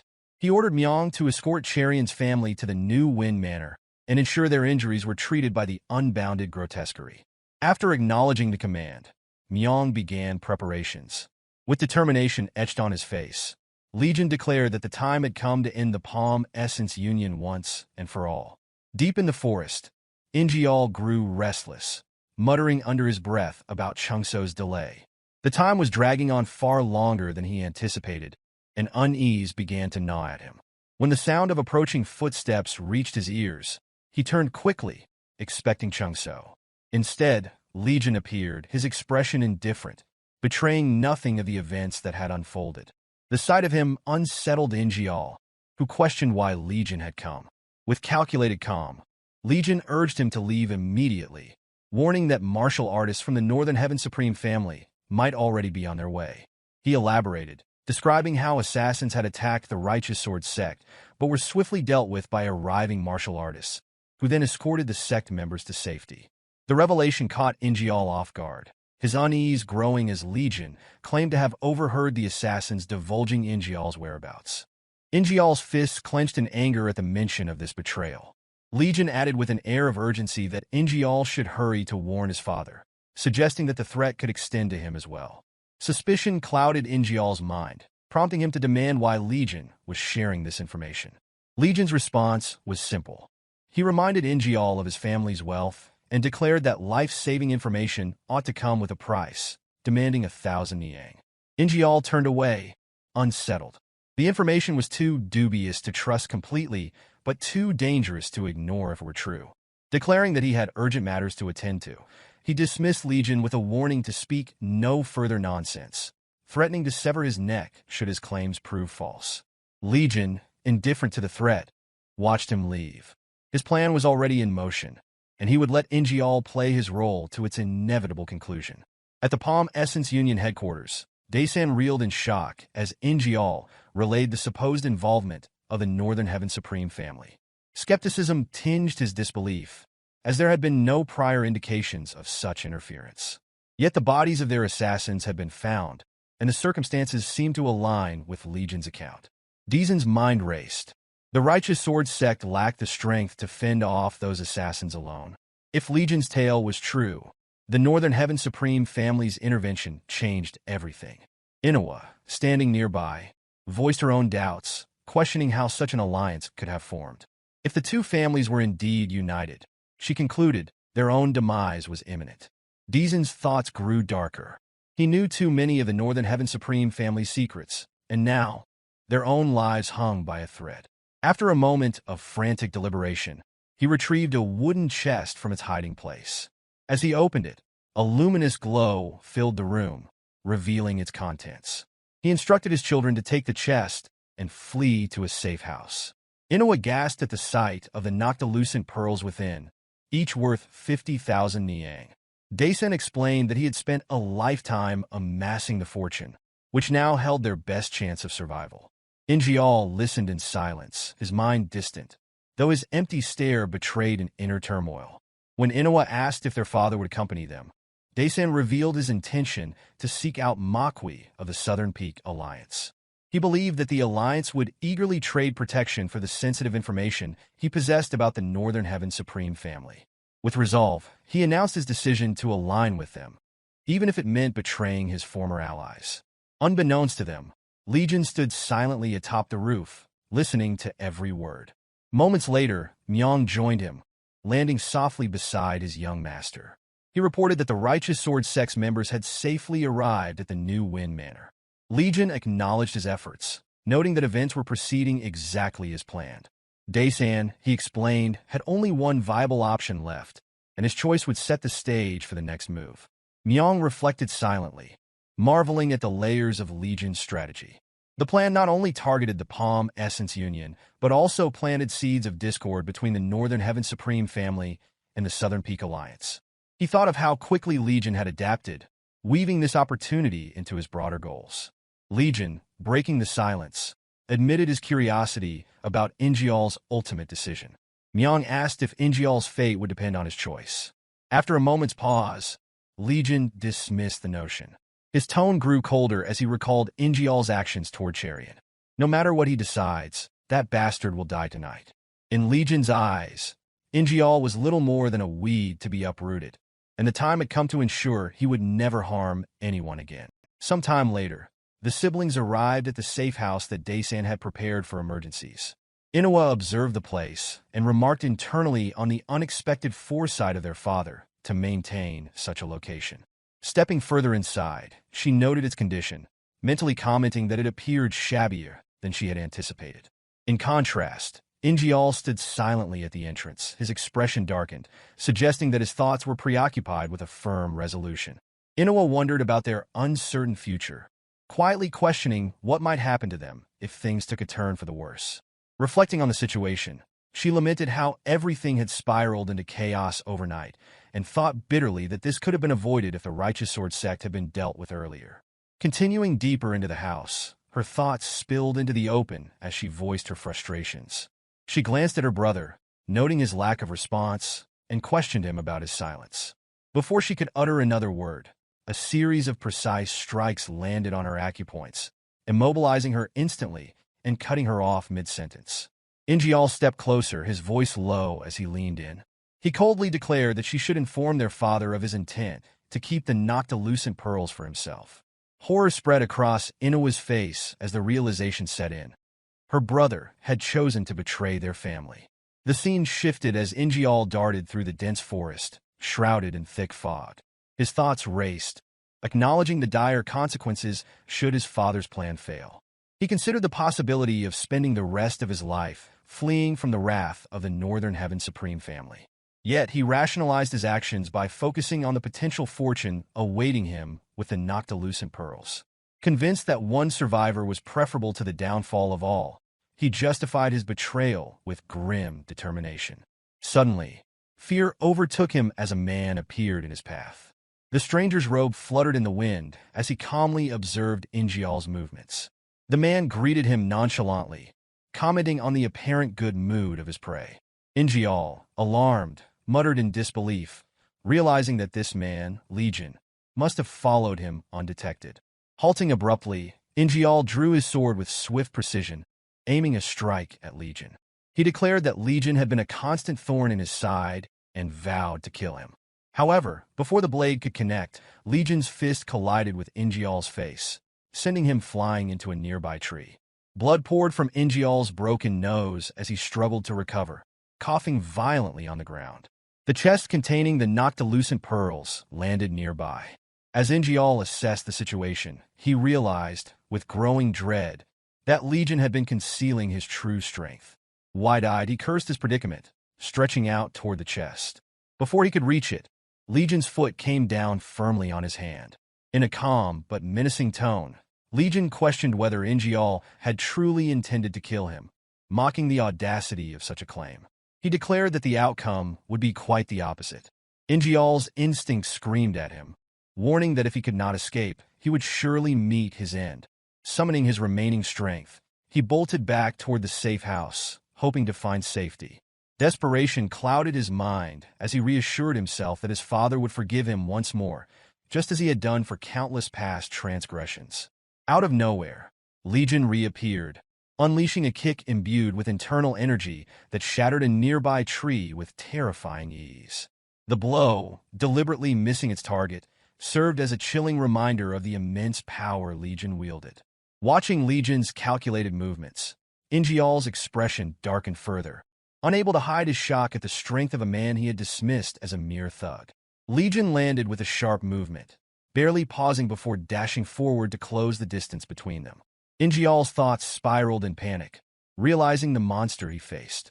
Every fiber of his being screamed that if he were caught, it would mean certain death.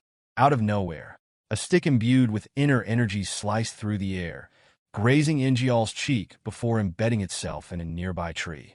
The stick vibrated momentarily before the immense energy within caused the tree to pulverize. A barrage of similar projectiles followed, tearing through the air and shattering trees along their path. Ingeol's desperation morphed into indignation as he cried out internally, questioning the motives behind his assailant's actions. His thoughts turned toward the righteous sword sect, suspecting Legion's intent might stem from an infatuation with Chariot. Even in the face of death, Ingeol's arrogance spurred him to deride her, referring to her dismissively. Legion, unfazed, responded calmly, remarking on Ingeol's choice of words. Sensing an opportunity, Ingeol pleaded, suggesting they could put an end to their conflict. He pointed out that his younger sister seemed fond of Legion and suggested that she would make a better match than Chariot. His words betrayed his lack of loyalty, as he had already wronged his sister before. Legion's reply was cutting and dismissive, stating that the siblings looked alike, and if that were the only justification, it was far from sufficient. Ingeol's outrage simmered, interpreting Legion's remarks as an insult to their family. Fueled by frustration, he pulled out a vial of poison from his robe. With a sudden shout, Ingeol hurled the substance toward Legion, confident in its potency. The poison, capable of dissolving flesh on contact, seemed to him a sure means of escape. Yet Legion countered with a fluid motion, his fingers cutting through the air with precision sharper than any blade. In a split second, Ingeol ducked just in time to avoid the strike, which instead struck a tree, shattering it completely. Confusion clouded Ingeol's mind as Legion maintained his pursuit, his movements deliberate yet unhurried. Each step closer brought another strike, narrowly missing Ingeol but destroying every tree in his wake. It dawned on Ingeol that Legion was playing a twisted game of cat and mouse, tormenting him with each calculated blow. Legion's voice cut through the chaos, calmly remarking on how entertaining the chase was. He added that this method seemed an appropriate way to deal with someone like Ingeol. Despite the mounting terror, Ingeol resolved not to surrender. Pushing his body to its limit, he directed all his strength toward reaching the safe house. Satisfied with the torment he had inflicted, Legion abruptly halted his pursuit. Watching Ingeol flee, he spoke to Myong, who had appeared silently on a nearby tree branch, observing the spectacle. Legion remarked that their prey had taken the bait entirely. Myong questioned Legion's decision to let Ingeol go, to which Legion responded with calculated cruelty, explaining that there were other ways to ensure a more painful demise. Myong reported that the Noctilucent pearls had been secured, ensuring their financial troubles were resolved for the foreseeable future. Legion gave a brief acknowledgement, his gaze fixed in the direction of Ingeol's retreat. Ingeol, having escaped the chase, muttered to himself in relief as the sight of his father and sister came into view. Deezen's raised voice, filled with disbelief, questioned Inoue about the truth behind the situation. Ingeol interrupted their conversation, throwing himself at his father's mercy and pleading for his life. Deezen's expression hardened as he reprimanded his son, cursing him for abandoning his sister in such peril. Ingeol, desperate to shift the blame, shouted that Legion was the real threat and accused him of stealing the Noctilucent pearls. He even suggested that Legion might have been responsible for the deaths of the Righteous Sword Sect assassin and Hyukki. Daesan pressed further, seeking clarification, his tone dark and skeptical. Ingeol insisted that the boy had somehow defeated all their experts and barely let him escape with his life. Daesan, however, grew suspicious of the lack of pursuing martial artists and questioned why no one seemed to be following. Turning around in confusion, Ingeol tried to justify the absence, claiming that Legion must have fled upon sensing Deezen's presence. His words were cut short as Daesan placed a hand imbued with inner energy against his chest. Ingeol's mind reeled with confusion as his father made a grim decision. Deezen's expression darkened, and without hesitation, he executed his son. Inoue gasped in horror, covering her mouth as her eyes widened in shock at the sight. Blood trickled from Ingeol's lips as he tried to call out to his father. Daesan had always known his son was reckless, but he had never imagined the boy would go so far as to deceive his own father, driven by selfish ambition. In doing so, he had betrayed his own blood. The light in his son's eyes dimmed as Daesan watched, the weight of his actions settling upon him. In the end, it had fallen upon him to take his own son's life. As Ingeol's body collapsed lifeless to the ground, Daesan acknowledged this grim reality. The Noctilucent pearls had to be hidden away nearby. That much was certain. But beyond that, it seemed his son had been scheming something more. The boy was no longer his child. Daesan announced these thoughts aloud, while Inoue remained frozen in shock. Ingeol lay there, his eyes open, yet devoid of life. From on top of the trees, Legion and Myong observed the moment Ingeol's fate was sealed. It was a fitting end for one as devious and cunning as he had been. Myong took a glance toward Legion to report. Myong had already sent both a map of the safe house and an anonymous letter. Anticipation stirred within Legion as he considered the unfolding events, a scenario of his own making. Inside, Daesan addressed the waiting figure, acknowledging the delay. A traitor had needed to be dealt with. Now that they had been brought to such a place, the guest finally spoke, questioning whether Daesan sought to join the Southern Peak Alliance's forces. Daesan pressed forward with his offer, reiterating that the Northern Heaven Supreme Alliance had turned against them. With the information he possessed, he would be an asset.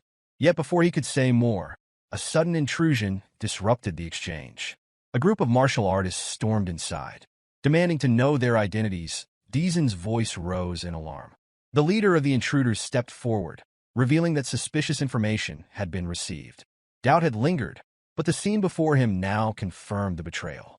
Daesan had attempted to join the Southern Peak Alliance, yet it would not be so simple. The words belonged to Ban Nui, military advisor of the Northern Heaven Supreme. The accusation of betrayal caught Daesan off guard.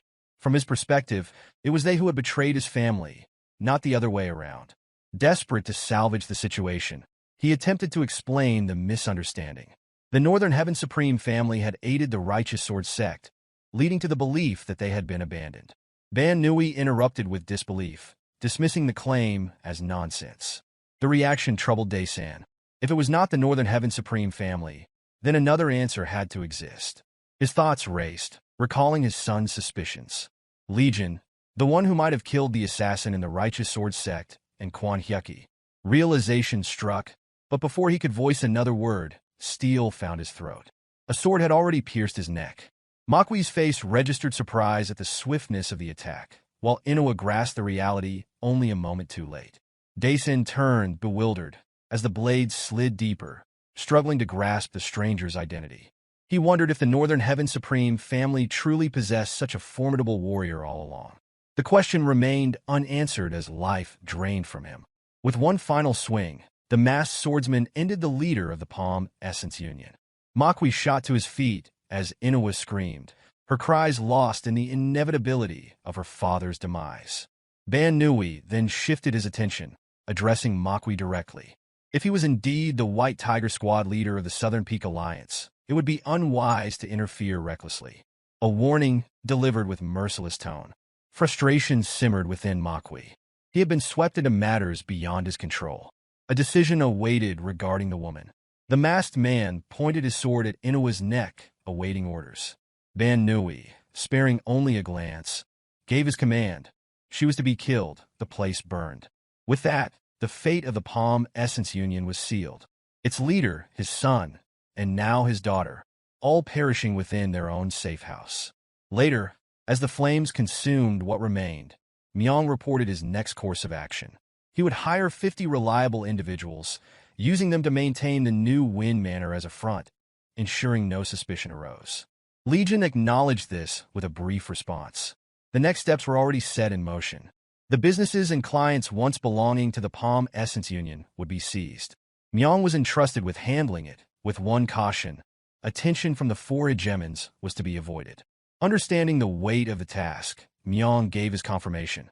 Myong, after a glance toward his young master, questioned whether this ending was not to his liking. There was no hesitation in the response. One should get punished for one's crimes. Legion has no sympathy to spare for them. Yet, despite the certainty of his words, something weighed upon Legion's expression. Myong took notice, probing further. This Jianghu had once been the world his father spoke of, but that belief had eroded over time. Legion reflected on his past.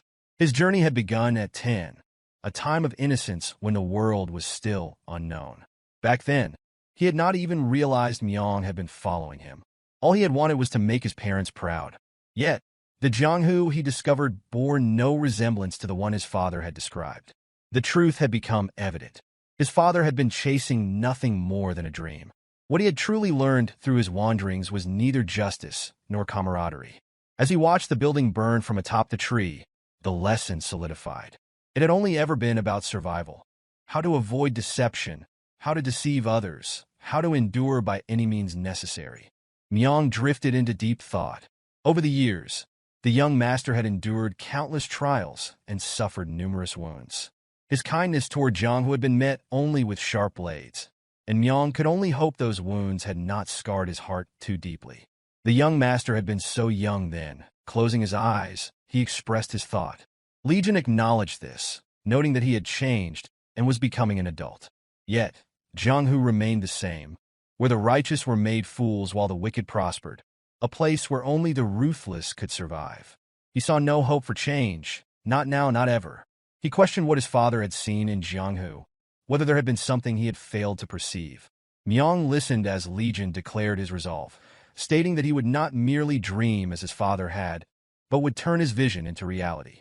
Inwardly, Myong considered how Legion, despite his actions, was perhaps trying his best to hate his father because Legion loved him the most. Even as he took wealth from the rich or lashed out at drunkard, he always tried to be searching for justification. This, Myong thought, was likely the last vestige of respect Legion still held for his father's ideals, a truly complicated emotion. The next morning at New Wind Manor, the spring breeze carried across the estate as Li Chu learned of the Palm Essence Union leader's demise and the fall of the Union itself. Soorin explained that Descendant had been punished for betraying the Northern Heaven Supreme family and aligning with the Southern Peak Alliance. Li Chu found the timing curious. Meanwhile, Ansu, seated beside her resting husband, marveled at Legion's martial prowess, crediting him for their survival. Soorin wondered how he had managed to construct such an impressive manor, and Ansu echoed the curiosity, expressing uncertainty about his origins as Li Chu gazed out the window. Li Chu then inquired about Cherion's whereabouts, to which Ansu revealed that she had gone to support Legion. He was participating in the Heavenly Dragon Grand Tournament. The scene shifted to the tournament grounds, where Legion stood on the raised arena before a massive-built martial artist, while Cherion watched from the crowd. She cheered for him, calling his name, and in response, he offered a warm, calm smile, relieved by her presence. Seeing this, she sighed in relief, knew he did not need her encouragement. The announcement commenced for the first match of the preliminary round. Lee Hyuk, the Wind Fist Demon, a renowned master of fist techniques from Guangdong, was introduced as the first contestant. Opposing him was a 20-year-old young man participating for the first time.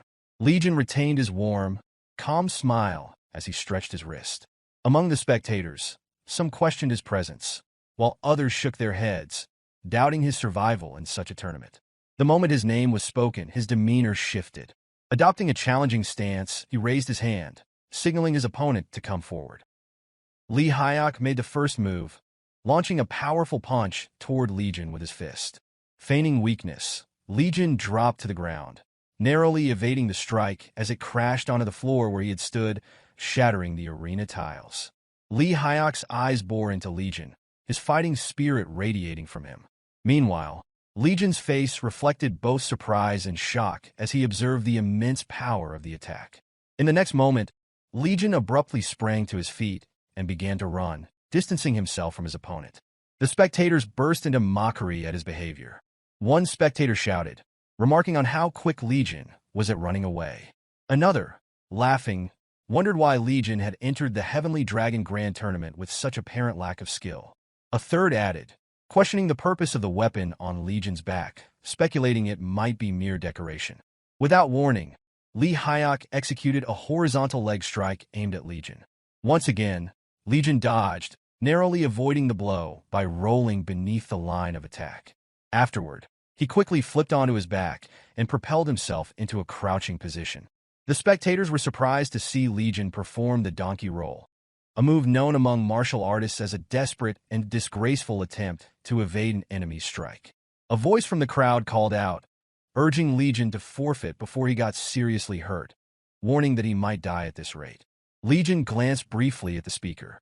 Another shouted at Lee Hyuk to end the fight quickly, addressing him as the Wind Fist Demon. Despite the spectators' harsh remarks, Lee Hyuk was silently impressed. Legion's movements, clumsy as they appeared, allowed him to dodge every one of Lee Hyuk's strikes by mere inches. Yet, Legion had not even attempted to strike back. In the next instant, Legion appeared right in front of Lee Hyuk, his arm extended and imbued with violet inner energy, poised to strike. To Lee Hyuk's surprise, Legion's fist landed with a soft tap on his forehead. The realization hit him. Legion had been playing with him the entire time. If he wished, Legion could have easily destroyed his head. Lee Hyuk collapsed to the ground, his gaze fixed on Legion, drawing laughter from the spectators. One of them wondered aloud about the peculiar fist technique Legion had used, while another remarked that even their 5-year-old child could throw a stronger punch. What the spectators didn't know was that Lee Hyuk was battling the invasion of inner energy within his body. As he struggled, blood poured from his mouth, rendering him incapable of continuing the fight. The spectators fell silent in an instant. Murmurs spread among them. One asked what had just happened, while another accused the fight of being rigged. The arena officers rushed to check on Lee Hyuk's condition. One man speculated that Lee Hyuk had suffered from chi deviation, a dangerous condition for any martial artists. Another suggested that the harmless blow from Legion must have been a heavy blow to Lee Hyuk's pride. Meanwhile, Cherian could only wonder, struggling to understand the events unfolding before her. The announcers declared Legion the winner of the round, though the spectators responded with mocking boos. One of them shouted, urging Legion to quit if he had any shame. Despite the discontent in the crowd, Legion wore a confident smile, leaving Cherian to wonder what he was plotting this time. Later that evening, the scene shifted to an extravagant pavilion where people gathered to gamble. Myong placed 100,000 Yang notes on the table, betting on Legion's victory. Behind him, Nain Li Sang, Cheon Wak, and Yang Huayang prepared to place their own bets as well. Unaware of their identities, the shop manager was confused as to why Myong was placing such a large bet on Legion. He questioned whether Myong was referring to the young fighter who had barely survived the first round by sheer luck. Myong and his companions, however, only returned a silent stare. Huayang also placed 3,000 Yang on Legion. She glanced at the manager when he remarked that the odds were incredible. If Legion won, they would make 59 times their wager. The manager nodded, explaining the situation with a hint of amusement that everyone seemed to enjoy gambling. Cheon-Wak rummaged through his robe and placed a box on the table, asking the shop manager if he could bet a blood poison pearl. The manager quickly confirmed, instructing them to wait while he verified the bet. Hwa-young, curious, asked when Cheon-Wak had hidden the blood poison pearl, commenting that the more they could bet, the better. Cheon-Wak replied briefly, stating that he wasn't betting on Legion. When asked who he was betting on, he answered, the Nameless Traveler. For a brief moment, both martial masters and Myung looked surprised at the mention of this name. Hwa-young asked again who the person was. Even Lee Sang and Myung were unfamiliar with him. It was only then that Cheon-Wak revealed he was joining the Heavenly Dragon Grand Tournament. The scene shifted to the New Wind Manor, where his face turned red with embarrassment. Hwa-young expressed her surprise, noting how this man had entered the competition without anyone knowing. Lee Sang commented on the strange name Nameless Traveler, calling it frumpy. Cheon-Wak explained that he had simply come up with it on the spot. As the evening light bathed them in a serene glow, they all sat down to eat, along with Legion and Cherian. Legion slammed his glass on the table, frustrated, demanding why they hadn't stopped Cheon-Wak from participating in the first place. Hwa-young reassured him, promising to ensure he was buried in a nice, sunny spot as she continued eating.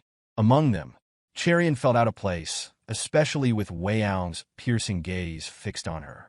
Hwa-young remarked that Cherian reminded her of her younger self, causing Lee Sang and Cheon-Wak to spit their drinks out in surprise. Hwa-young then turned to the two men, asking if they agreed, as she assured Cherian to speak comfortably, prompting an exasperated reaction from Lee Sang and Cheon-Wak. Lee Sang, clearly tired of the conversation, admitted that Cherian did indeed resemble Hwa-young. Legion muttered about the irony of an old man with no interest in wealth or fame joining the tournament. He then accused Cheon-Wak of entering the competition just to fight him. The two elders, along with Cherian, turned toward Cheon-Wak, curious about his reasons for participating. A wide smile spread across Cheon-Wak's face as he responded that now that he knew Legion had inherited both the young ladies and Soorin's martial arts, he could no longer hold back. Legion smiled back, feeling optimistic in the face of the Demon Swords Challenge. Later that evening, as if on a date, Legion and Cherian stood on a bridge overlooking the lake, bathed in the moonlight on one side and twilight on the other. Legion expressed that he was in big trouble, unsure if he could win the tournament. He explained that he had to win to make his sect known and secure funds to keep it running.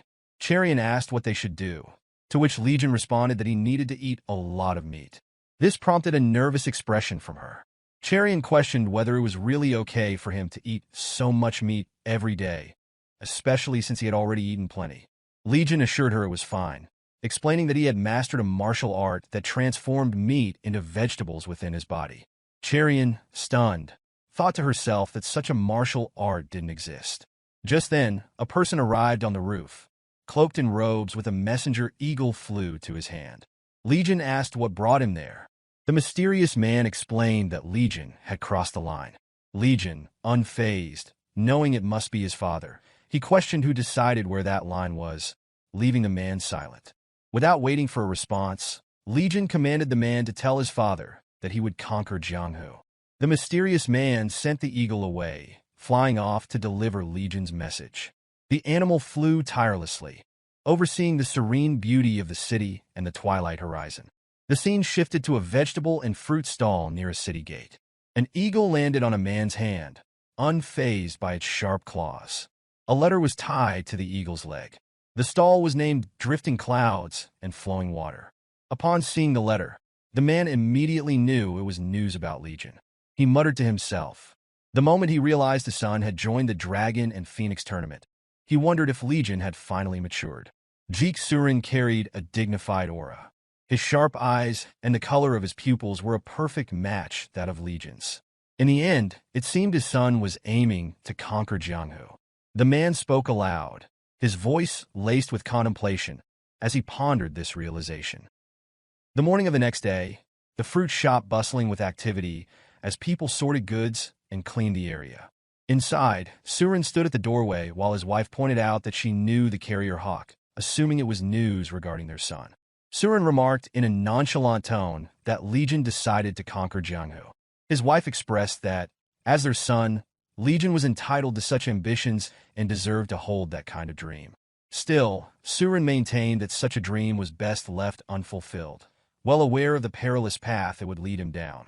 Not only because evildoers ran rampant, but also because even the Orthodox faction, who claimed to uphold justice, proved no different.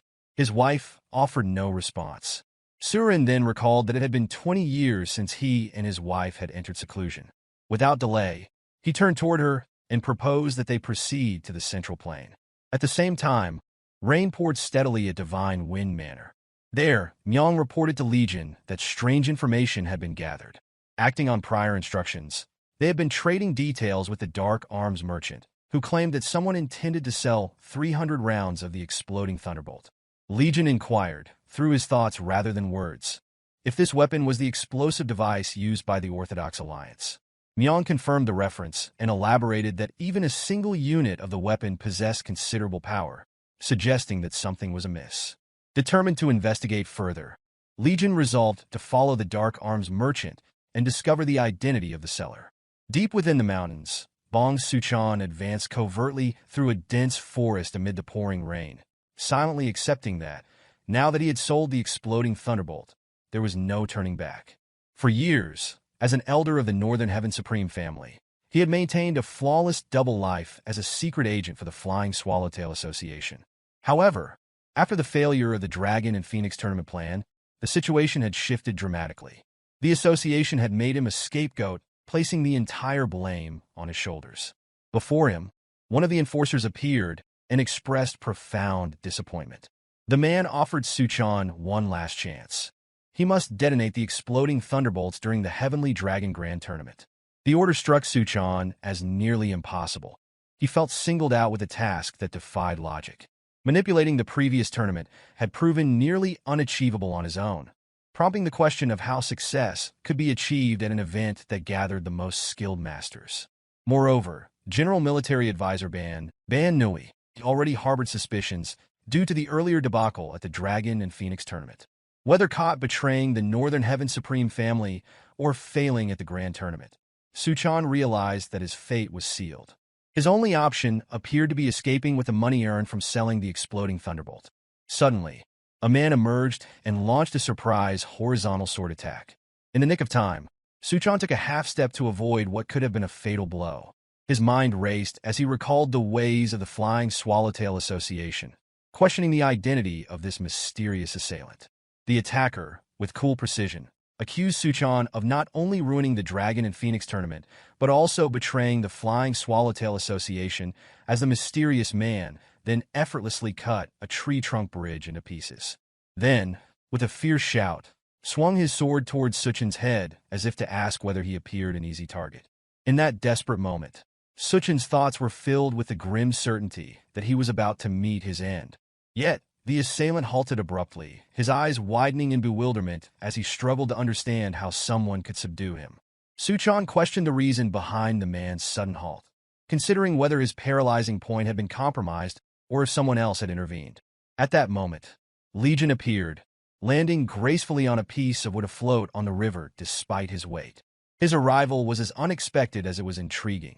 He nonchalantly noted that an elder of the Northern Heaven Supreme family was responsible for the incident at the Dragon and Phoenix tournament. Legion had donned a mask to conceal his identity, with Myung standing silently behind him. In a state of panic, Suchan questioned the identity of the two masked men, while the assassin's sword remained drawn as he could not move further, frozen in place. Legion then declared himself as Young Weedy of the Orthodox Path Alliance, a revelation that prompted a stunned reaction from Myung, who found himself at a loss for words. Suchan's mind raced with the possibility that the truth had already reached the Orthodox Path Alliance. Despite the obvious strangeness of the man from the Flying Swallowtail Association, Legion expressed mild amusement as he placed a hand on the man's head. Suddenly, an unexpected surge of energy emanated from within the man. His veins bulged, and his eyes swelled uncontrollably, leaving all present to confront a new and unforeseen development. In the next moment, the man's body exploded from within, sending surges of river water skyward. A torrent of blood poured in the rain, yet Legion remained unscathed despite his surprise at the spectacle. Myung observed the crimson downpour, while Suchan struggled to comprehend what had just transpired. The river, painted red, bore the scattered remnants of the man's dismembered body. Myung suggested that he must have been rigged with a self-destruct mechanism if subdued. Legion voiced his deep disdain for the Flying Swallowtail Association, referring to them in contempt. He then addressed Suchan, implying that the latter surely understood the true nature of that organization, though Suchan chose to feign ignorance. Finding the response all too obvious, Legion murmured that it was precisely for this reason he had prepared something special. Taking out a small, green, ominous pill, he warned that swallowing it would inflict considerable pain. As he forced the pill down Suchan's throat, Legion cursed him, adding bitterly that, like a rat gnawing away at its surroundings, Suchan had eradicated every pillar of Orthodox integrity. The moment the pill settled in his stomach, excruciating pains surged from the tips of his fingers to the top of his head. Suchan pleaded for mercy, exclaiming that his body felt as though it were being torn apart and promising to divulge everything he knew if spared. In response, Legion tossed him an antidote and remarked that if any words were to be uttered, they should have come sooner. He explained further that without a monthly dose of the antidote, this torment would recur. Almost immediately after taking the antidote, Suchan revealed that 12 years ago he had been approached by the association, subsequently rising to the rank of elder within the Northern Heaven Supreme family with their support. Since then, he had been receiving orders from them, a secret organization in which no one truly knew another. Disgusted, Legion exclaimed at the thoroughness of these bastards. Legion then imposed two demands upon Suchan. First, that every piece of information from within the Northern Heaven Supreme family be reported, and second, that any order from the Flying Swallowtail Association be immediately communicated. He promised that adherence to these orders would at least guarantee Suchan's survival. In response, Suchan declared his disbelief, insisting that such assurances were impossible. Legion fixed him with a dead-eyed stare, insisting that he simply need to believe. Inwardly, Suchan cursed his fate. He was now forced to serve as a secret agent for both the Northern Heaven Supreme family and the Orthodox Path Alliance under the banner of the Flying Swallowtail Association. Myung then transmitted a message to Legion, questioning the true aim of the Flying Swallowtail Association. For merely obliterating the Heavenly Dragon Grand Tournament with explosions seemed far too extreme. Legion concluded that a far greater objective must be at play, dismissing further speculation and urging Myung to focus on their own task. The tournament continued the next day amid a cacophony of bustling crowds. Up to that point, Legion had portrayed weakness and foolishness before the spectators, his victories appearing to be nothing more than strokes of luck. This led those wagering against him to condemn the bouts as invalid, while women, utterly captivated by his handsome features, cheered him on. In the subsequent match, Legion secured another win in the same unassuming manner and advanced to the main tournament, much to the astonishment of the onlookers. For the first round of the main tournament, Legion donned a red robe. The host announced that the fight would reveal whether Legion's wins was due to mere luck or genuine skill. Cherian, gazing in amazement, recognized his dear friend competing at this level. She mused that this was indeed the main tournament match, a spectacle that had drawn even the heirs of prestigious clans. Among the attendees were Yang Suchong of the Southern Peak Alliance with her Phoenix partner, the elegant Seol Bioqua of Greenwater Mountain, and E.M. Hagi of the Northern Heaven Supreme family accompanied by his Phoenix partner, the young Lady Sima. It was then declared that Legion, now revealed to hail from the Divine Wind Manor rather than the rootless martial artist he had previously claimed, would face Chusa of the Venomous Blade Sect. Chusa mocked him with a derisive remark, asserting that Legion remained as soft as a chick. Unperturbed, Legion turned to Cherian, who whispered concerns about the danger of the opponent who were using poison. She suggested to fight for real at such a critical moment. Legion explained that no further deception was needed. From the main stage onward, no new bets could be placed on the final winner. He added that the competition from that point on would be entirely started for real, his gaze shifting toward the pavilion reserved for VIPs. There, Cheon Mwak stood, brimming with anticipation at the prospect of trading blows with Legion. The young man shared the same excitement, eager for a bout with one of the top 10 martial masters known in the Central Plan, the infamous Demon Sword. Chusa, the deadly poisonous sword, lived up to his fearsome reputation.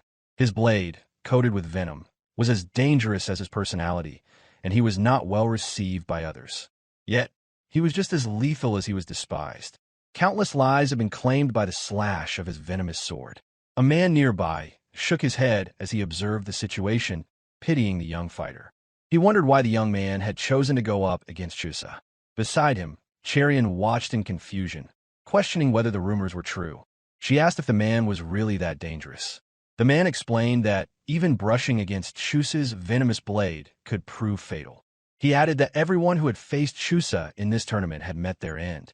Standing unfazed, Legion heard Chusa speak as he took his stance and brandished his poisonous blade, commenting that Legion must be lucky to come up to this stage. Legion, with a smirk forming on his lips, responded by pointing out that Chusa seemed to lack confidence in his swordsmanship, pointing out that Chusa had to coat his blade with venom to make it dangerous. In return, Chusa warned that everyone who provoked him this way had died, and with a manic smile, he attacked. The blur of motion was so fast that it seemed like Chusa had already struck Legion, but in an instant, Legion countered. With swift precision, he struck Chusa's wrist, causing the sword to slip from Chusa's grasp.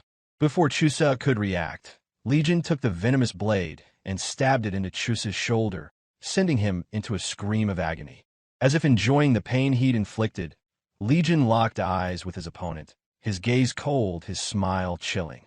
In one smooth motion, he pulled the sword outward, cleaving through Chusa's arm. The entire sequence unfolded in a matter of seconds, leaving Chusa with no opportunity to retaliate. Legion stared down at his fallen opponent, showing no pity. He spoke coldly, telling Chusa that he would never be able to hold his sword again. As Chusa slumped to the ground, blood dripping from his wound, his vacant eyes stared down, unable to comprehend the strength of the boy before him. Cherian, along with the other spectators, watched in awe. The notorious deadly poisonous sword had been defeated in the blink of an eye. The crowd erupted into cheers, announcing Legion's victory. One spectator, still in shock, questioned how it had happened. Another explained that Legion had struck Chusa with a single blow. Suchong, unable to contain his disbelief, stood abruptly. His Phoenix partner, Seol Biokwa, remained seated, as though expecting this outcome. Suchong questioned Legion's immense strength, recalling how little he had stood out during the Dragon and Phoenix tournament. He also wondered about Legion's origins, questioning the reputation of the Divine Wind Manor, as he had never heard of it. Yet Legion displayed such martial prowess. Meanwhile, Mhagi, sitting in his seat, was deep in thought. He had already known that Legion was no ordinary up-and-coming fighter. He wondered where Legion had come from, and whether winning the Heavenly Dragon Grand Tournament was truly his goal. Legion waved and smiled at the cheering spectators, grateful for their support. Later that day, he and Cherian visited an inn to eat. A customer expressed satisfaction over Chusa's defeat, calling it deserved. Another complimented Legion, saying they had known he had a trick up his sleeve and encouraged him to make the next match just as thrilling. Legion greeted them with a smile, inviting everyone to come watch the next round. He sat down, appreciating the warmth of the recognition. He mused to himself that the popularity he had gained was certainly nice, chuckling lightly. Cherian observed him thoughtfully. Most people feared to approach those who made it to the Heavenly Dragon Grand Tournament finals, but Legion was different. She concluded that he was truly something extraordinary. Nearby, a man spoke aloud, wondering if one particular contestant had become the most popular contestant in the tournament. Another man confirmed that no one had been able to remove the hat that the nameless traveler wore, solidifying his mysterious persona.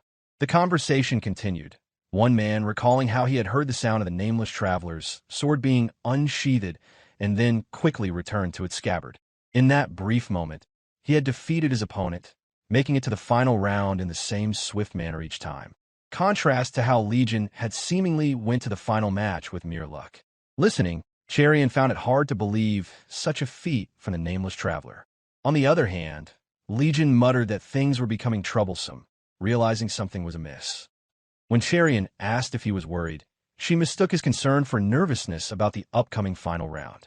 Legion, feeling the emptiness in his pockets, explained that he had forgotten his money pouch, though hunger gnawed at him. Cherian, without hesitation, decided to treat him.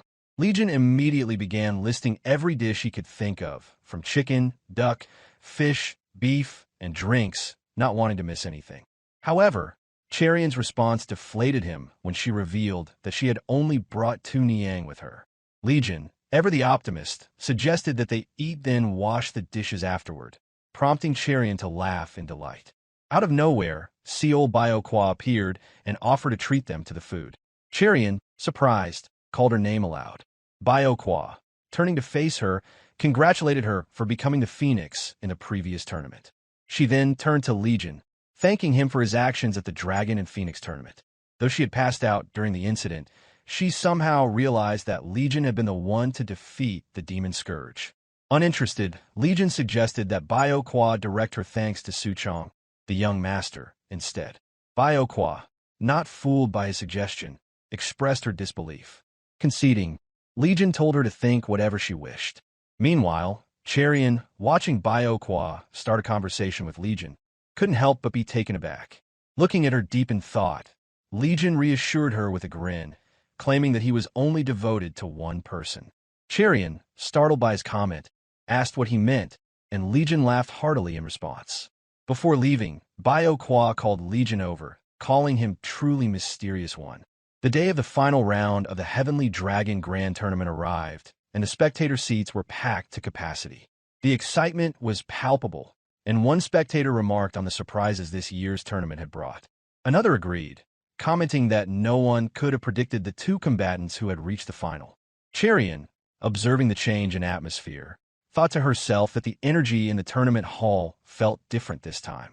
Beside her, Weryong, standing with her, asked if Cherion was worried. She confirmed that she was, and they began discussing Legion's opponent's formidable martial arts skills. Weryong shared that it had been a long time since she had seen the demon sword abilities, expressing her anticipation to witness the fight. She further elaborated, explaining that among his peers, the demon sword had no equal for a long time. She added that no matter who won, it would not be an easy victory. On the arena stood Legion, facing Cheonwak, known throughout the world as the Demon Sword.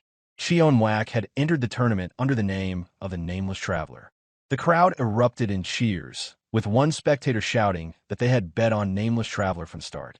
Another yelled out that the Nameless Traveler would win. Cheonwak, a true warrior at heart, expressed that despite being the young Mrs. Blood, this was still a match, and he would fight with all his might. His inner energy surged, reflecting his determination to give his all in the fight. Legion closed his eyes, focusing his mind on the peerless master before him. He unveiled the demonic bladed on his back, an inheritance from his mother, a weapon he had carried for over a decade through the Jianghu. As he drew the blade, demonic energy surged from it, making the sword seem to burn with power. Legion's gaze locked on a Cheonwak as he prepared to give everything in this fight. In an instant, Legion disappeared, appearing before Cheonwak in the blink of an eye, his sword already swinging. The excitement on their faces was unmistakable, and finally, they would face each other in battle. Legion understood Cheonwak's feelings, and that understanding fueled his own resolve.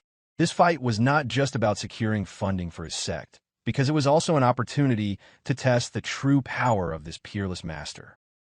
The instant their swords collided, a formation art was deployed. The Heavenly Dragon Grand Tournament arena shifted into a barren, dry, and empty land.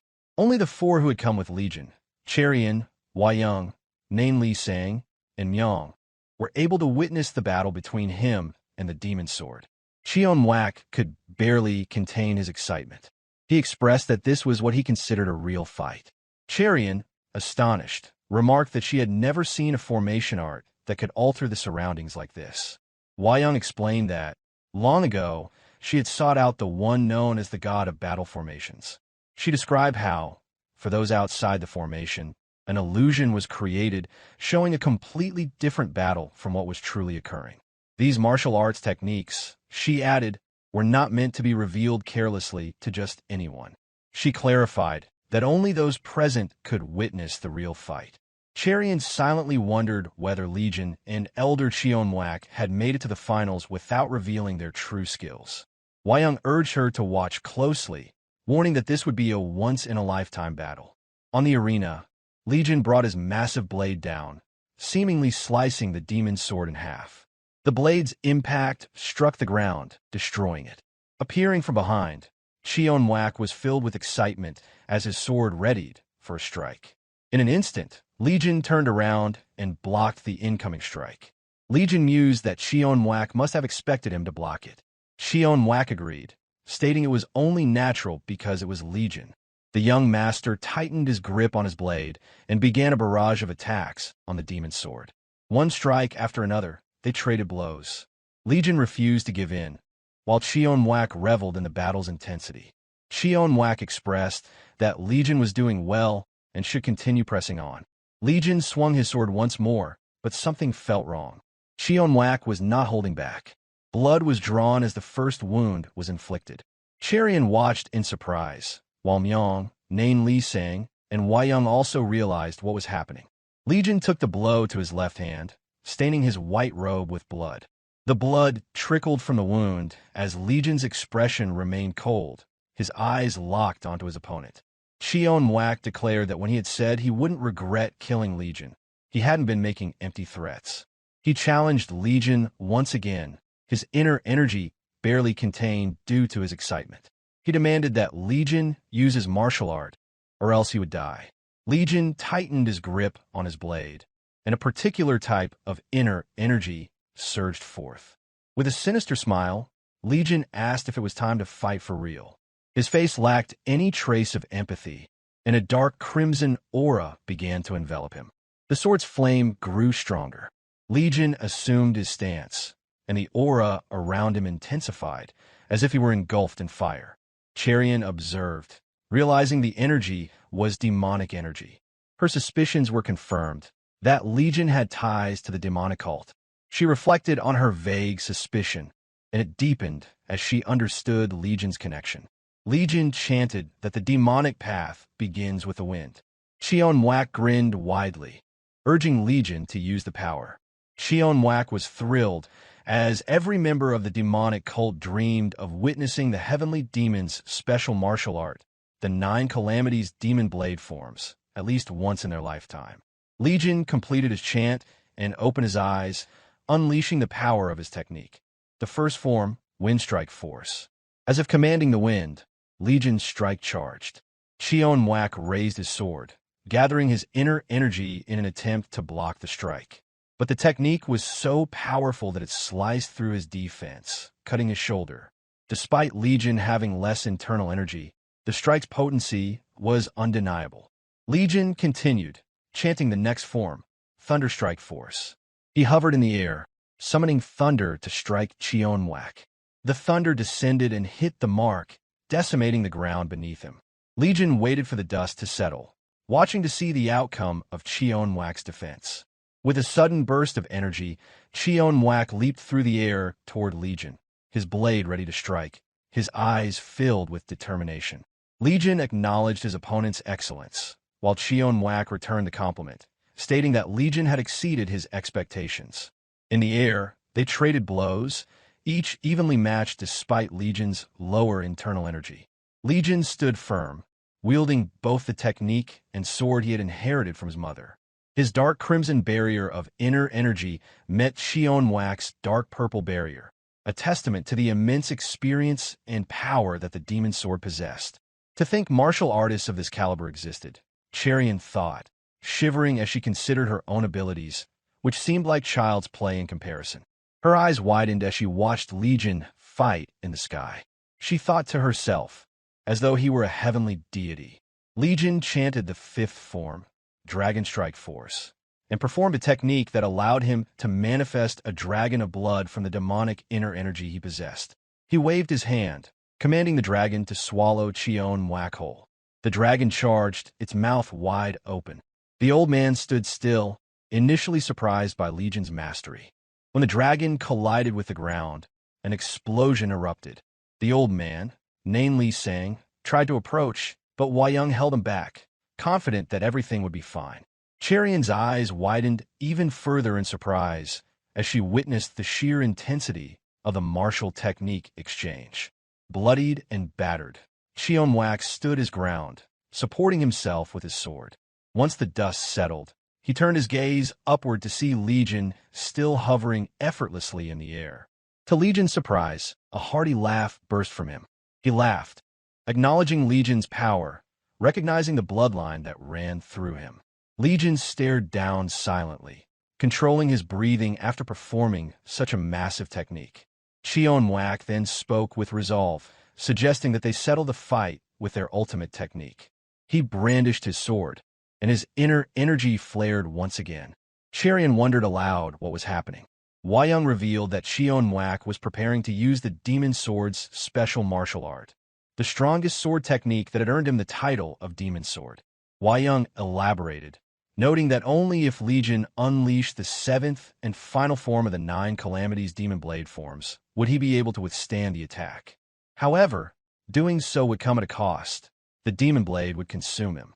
Mountainous waves of inner energy surged from Cheonwak's body, focusing into his sword.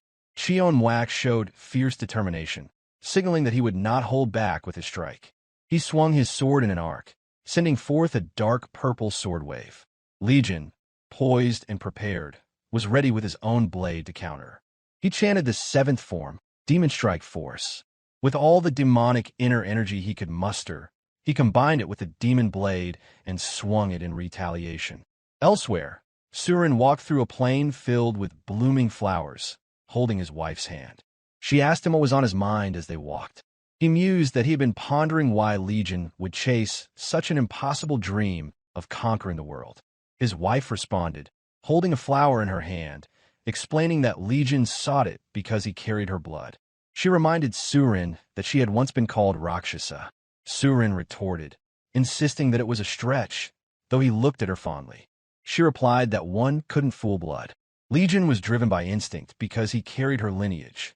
Something deep within him surged and consumed him, giving him an uncontrollable urge for destruction. Just as his mother intuition, Legion charged forward with that very urge to destroy that the demon blade had instilled in him. But instead of focusing on Cheonwak, his eyes shifted to Cherian. In that moment, the destructive urge within Legion were fading. Cherian was the one who reminded him of his father, someone who valued righteousness over Orthodox affiliation, just like his father. One who dreamed of a better world, the sentiment his father once told upon him. This realization enraged Cheonwak, who shouted in frustration, unable to understand Legion's sudden shift in focus. Legion met the wave of the demon sword's attack head-on. However, he had already canceled the demonic inner energy he had mustered. Cherian widened her eyes in horror, fearing Legion might be hurt. Myong screamed for Legion, noticing that he was about to take the demon sword's strongest attack head-on. But just as the force of the demon sword's strength collided with him, a calm, serene inner energy emerged, like water flowing in Legion's sword swing. Myong was stunned.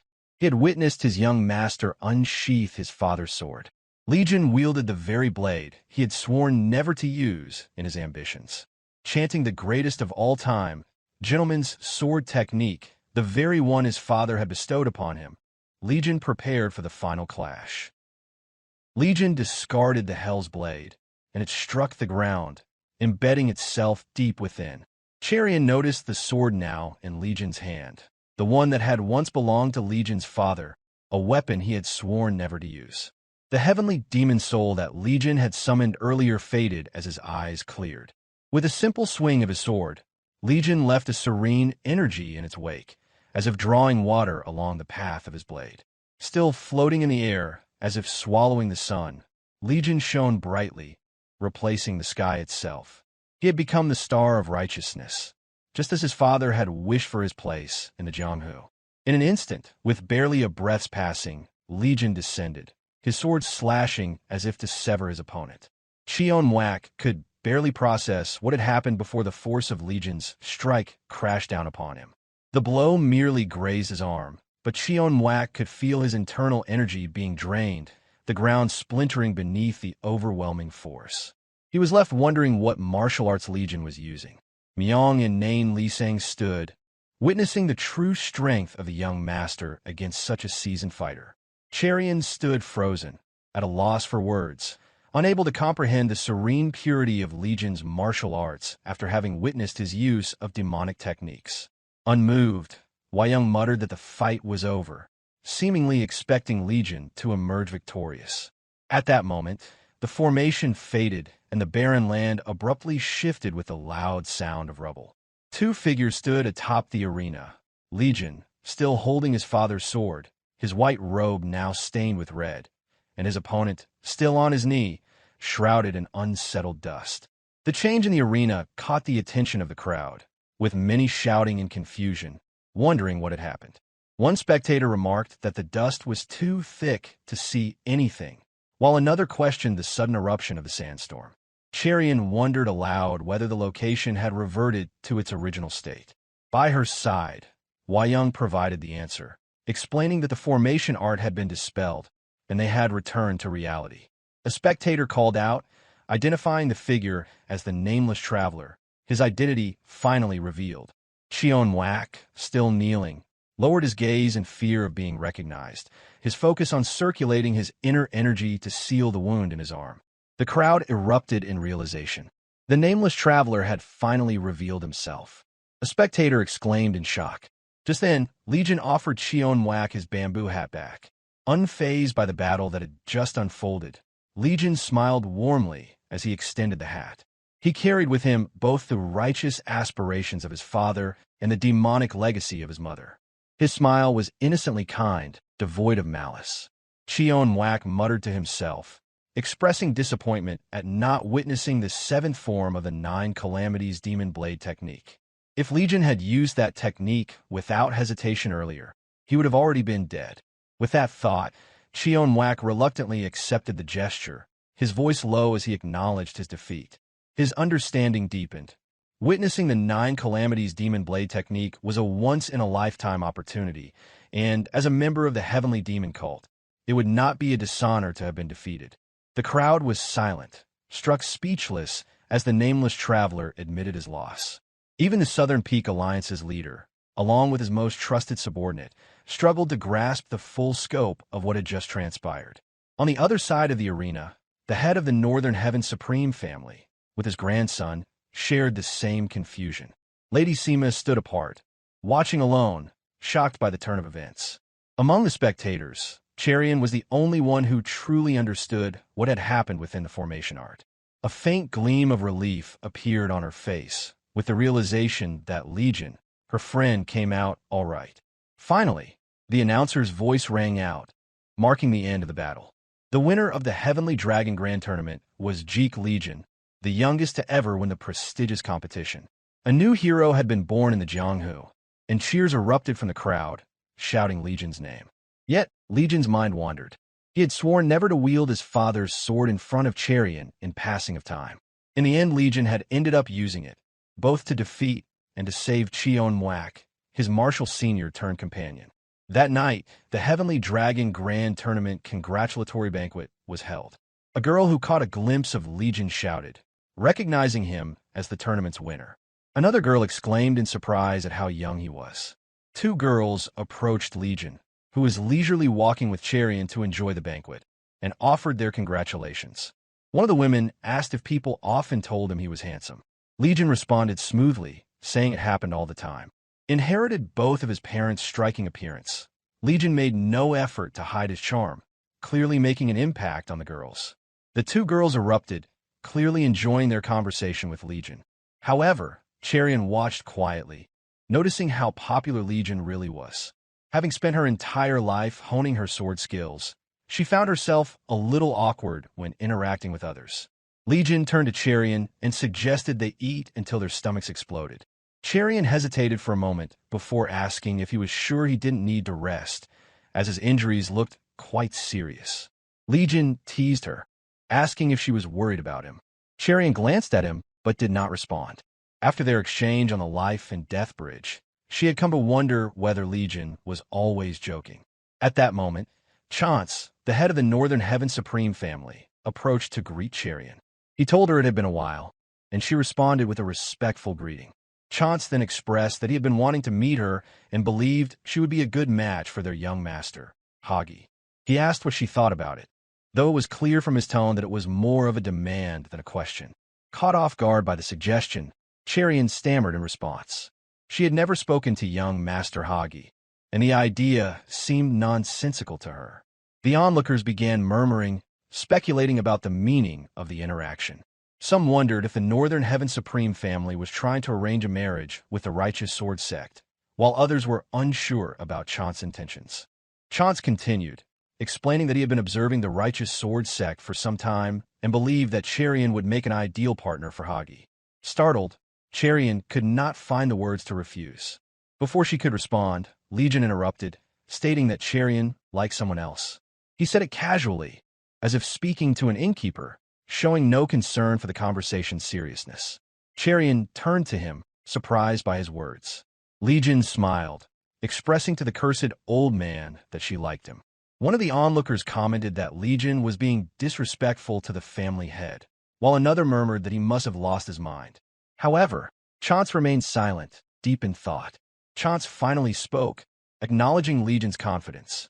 He expressed that he could understand why Cherian liked him.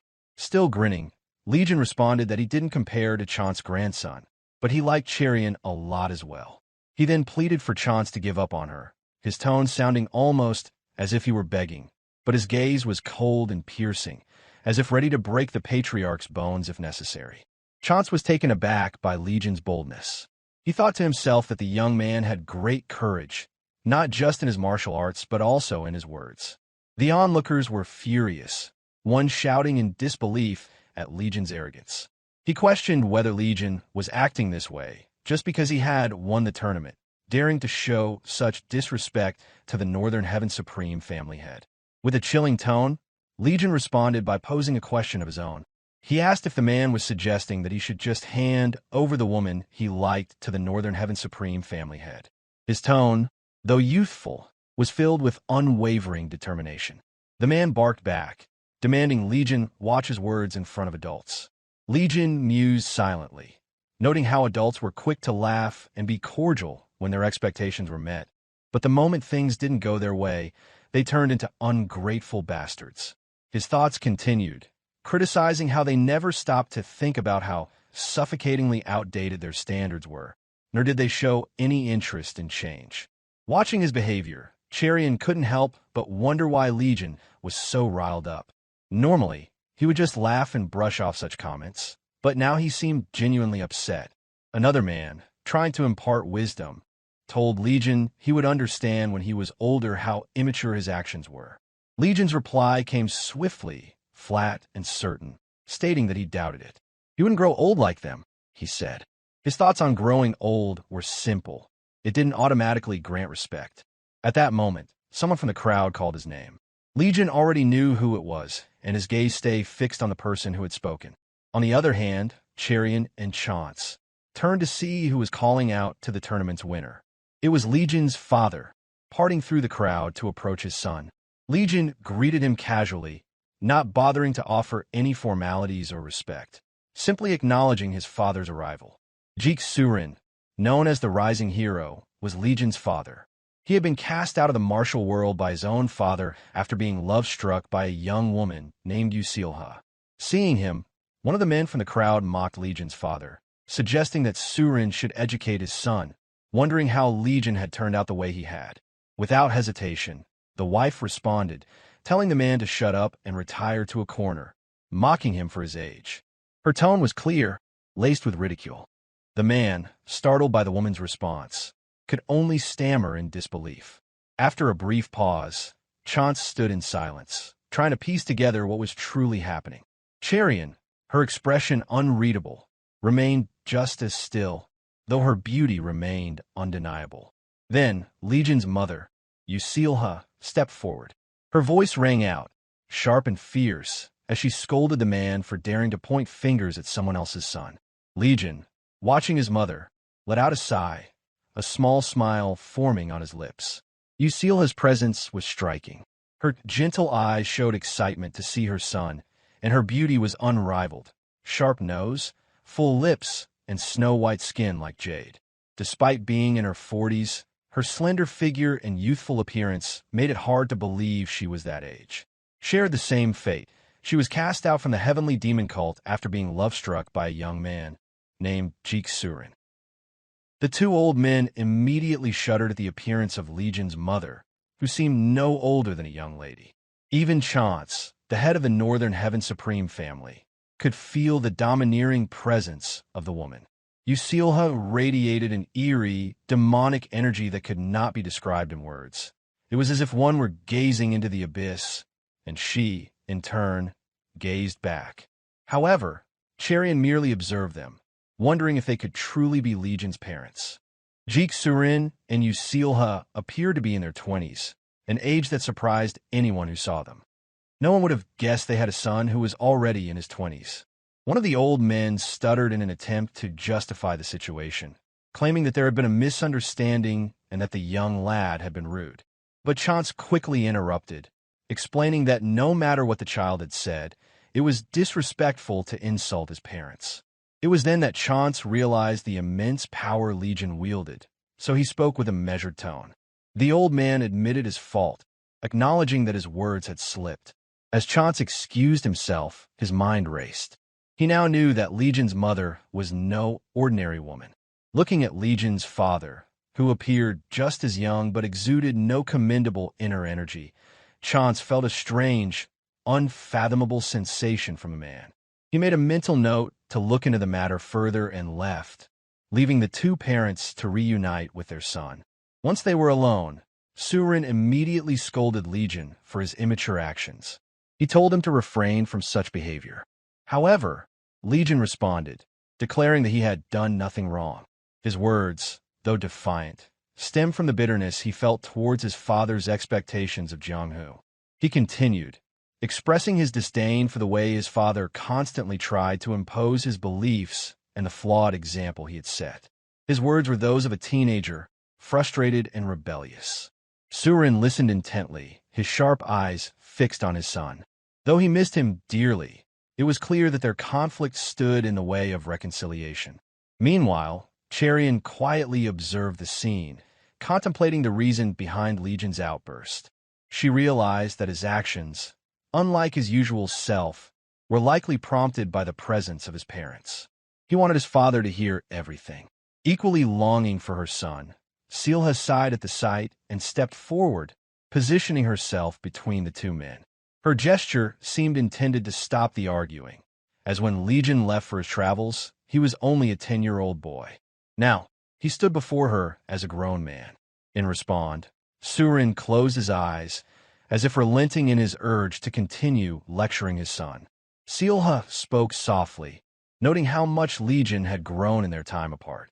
Legion, showing a small smile, addressed his mother and suggested that they should head back first, saying there was much for them to catch up on. The four of them then made their way back to the Divine Wind Manor, the Sect Legion had created. Rather than meeting with their longtime subordinates, they found themselves seated with the leader of the Righteous Sword Sect and his wife.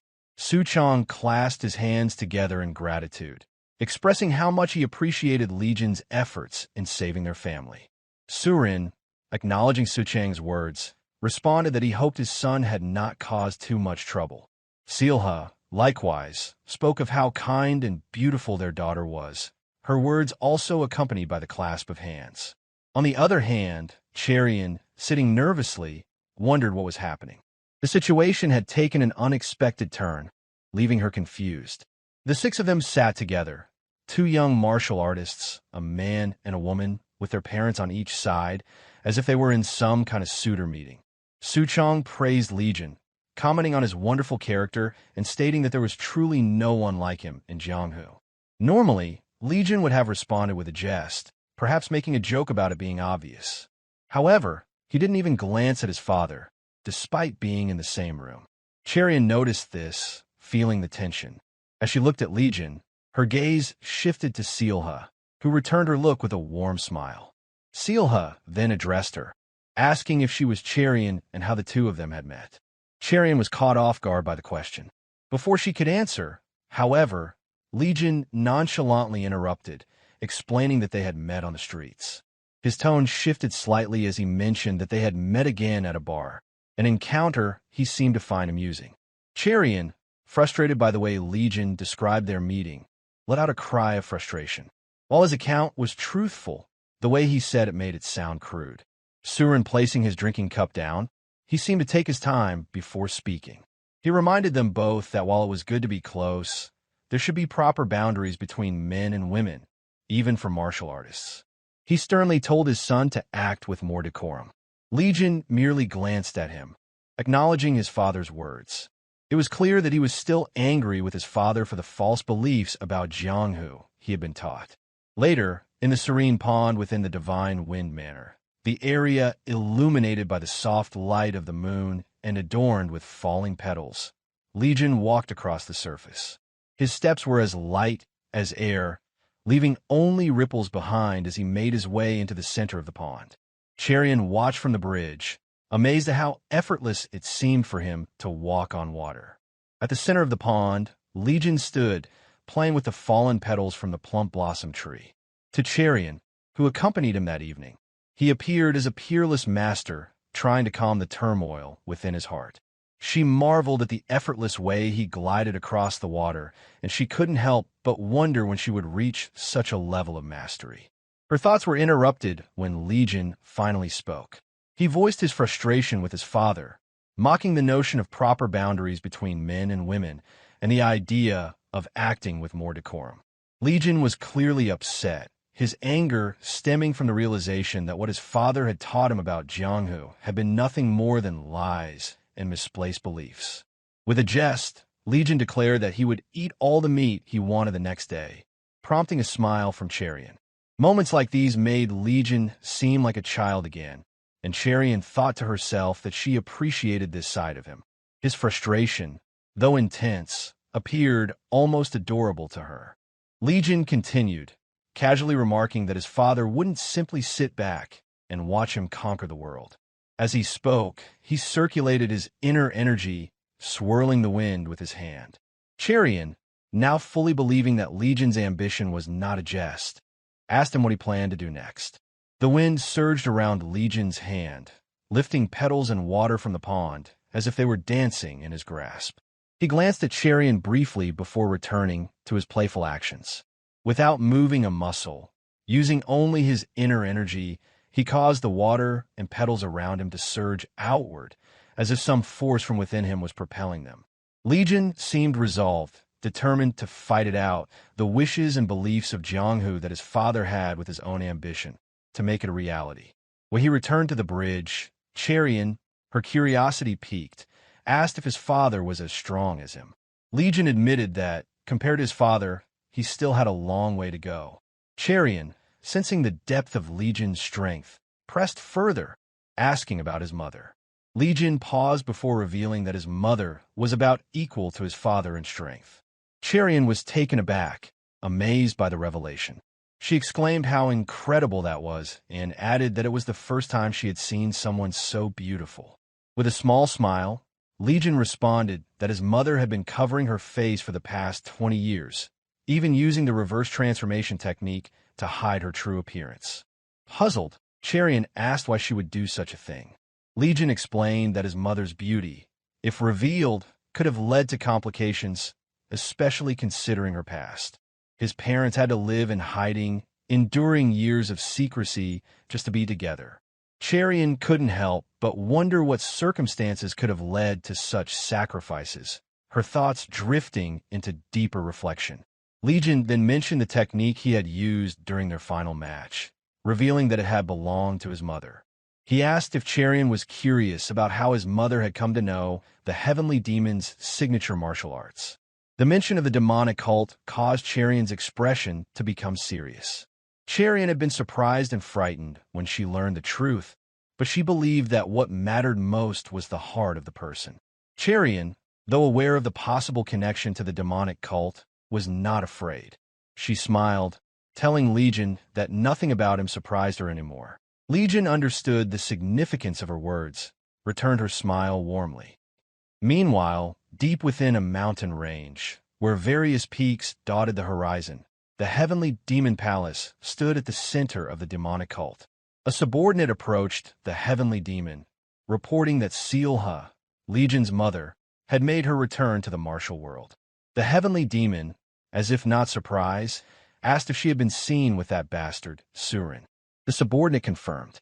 The Heavenly Demon pondered the situation, realizing that the news of Seolha's reappearance must have already reached the Orthodox alliance. After 20 years of silence, she had resurfaced to meet her son. The subordinate also revealed that Legion was active in Jianghu, with ambitions to conquer the world. Sitting on his throne, the heavenly demon reflected on the years he had spent casting out his second-born daughter, Seolha, forcing her into hiding to live a life with the man who had stolen her heart. Now, her son's ambitions were drawing her back into the martial world. Among the high-ranking martial figures present, one man, likely the heavenly demon's firstborn, remarked on Legion's ambition, smiling at the thought that his nephew might have inherited such a drive, one that his parents had been willing to sacrifice so much for. However, no one else dared to speak further. Yu Jinshin, the heavenly demon, sneered, calling Legion an arrogant bastard. The following morning, Young was in the garden at the Divine Wind Manor, carefully plucking weeds from the soil. She expressed how Legion had even managed to set up a small garden here. Taking care of it herself brought her a quiet sense of satisfaction, which was evident in the pleasant expression on her face. Nain Lisang stood nearby and, noticing her method of pulling weeds by hand, asked why she bothered with such an approach. Young responded with a playful tone, explaining that the enjoyment lay in tending to the garden personally. She believed that doing things with one's own hands was what made it satisfying. Meanwhile, Cheon-Wak, sitting nearby, appeared lost in thought, reflecting on his recent defeat at the hands of the young Master Legion, who was barely 20 years old. Sensing the middle-aged man's troubled state, Young offered him some words of comfort. She reassured him that there was no reason to be disheartened, explaining that Legion's martial arts were simply on a different level. She made sure to emphasize that Mwak had not lost as a martial artist. It was just the difference in the level of the martial arts. Cheon-Wak's face remained still. He knew that if Legion had used the 9 Calamities demonic technique without holding back, he wouldn't have made it out of the match alive. Curious about the martial art Legion had used in their final battle, Cheon-Wak turned to the elders and asked what it had been. Young glanced at Nain Lisang, wondering if he would reveal the name of the technique. Nain Lisang answered, telling Cheon-Wak that he would find out sooner or later, so he spoke of it. The technique Legion used was called the Galactic Meteor Sword from the Whirlwind Clan. Mwak's surprise was evident as he expressed that he had never heard of the Galactic Meteor Sword or the Whirlwind Clan. Nain Lisang went on to explain that the Whirlwind Clan kept mostly to themselves, staying out of the affairs of the Jianghu, but all the 9 great clans, as well as the Orthodox faction alliance, owed them a great deal. He continued, adding that he had been protecting Legion's father for 2 decades, as he was the legitimate successor of the Whirlwind Clan. If Cheon-Wak has the heavenly demon divine cult as his origin, he would understand the significance of the Whirlwind Clan to the old man, Lisang elaborated. Cheon-Wak still processing this, as Legion chimed in, saying how he had not known all the details. Legion casually walked in and remarked that it must have been the first time Cheon-Wak had met his father. He seemed unfazed, revealing that the depth of his origin meant little to him. Now more curious, Cheon-Wak asked whether the last strike in the final match had been a martial art of Legion's father. Legion confirmed this, adding that it had been a long time since anyone had fought with such intensity. Cheon-Wak responded with a jest, commenting that Legion's father was more handsome than he was. Legion teased him back, claiming that the old man clearly had no sense of aesthetics. Elsewhere, Jeok Soorin sat by his room's window, gazing at the Divine Wind Manor that Legion had built. Seolha approached from behind, wrapping her arms around his waist and sensing his unease. She asked what was troubling him, resting her head against his back. Still looking out at the manor, Soorin spoke aloud, wondering what kind of money Legion had used to build such an impressive estate.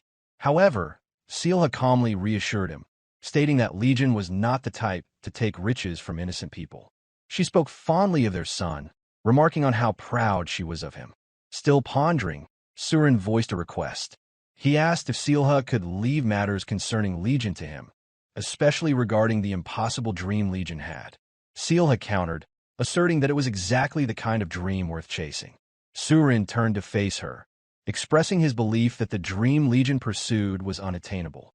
Though she loved and respected Soorin, she felt strongly that he could not leave everything about their son in his hands alone. With admiration in her eyes, Seolha explained that trying to forcefully stop Legion could result in losing him forever. Soorin, despite his firmness, ran a hand over her face, speaking of how she always worried about both him and Legion. Seolha fell into his embrace. In her mind, she spoke softly of her desire to protect them both. She wished that neither of them would suffer, even if it meant the entire Jianghu world was drenched in blood. Later, Legion took Cherian on a trip to a peculiar restaurant at the edge of the village. Having spent much of her time focusing on her martial arts, Cherian found it difficult to enjoy alcohol, commenting on how bitter it tasted. Legion remained silent, observing her as she tried new experiences. Cherian voiced her confusion, questioning why people drank something so unpleasant. Explaining casually, Legion told her that most people didn't drink for the taste. Only true alcoholics found pleasure in the flavor. Curious, Cherian asked why anyone would drink then. Legion responded that it started out as a social activity, a way to bond with others, but eventually it became about the feeling of getting drunk.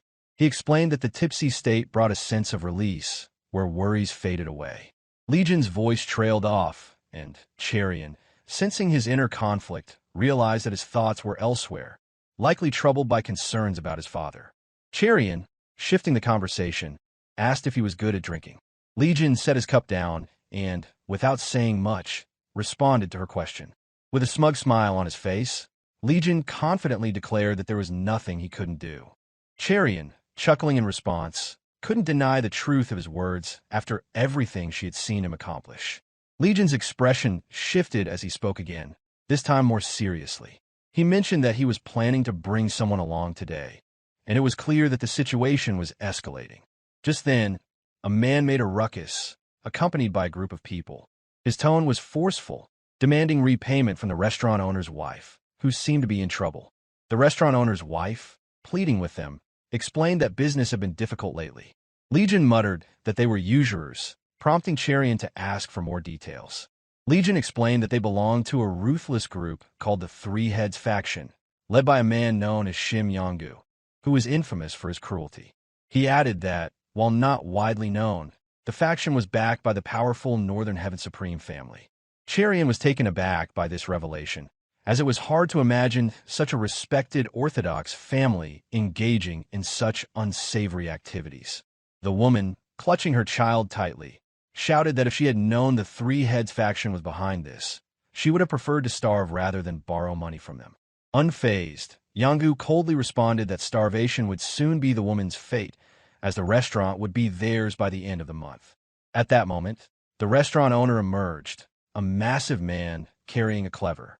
He asked what was going on. The wife explained that ingredient prices had risen recently, forcing her to borrow money from neighbors, and she hadn't realized the Three Heads faction was involved.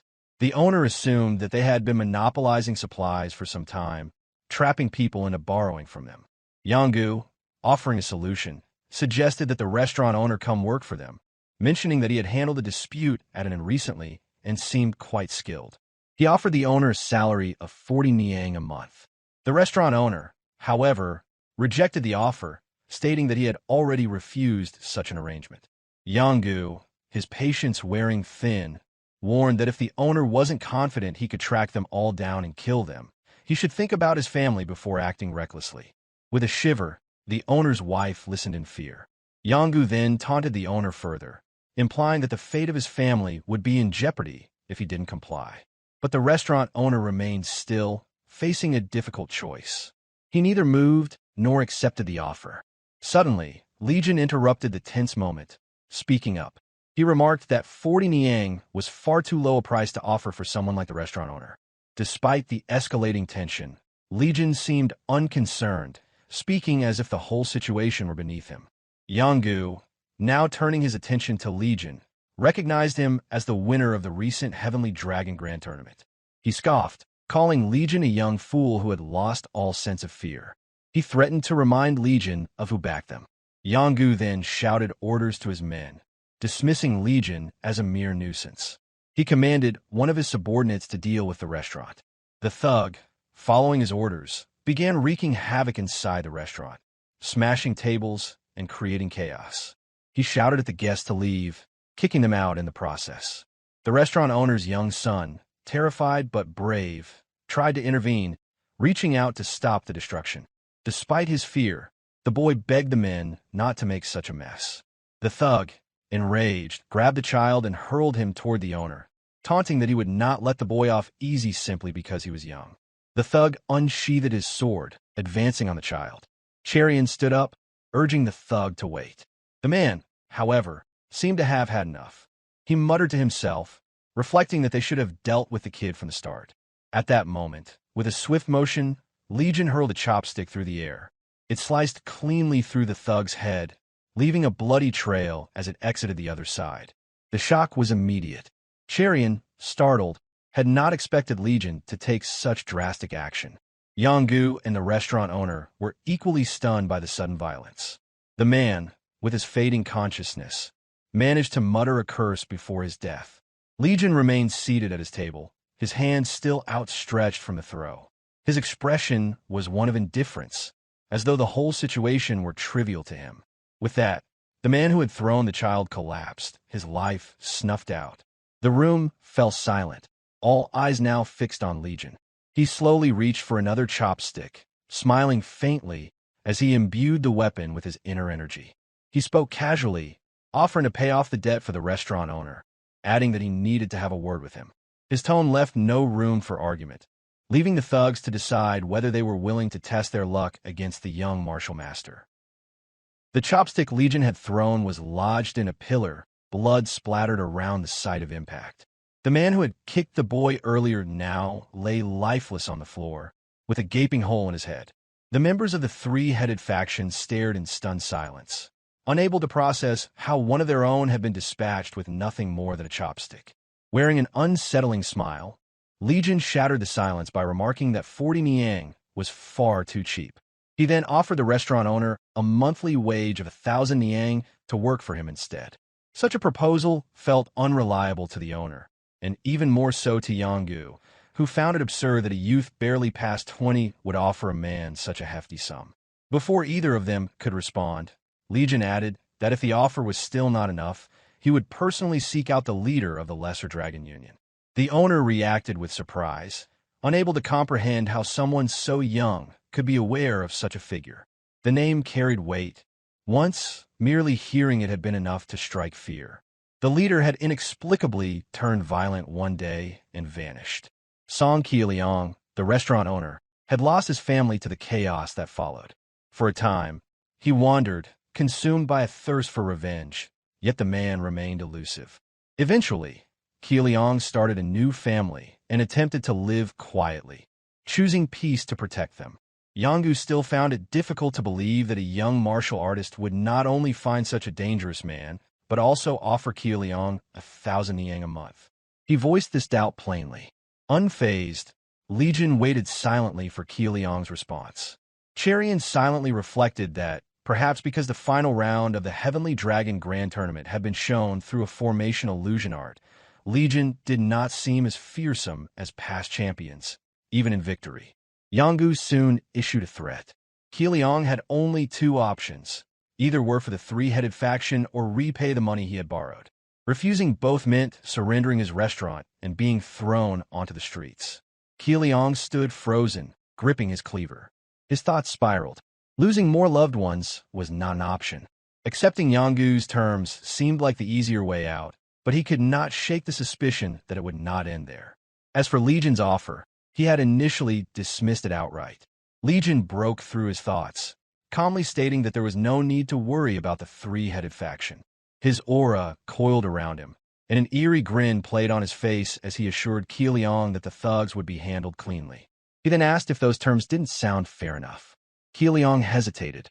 A boy who looked barely more than a brat had not only tracked him down, but also uncovered the truth about the Lesser Dragon Union leader.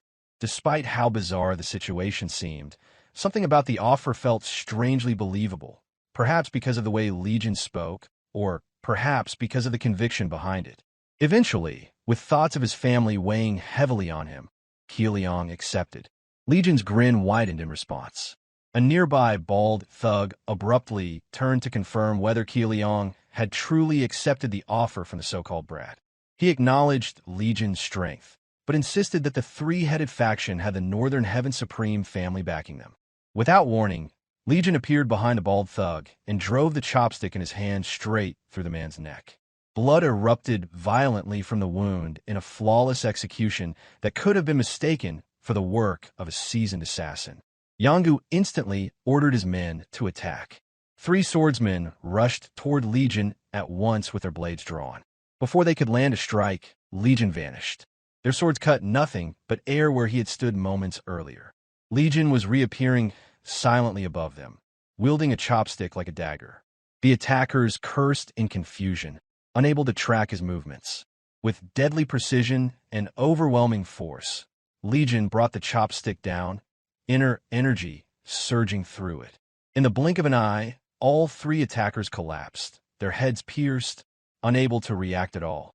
Jianghu stared in disbelief, his eyes wide, his hand still gripping his weapon as his men fell in unison around him. The moment the truth settled in, Jianghu cursed inwardly. He had believed Legion's tournament victory was due to sheer luck, but now he witnessed a massacre carried out with the ease of stepping on ants.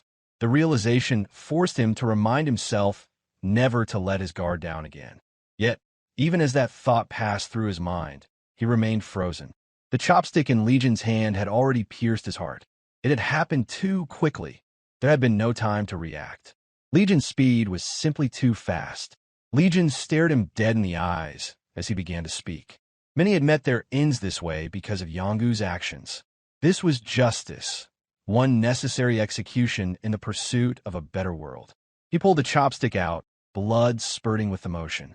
As if avenging each of Jianghu's victims, Legion drove the chopstick into his heart again and again, ensuring there would be no survival. Across the room, Keiliang stood in front of his wife, who shielded their child.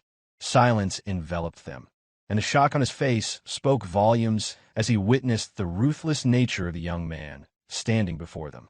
When the carnage was over, Legion dropped the bloodied chopstick. His gaze remained fixed on Jianghu's corpse, void of emotion, as though he had merely disposed of vermin. Immediately after, Keiliang was left bewildered when Legion casually announced that there would be no need for an interview. The eerie smile returned to Legion's face. He spoke of Keiliang's skills, stating that someone of his caliber could have easily handled the thugs, yet had held back for the sake of his family. Legion insisted that he needed someone like him. In response, Keiliang asked what exactly that need entailed. Legion explained that he required him for what he did best. He wanted to hire Keiliang as the head instructor of his sect, believing that no one could teach martial arts better. Keiliang found himself dazed by the proposal. The young man before him somehow knew so much about his past. Legion then admitted the truth. It had been Myung who spoke so highly of him. Personally, Legion claimed he knew little, but had come solely because his most trusted companion had recommended Keiliang. That revelation pushed Keiliang into deep thought. Perhaps Legion was right. For a long time, he had tried to forget the truth, that his true talent did not lie in making dumplings, but in teaching martial arts. He began to wonder if that was why his heart had started racing the moment martial arts were mentioned. Legion smiled contentedly as Keiliang finally accepted the offer and agreed to formalize the arrangement with a contract. In return, Legion told him to leave all concerns about the thugs behind. Watching this unfold, Cherian stood deep in thought. Her eyes softened as she gazed at her companion. A smile graced her face as she witnessed Legion's progress, one step at a time, toward his seemingly impossible dream. To many, it might appear unrealistic, but the most important thing was that he continued moving forward, building his strength piece by piece. The scene shifted to a pavilion belonging to the Northern Heaven Supreme family. Ban Nui was reporting an issue concerning the Three Heads faction. Sitting nearby, Chance, head of the family, inquired further. Imhagi, the family's successor, was present as Ban Nui continued his report. According to the report, the entire Three Heads faction had vanished overnight. No one knew exactly what had happened, but several days earlier, a young man had gotten into a conflict with them at an inn. That young man was reportedly Jeok Legion, the winner of the Heavenly Dragon Grand Tournament. Chance mused aloud, noting how suspicious it all seemed. The boy's victory had already been unexpected, especially considering no one had ever heard of him before. Even investigations into his parents yielded no information. At that moment, Imhagi spoke up, dismissing the matter by suggesting the family must be insignificant. He then revealed that he had invited Jang Cheryong of the Righteous Sword Sect to the upcoming Young Talents gathering. There, he intended to show Legion his place. Listening quietly, Chance appeared to give silent approval to his grandson's plan. The scene shifted again, now to the day of the banquet's arrival. Vibrant lanterns illuminated the grand hall, which was filled with promising youths from various esteemed families. Among them, Legion and Cherion sat quietly, minding their own business amid the lavish gathering. Cherion observed the scale of the event and noted how extravagant it was, despite the invitation stating it was meant only for rising talents. Legion pointed out that it served as a political event in disguise, with the children of powerful families gathered under the pretense of socializing to build connections. Cherion mused internally, wondering if that explained why everyone appeared so overdressed in luxurious attire. Her gaze drifted to Legion, who had claimed earlier that he wouldn't attend such a juvenile gathering. Yet here he was, calmly chewing on meat without a care in the world. Suddenly, an elder stepped onto the stage, capturing the room's attention and prompting a few whispers of curiosity. The man was Baek Sang-gi, the vice leader of the Northern Heaven Supreme family's inner hall, and he announced the most anticipated moment of the evening's banquet. He revealed that two special guests had joined the gathering, none other than the Dragon and Phoenix of this year's tournament. They were introduced as young Master Yang of the Southern Peak Alliance and Miss Jang Cherion of the Righteous Sword Sect. Cheers erupted as the two were invited to the stage. Sang-gi explained that this was a rare opportunity for attendees to converse with the Dragon and Phoenix. Whoever offered the highest sum would earn the privilege of sitting with them for an hour. The young ladies who admired young Master Yang giggled among themselves, jesting about spending 100 niang just for a conversation. Cherion smiled awkwardly, thinking that at least the proceeds would go to supporting the less fortunate, making the event somewhat worthwhile. The auction began, starting at 10 niang and quickly climbing to 150. The mood remained cheerful as the elder complimented Cherion's growing popularity. Still, Cherion couldn't help but reflect on how excessive the amounts were for a simple conversation. The children of noble houses truly lived in a different world. At that moment, young Lady Sima approached Legion. She remarked how surprising it was that he remained seated, merely watching Cherion from afar. Curiosity danced in her voice, but Legion's attention was fixed elsewhere. Something about the event felt off, and his instincts sensed an undercurrent of hidden intentions. Young Lady Sima commented that she had expected him to participate. Legion admitted uncertainty, though something strange tugged at him, a sensation he couldn't yet explain. Then an abrupt shift. A bid of 1,000 niang was announced, an offer to sit with Cherion. The crowd turned to see Imhagi, the young master of the Northern Heaven Supreme family, placing the offer. The room quieted, and the other bidders withdrew.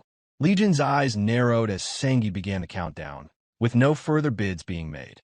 Imhagi turned his gaze toward Legion, his expression drenched in provocation, as though flaunting the power of his wealth. Legion answered with an eerie smile, the kind that signaled something deeper. The provocation confirmed his suspicion. Imhagi was plotting something, and that realization was exactly what he wanted to know. The onlookers widened their eyes in collective astonishment. The idea of spending 1,000 taels merely for a chance to speak with the victor of the Dragon and Phoenix tournament far exceeded what most considered reasonable. For many present, such a sum was beyond comprehension. Imhagi wore a self-satisfied smile, his expression thick with arrogance. One of the young cultivators nearby muttered a remark, noting that the Northern Heaven Supreme family indeed lived up to its reputation. With that, Imhagi made clear the power of his family's wealth. The gesture was not just for show, it was a declaration. Smug thoughts occupied Imhagi's mind. He was determined to demonstrate the vast difference between their standings. Legion would be made to feel it, that unbridgeable gap in status.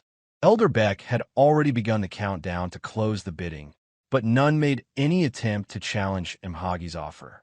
Not even Bio Kwa, who seemed to favor Legion, stood silently. Then came a sudden disruption. With an air of complete indifference, Legion lifted his hand and declared an offer of 2,000 taels. The hall fell into stunned silence. Imhagi's expression shifted as disbelief overtook him. There was no way a wandering martial artist could afford such extravagance. Though none said it aloud, the same thought echoed in Suchong and Bioqua's minds. This was far more than bold. It bordered on madness. Only Cherian remained composed. Her eyes narrowed slightly as she tried to decipher what Legion was attempting to achieve. The room buzzed with whispers. The crowd had assumed that Legion's victory in the Heavenly Dragon Grand Tournament had been pure luck, not a sign of true ability or backing. His actions now sowed confusion among those who had underestimated him. Elder Beck stood frozen in hesitation, unsure how to proceed. Legion calmly asked if the countdown would begin. When the Elder remained speechless, Legion began counting down himself, using the moment to flip the entire situation back onto Imhagi. Visibly unsettled, Elder Beck turned his head and awkwardly asked whether anyone else wished to raise the bid. Still intent on flaunting his wealth, Imhagi increased his offer to 2,500 taels. Legion responded smoothly, raising it to 3,000 taels as if testing just how deep Imhagi's resources ran. The contest escalated and their bidding war reaching the point where Imhagi raised it to 6,000, and Cherian watched intently, her concern growing. This was becoming excessive. Legion did not flinch. He simply raised his hand and offered 7,000 taels, sipping his drink with complete nonchalance. Worried, Cherian used voice transmission to reach out to him. She warned him to stop, urging that the amount had already gone far beyond what was reasonable, especially for a mere hour-long conversation. Her concern gave Legion a brief pause. She had no real idea of the depth of his plan. Meanwhile, Elder Beck glanced at Legion, silently scoffing. It appeared to him that the man had run out of funds. After all, the prize money from the Heavenly Dragon Grand Tournament amounted to only 5,000 taels. Legion gently set his cup down, his voice quiet as he muttered that it was time to end it.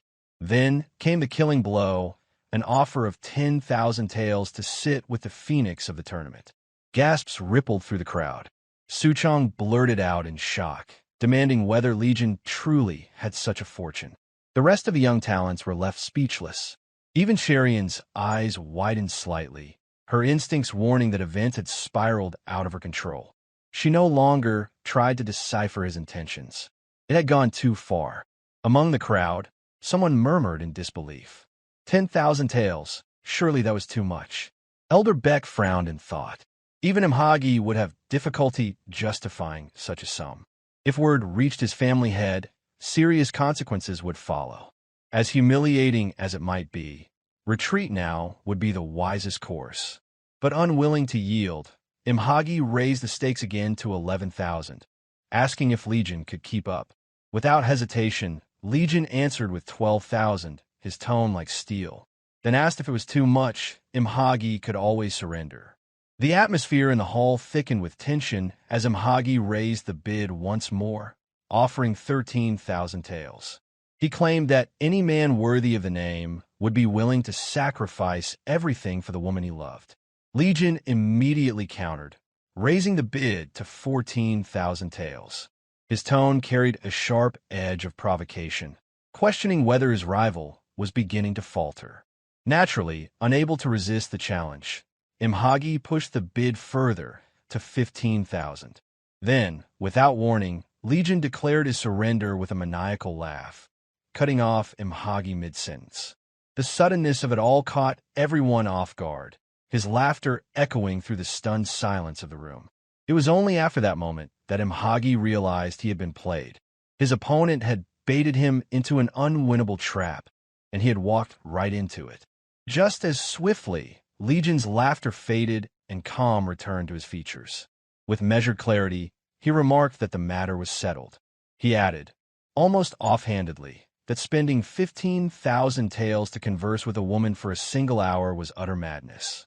Imhagi lowered himself into his seat, the fire of humiliation simmering within. His plan to humiliate Legion through sheer wealth had backfired spectacularly. Not only had he lost control of the situation, but he now bore the full financial burden of his own failed scheme. From the side, Elder Beck muttered under his breath, frustration etched into his features. If the auction ended like this, he would be the one to suffer most. It became clear to him that he would need to salvage Imhagi's pride, even if it meant invalidating the entire auction.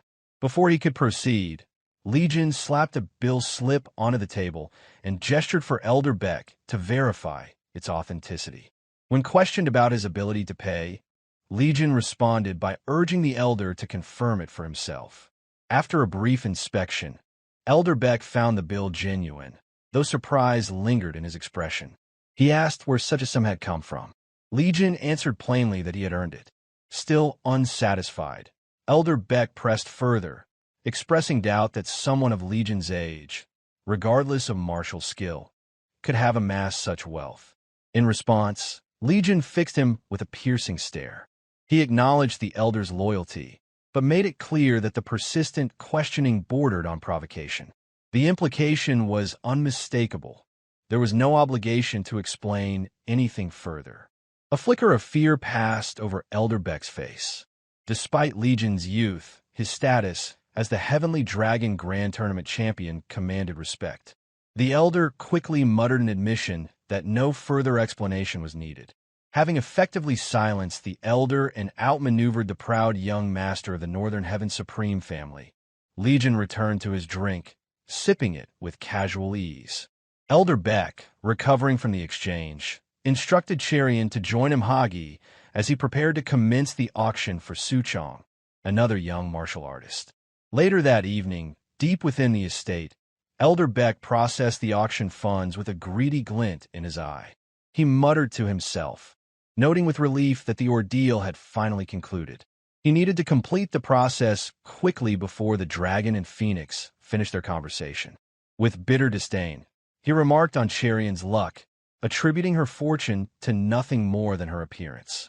Though he had given her half of the 15,000 taels as agreed, he saw an opportunity. If he simply took the remaining sum, the young master would be pleased. At that moment, Legion materialized beside him in eerie silence, his voice eerily echoing the elder's earlier words about pleasing the young master. Elder Beck jolted in shock, demanding to know how Legion had entered. Undisturbed, Legion reminded him that the money was claimed to be for those in need, which had been the reason Cherian went along with the arrangement. Without another word, Legion's fist struck with brutal force, shattering the elder's nose and sending blood from his mouth. Though capable of lethal precision, he refrained from using inner energy, simply sending the elder sprawling to the floor in pain. Writhing in rage, the elder screamed for help, demanding to know why no one outside was responding. With a cold smile, Legion revealed the truth. There would be no help. The guards had already been neutralized, unconscious outside the room. The elder's scheme to embezzle funds had been discovered long before he realized it. Inside the dimly lit office, Legion pressed his foot down on the elder's hand, pinning it to the floor. Without a word, he picked up the processed money bill and held it in his grasp. A moment later, he answered the unspoken question that had lingered since their confrontation began. The money had been earned by taking it from scoundrels like Elder Beck, those who thrived in the shadows and worked to conceal the vile deeds of men like Imhagi. Legion looked down at the fallen man and questioned whether he truly thought his actions would go unnoticed. The elder's eyes widened in stunned disbelief. The realization hit with force. This young man knew far more than he should have. Behind the closed doors of that office, Legion delivered a punishment no words could match. Fists replaced arguments, and Elder Beck learned a lesson carved into pain and bruises. Later that night, under the quiet gleam of moonlight, Legion and Cherian walked the road home. The cool night air contrasted the tension that had burned earlier. Legion shared the truth that Elder Beck had attempted to embezzle the auction funds. The money had been reclaimed and would be used for its rightful cause. A quiet laugh slipped from Cherian as she expressed surprise, remarking that she hadn't expected someone like Imhagi to go so far. Intrigued, Legion asked what had transpired between them during their allotted hour. Cherian answered with a trace of disbelief. There had been no real conversation. Imhagi had simply sat there, drinking in silence. She confessed she hadn't expected him to take part in the auction in the first place. Legion responded with a short laugh, observing that Imhagi had likely tried to build his pride by involving her. Unable to stand aside, he had pushed himself into the fray. But when it became clear that she felt uncomfortable, he had withdrawn. Cherian pointed out, somewhat nervously, that Legion had provoked Imhagi at the perfect moment, just before he could back out. Legion explained that even if Imhagi chose to retreat, it couldn't end on his terms. So the bidding had been pushed to its limit, driven up, then flipped back on him to seal his defeat. Then, abruptly, Legion paused mid-step and glanced toward her. Their eyes met briefly. With a calm that belied the weight of his words, he remarked that if the auction had truly been a contest to win her, the stakes he would have offered were beyond anything she could imagine. Cherian froze in place. Her eyes widened slightly, and her lips parted as if to respond, but no words came. Legion turned away without another word and resumed walking, leaving her behind in stunned silence. Confusion swirled in her mind as she watched his retreating figure disappear into the night. Her thoughts raced, tangled with uncertainty. Was that truly a confession? The following day, chaos erupted inside Elderbeck's office. Driven by fury over the lost funds, Imhagi unleashed his rage, knocking over shelves and scattering stuff. In the midst of the mess, he demanded to know why the money hadn't been retrieved. Elder Beck confessed with visible shame. While Imhagi had been speaking with Cherian, he had attempted to embezzle the funds. But Legion had foreseen it and arrived before anything could be done. Imhagi's thoughts burned with anger. He couldn't understand how Legion had outmaneuvered him yet again. Everything, every moment, felt like a calculated game, and he had been the fool. The humiliation lingered. He remembered the feeling of being humiliated before a crowd of inferiors who wouldn't have dared meet his gaze before. In the silence, Elder Beck offered a chilling suggestion that Legion needed to be dealt with. Imhagi questioned the idea. Killing the victor of the Heavenly Dragon Grand Tournament? The elder affirmed the proposal. Imhagi replied cautiously. Their family had been the one to host that very tournament. If the truth ever reached the outside world, it would bring about ruin. His grandfather would never forgive such disgrace. Elder Beck responded with a hard truth. Was it better then to simply endure? Imhagi's reputation had already fallen, and rumors were spreading fast. People were whispering that he had lost both his woman and his wealth to someone from the lowly Divine Wind Manor. Elder Beck leaned in with a hushed tone, suggesting that while Legion's martial prowess was indeed formidable, there existed a method to eliminate him without drawing any attention. A wicked smile formed on Imhagi's lips as he sought confirmation. Was there truly a way to end Legion without leaving a trace? Yet unbeknownst to the young master, the only path left open to him was retreat. Digging a hole and hiding until the storm subsided might have been his only chance, for any other action would lead to consequences far beyond his control. Imhagi reiterated his question, asking once again if there was a way to kill him covertly. Elder Beck responded that there were those in Jianghu who could take care of such dirty work. Still unsure, Imhagi sought clarification, wondering if Beck was suggesting the use of an assassin. He questioned whether a mere assassin could really kill the champion of the Heavenly Dragon Grand Tournament. In a calm and collected manner, Elder Beck assured him that this method was the most secretive and reliable, requiring no deep martial arts. All that was needed was one moment when the champion let his guard down, and that would be enough. After considering the matter, Imhagi spoke again. He acknowledged that this year's Heavenly Dragon Grand Tournament was indeed weaker than usual, making such an assassination seem more feasible. However, he quickly warned that if this plan were to be exposed, it would lead to their complete ruin. Elder Beck reassured him, stating that an assassin would rather die than reveal the identity of their employer. All Imhagi had to do was prepare the payment, and Beck would ensure that the source was concealed through various channels. With Beck's expertise, he promised that this matter would remain known only to the two of them. Imhagi smiled to himself, thinking their plan would certainly work. He muttered that he would have the money ready by tomorrow. Deep down, he also thought that if he successfully killed the champion and eliminated Baek Sangi after the job was done, the secret would be preserved forever. Imhagi then addressed the elder, promising a large reward if the plan succeeded, calling him Vice Hall leader. Meanwhile, Elder Baek, scheming silently in his mind, felt a sense of triumph, knowing that the young master had fallen into his trap. He responded that Imhagi could trust him, but inwardly, Baek knew things would not unfold as Imhagi expected. Baek had already turned his back on the Northern Heaven Supreme family starting the night before. That night, Baek Sangi met with Bong Suchong. The spy legion had turned.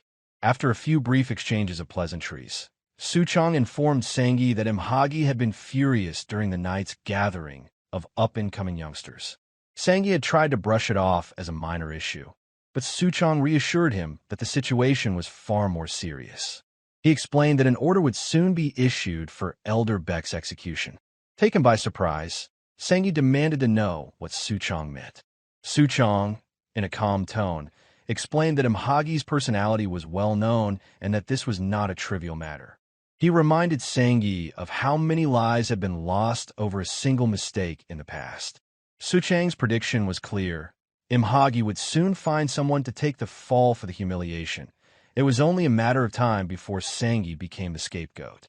Trembling with disbelief, Sangi questioned the reward for his 11 years of loyalty to the Northern Heaven Supreme family.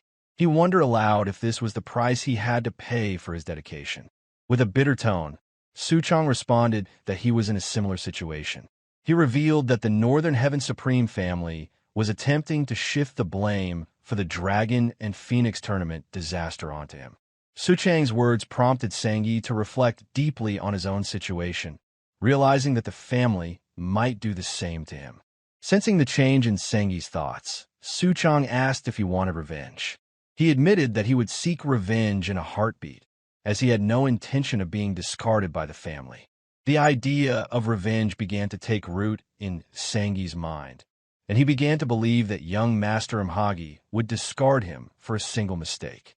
The following day, Suchong reported to Legion, who had accompanied by Myong.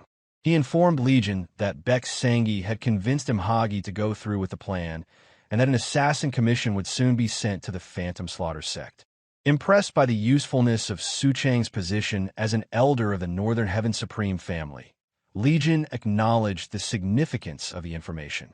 In turn, Suchong reminded Legion of their agreement, pleading for the promised payment, which would allow him to live the rest of his life in comfort once the task was complete. Legion replied that one couldn't simply sit still and wait for death. Just then, Suchong stood silently, struggling to believe his fate. He recalled the time he was caught stealing the exploding Thunderbolt, and how Legion had burst an operator from a secretive organization, painting a lake with the operator's blood. Legion had forced him to ingest a poison pill, using it to control him and force him to follow Legion's orders. Unable to hold back, Suchong asked of what Legion was trying to do, expressing disbelief at the idea of changing the assassination target to that particular person. He found the notion insane and ridiculous. But Legion did not respond with concern. He merely threw Suchong a pill to stop the poison from wreaking havoc on his body. With visible displeasure, Suchong accepted the pill, which served as the antidote for the month, and Legion told him to leave. Suchong didn't care about Legion's plans anymore. His only focus was surviving at all costs. Once Suchong left, Myong spoke up, noting that the way Legion had provoked Imhagi had turned out to be quite useful. A laugh escaped Legion's lips as he expressed that he had been thinking the same, and that it turned out to be a good opportunity. Legion removed his mask and continued, mentioning that Imhagi probably thought he had hired the assassins to target Legion. It would be interesting to see what would happen when the truth came out. Myong then asked whether Legion planned to spare Baek Sangi. Legion's answer was firm. He said that Baek Sangi had been cleaning up after Imhagi and had killed innocent people, so there was no reason to spare him. Casually, Legion mentioned that he had already told Bong Suchong to take care of it once the job was done, though he wasn't sure if that would even be necessary. He then expressed curiosity about how the Phantom Slaughter sect would respond to the situation.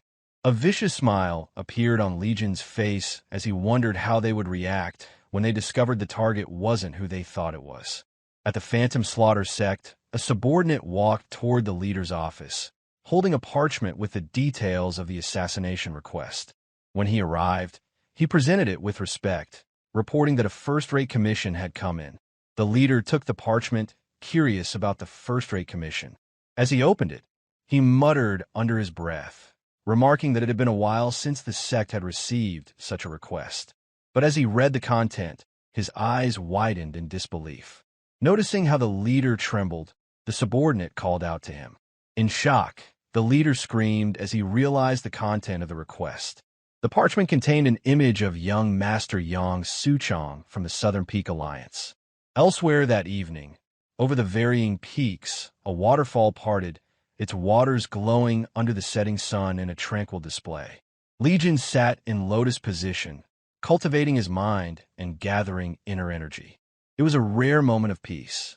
Despite his great ambitions, Legion never slacked off in his training, knowing that he wasn't yet capable of contending with his father or the martial master from the 9 great schools, who had long closed their doors to the world. Suddenly, his eyes snapped open when he heard his father's voice, asking him what he was trying to do. Soorin had appeared as if out of thin air, and Legion had only noticed his father's presence when he spoke. Soorin, having someone followed his son throughout his travels, knew bits and pieces of Legion's ambitions, but still asked the question. Nonchalantly, Legion replied that he wanted to unite the whole Jianghu. His resolve remained unwavering. Soorin echoed the words, reflecting that it was such a lofty ambition.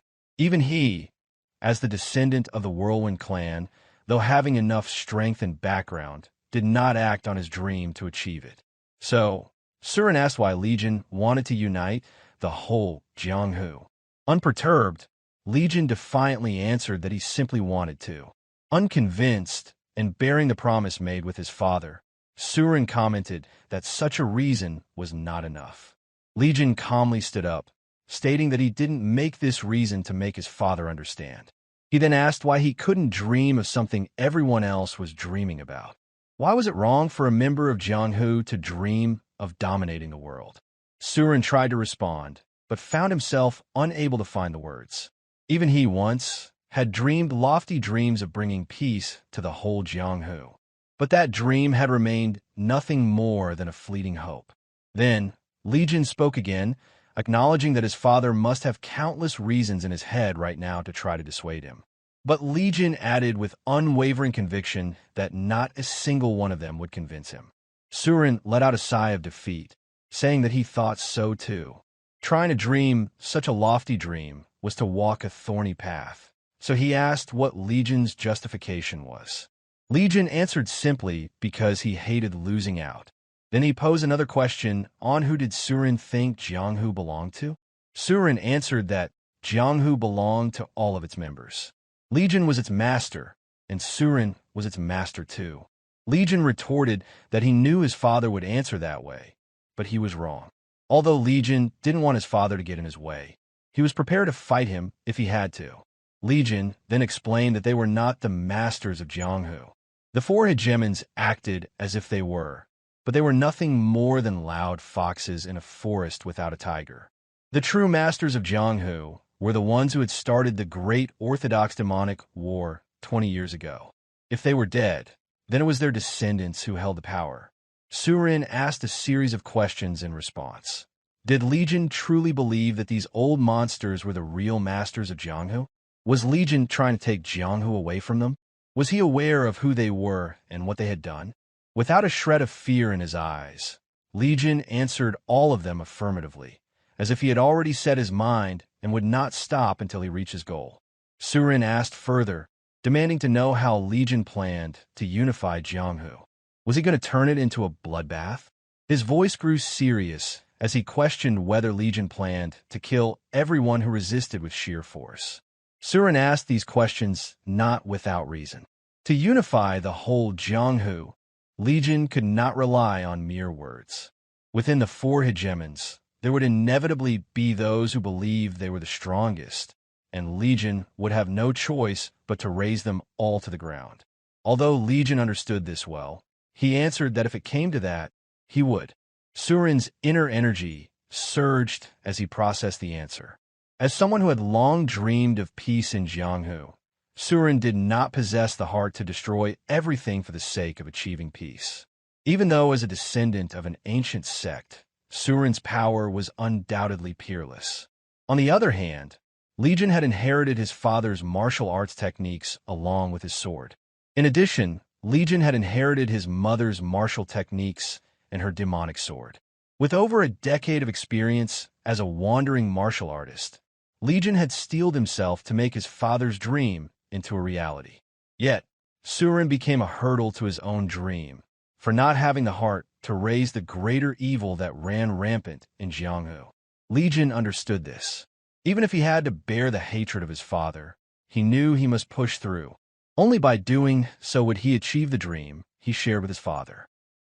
At their initial confrontation as martial artists from opposing factions, an unexpected love blossomed between them.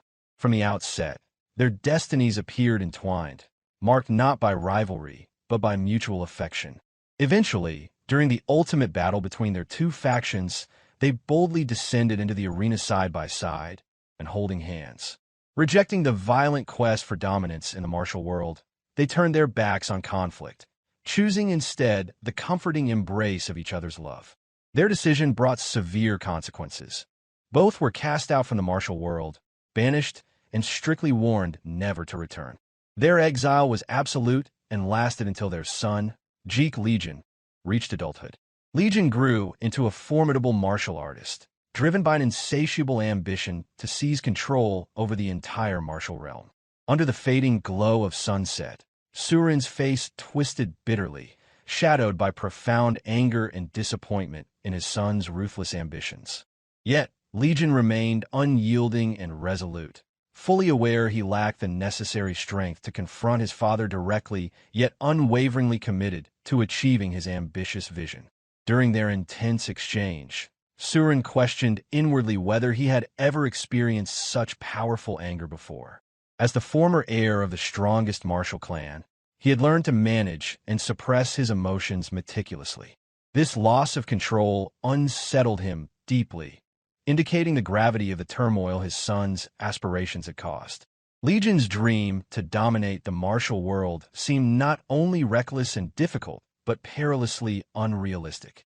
Soorin worried profoundly whether his son grasped the massive sacrifices necessary, the inevitable bloodshed, suffering, and devastating losses. He wondered if Legion realized that even the highest sacrifices of friends, family, and loyal comrades might still result in ultimate failure. From Soorin's perspective, Legion's ambitions appeared dangerously naive. He pondered further. Could his son genuinely comprehend the immense scale of violence that would inevitably follow? Even if Legion triumphed, the martial world would be drenched in blood, forever scarred by violence. Attempting to reason with his son, Soorin carefully asked how Legion envisioned the aftermath of forcibly uniting Jianghu. Without hesitation, Legion passionately articulated his vision, creating a martial world far better and more just than the current corrupt state. Soorin's anger flared sharply in response, vehemently rejecting Legion's methods. He tried earnestly, drawing from his wisdom and moral upbringing, to explain his vision of what a truly improved martial world would look like. However, his words faltered mid-sentence, leaving him stunned and unable to fully articulate his thoughts. A troubling realization slowly dawned upon Soorin. Perhaps an ideal Jianghu did not exist at all. The dread he felt was profound, realizing that while Legion passionately chased an improved martial world, he himself lacked a clear vision of such a place. This painful revelation weighed heavily upon him. Jianghu had always been marred by hypocrisy, particularly evident in the Orthodox faction's superficial righteousness masking deep-seated greed. He reflected that perhaps the Whirlwind clan had retreated from the martial world precisely because they recognized this inherent corruption, choosing isolation and emerging only during times of extreme necessity. Soorin further contemplated whether he had always carried an inner skepticism about the existence of a better martial world. Had his ideals changed dramatically, or had he simply grown older and disillusioned? Inside, he felt the quiet, sorrowful whisper that proclaimed the 20-year-old martial prodigy. The rising hero who once inspired awe throughout Jianghu was no longer present. Legion keenly perceived his father's internal struggle. Though prepared to pursue his ambitious goal alone through sheer determination and strength, he deeply desired his father's support. He knew that achieving his lofty dream would be significantly easier and more meaningful with Soorin's blessing. Soorin struggled deeply to conceive clearly of a better Jianghu within his mind.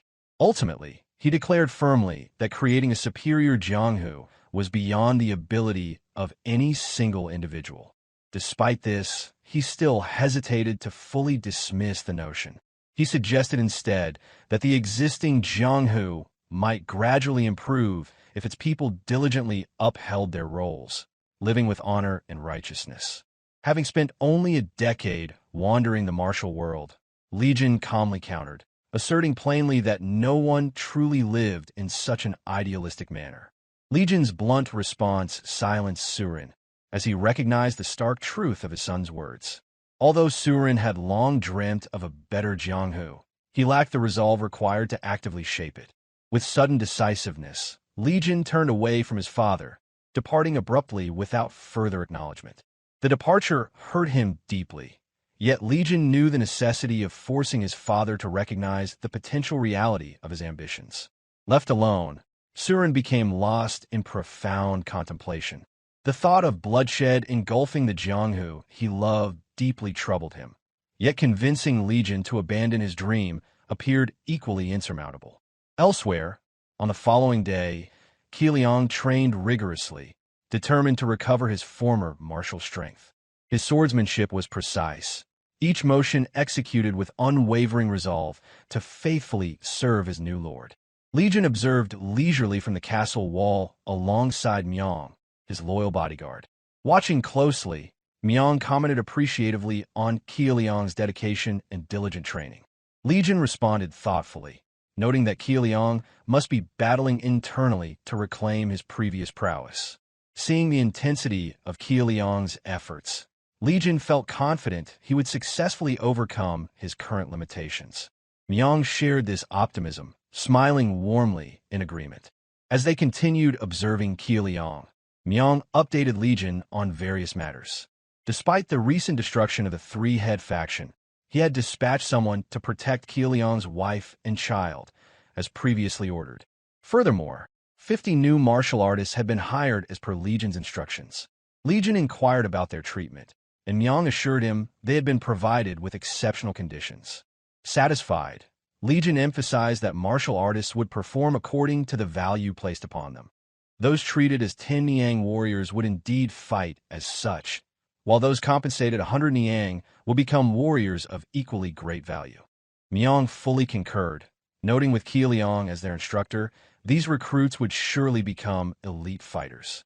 Although acknowledging that much preparation remained, Myong affirmed they were gradually building the necessary foundation. Legion accepted this thoughtfully, revealing their next strategic move. While the Northern Heaven Supreme family and Southern Peak Alliance engaged in conflict, they would quietly begin expanding their influence from Wuhan, targeting first the Phantom Slaughter Sect. Meanwhile, the Phantom Slaughter Sect's leader angrily stabbed a dagger into a parchment portrait of Suchong, heir of the Southern Peak Alliance. Infuriated, he questioned aloud who had placed such a reckless assassination request. His subordinates, seated around the table, listened intently as the leader emphasized the severe repercussions if they assassinated such a significant figure, knowing well that no secrets remained hidden indefinitely in Jianghu. A subordinate interrupted, noting a troubling discovery regarding the source of the request. The leader's irritation quickly turned to disbelief, shocked someone would leave a traceable trail after commissioning such a dangerous act. His astonishment only deepened upon learning the individual responsible was Imhagi from the Northern Heaven Supreme family. The leader's anger surged, loudly cursing the foolishness of becoming pawns in the squabbles of reckless youths. He bitterly wondered if Imhagi had succumbed to dementia earlier than his own elderly grandfather. Suddenly, a flash of alarm twisted the leader's expression, mirrored instantly by his subordinates as they collectively sensed an approaching presence. A figure loomed just beyond the door, his presence calm, yet brimming with the unmistakable aura of a seasoned martial master. Measured footsteps advanced toward the chamber with absolute control. Then, without fanfare, the door creaked open. An old man stepped inside, deep lines carved across his weathered face, and white hair streamed down, undisturbed by wind or motion. The leader of the sect needed only a single glance to recognize the man's level, to bypass every layer of sect security, to enter this sacred inner room without raising the slightest alarm, revealed a level of mastery possessed only by those who had transcended ordinary skill. The old man's inner energy pulsed freely, unhindered, a quiet storm surrounding the sheathed sword he carried at his side. With careful politeness, the sect leader inquired as to which faction the old man represented. The answer came immediately. The old man hailed from the Southern Peak Alliance. Shock spread instantly. The subordinates widened their eyes, taken aback, while even the sect leader struggled to conceal his surprise. A silent question crossed his mind. Had news already reached the Southern Peak Alliance? Without delay, the old man stated that the Phantom Slaughter sect had accepted a contract.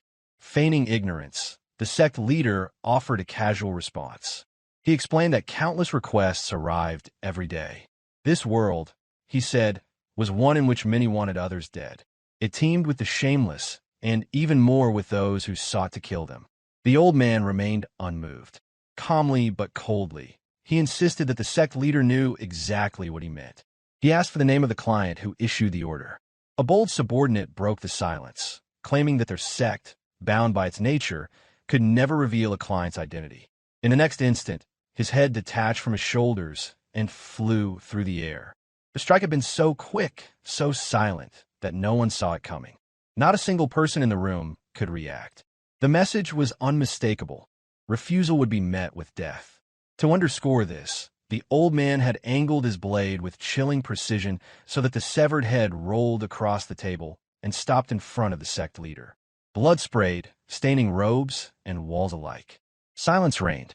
No one in the room had witnessed the motion, only the bloody result. Even the Phantom Slaughter sect leader could not track the old man's movement. He glared at the lifeless head resting before him and cursed beneath his breath. Then the old man issued another warning. He would ask again after killing 5 more. Now fully grasping the weight of the situation, the sect leader attempted to de-escalate. He pleaded for understanding, yet maintained the sect's rule. The identity of clients must remain secret. No answer came. The sword flashed again, swift and unrelenting. In one fluid motion, 5 more heads fell. The old man sheathed his blade as though it had never been drawn. His expression remained composed, yet his eyes burned with killing intent. Again, he demanded the client's name. With a deep, reluctant sigh, the sect leader confronted the truth. Only now did he realize that they had been ensnared in the foolish conflict of spoiled youth. Blood now drenched the sect hall, and the possibility loomed that the Phantom Slaughter sect might vanish entirely from the martial world. In resignation, he revealed the name. It was Imhagi of the Northern Supreme family. Elsewhere that same night, under the soft, distant glow of moonlight, Imhagi stood alone deep within a mist-shrouded forest. A freshly dug hole yawned before him. Devoid of remorse, he stood by the crime he committed. He had commissioned for Legion's death. What he did not realize was that the request had been tampered with, and now his actions had set his family against the Southern Peak Alliance. That night, he killed Elder Beck, the only person who knew the truth. The Elder's death would ensure the secret would be buried with the body. Utilizing the flow of inner energy, he manipulated the earth to bury the Elder's body beneath a seamless layer of soil. With the only person who knew about the assassination order now silenced, he felt assured that the secret would remain hidden forever.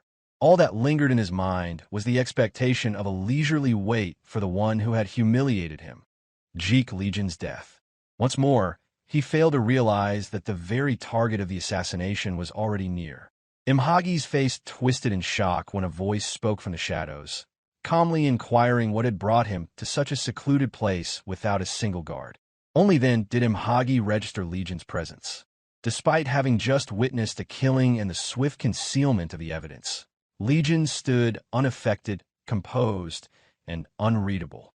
Struggling to make sense of it all, Imhagi asked how Legion had known to come this place and when he had discovered the truth. Legion offered no verbal response.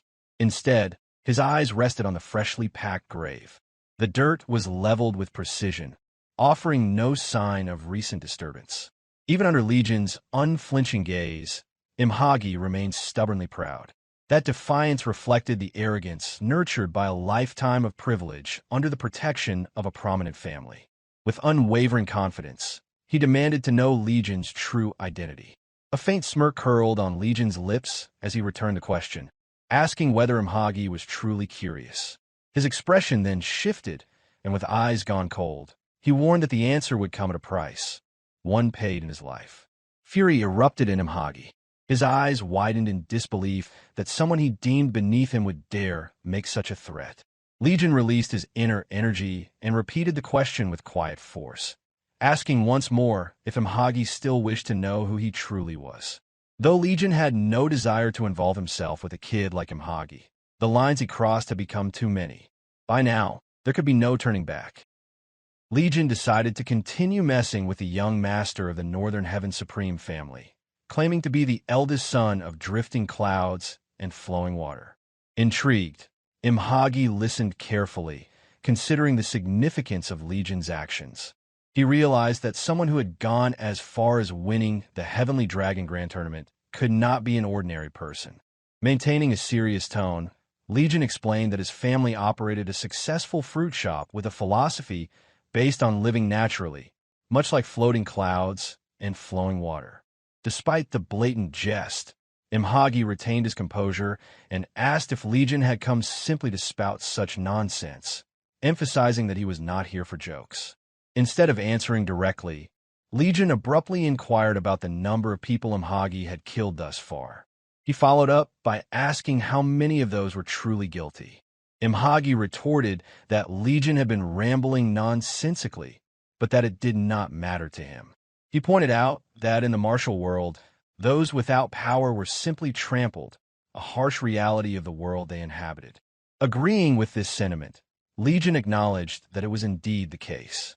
He then went on to express his thoughts on his path, mentioning that as a filial son, he had considered whether he should reevaluate his father's words. But he firmly believed that the path he was walking was not wrong. With a calm smile, Legion's killing intent surged within him as he remarked that there were plenty of scoundrels like Imhagi in the Jianghu who needed to be dealt with. Imhagi immediately sensed the shift in Legion's demeanor and instinctively reached for his sword, prepared to defend himself should Legion attack. Yet, the moment he blinked, Legion had vanished from his sight. As Imhagi drew his sword, there was no sign of Legion, and the palpable killing intent that had been directed at him had completely disappeared. In the eerie silence of the forest, Imhagi stood alone, sword in hand. The fact that Legion had known how to find him and witness his crime was perplexing enough, but the way Legion had appeared and disappeared as if on a whim left him uneasy. Cold sweat formed on Imhagi's forehead as he realized that Legion was not an easy opponent to handle. With renewed determination, Imhagi sheathed his sword. He rationalized that no one would believe Legion's words. Though Legion had won the Heavenly Dragon Grand Tournament, he was still a nobody in the face of a hegemon. On the other hand, Imhagi was certain that an assassination order had already been placed on Legion's head.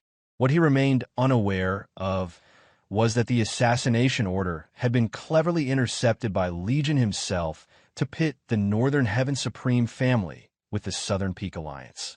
The following morning, the busy streets of the market were filled with merchants loudly peddling their goods to passersby. Legion had taken Cherian and her younger sister, Soorin, out for a walk to pick up some medicine for her recovery. Soorin was overjoyed to see the market. It had been years since she had been bedridden and unable to leave her home due to illness. Her eyes sparkled with excitement as she finally had the chance to walk around the market on her own. It was all thanks to her improved health. which had seen a remarkable recovery. Legion smiled as he turned to her when she expressed her gratitude toward him. He was the one responsible for her health improving. If he hadn't brought Master Unbounded Grotesquerie to help, Soorin would still be confined to her home, barely able to live. With deep appreciation, she told Legion that she didn't know how she could repay his kindness. Legion responded with a gentle smile, telling her to eat well and exercise in order to repay him. Soorin nodded affirmatively, laughing at the kind man who seemed so close to her older sister. She also promised to learn martial arts once she was fully recovered. On the other hand, Cherian was pleased to see her youngest sister's health improving. As her gaze locked onto Legion, she couldn't help but reflect on how much attention he had dedicated to Soorin's recovery. Sometimes, he showed an affection toward her that seemed genuine and caring. Noticing her gaze, Legion called out to Cherian, asking why she had been staring at him in such a manner. Cherian immediately turned away, her cheeks flushed with embarrassment. She denied his observation and quickly changed the subject, mentioning that he had said something about buying something today. Legion smiled and replied that it was over there and that he would be back shortly. He then moved to a nearby stall selling medicine, asking the vendor about the origins of the products to ensure that Soorin would receive the best medicine for her swift recovery. Meanwhile, Soorin, eager to get her sister's attention, nudged her gently. Cherian turned to her and asked what had prompted this sudden action. Laughing sheepishly, Soorin teasingly told her sister that she should never let Legion slip away. Cherian was taken aback, surprised by her sister's sudden comment about her relationship. Not backing down, Soorin elaborated that Legion was kind, fun to spend time with, and above all, extremely strong. She then asked where else one could find someone with such qualities. Listening to her sister's words, Cherian found herself thinking. Up until now, she had been wholly focused on her martial arts training, never considering her own personal relationships. Even now, Legion had been selflessly helping care for Soorin's health without expecting anything in return. Cherian began to wonder what her own feelings for him were. Her peers had mostly been the result of betrothal, and she didn't fully understand what it meant to like someone. Just as her thoughts deepened, they were interrupted by the sound of a large group of people charging into the city. Both Cherian and Soorin turned quickly to see what was going on.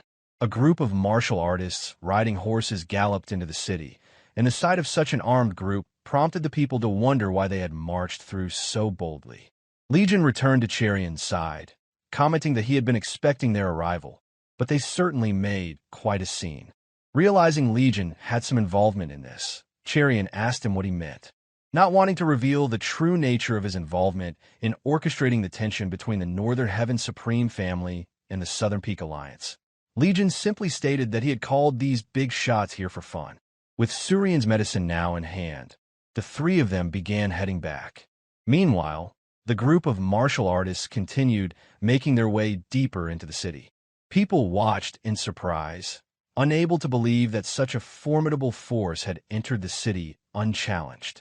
The Southern Peak Alliance's armed group, known as the White Tiger Squad, had entered Wuhan fully armed. Jang Ingeol, the leader of the Southern Peak Alliance, was at the forefront, flanked by the leader of the White Tiger Squad and the presumed strongest member, an elderly man who had single-handedly wiped out the Phantom Slaughter Sect. The patriarch of the Northern Heaven Supreme family, Chance led the Great Heaven Union Armed Force to meet the approaching hegemon. Ban Nui, the military advisor, accompanied him. The crowds watched from a distance, whispering in curiosity as the two hegemon's leader made their way toward one another. Releasing his inner energy without restraint, Chance spoke first, expressing his disappointment. He stated that he didn't know what was going on, but he found it hard to believe that things were being handled in this manner. Chance was unaware that an assassination order had been placed on Su Chang's head. To him, the arrival of the Southern Peak Alliance was an unprovoked act of aggression. Jang Ingeol also allowed his inner energy to flow freely as he responded, expressing his own regret over the situation.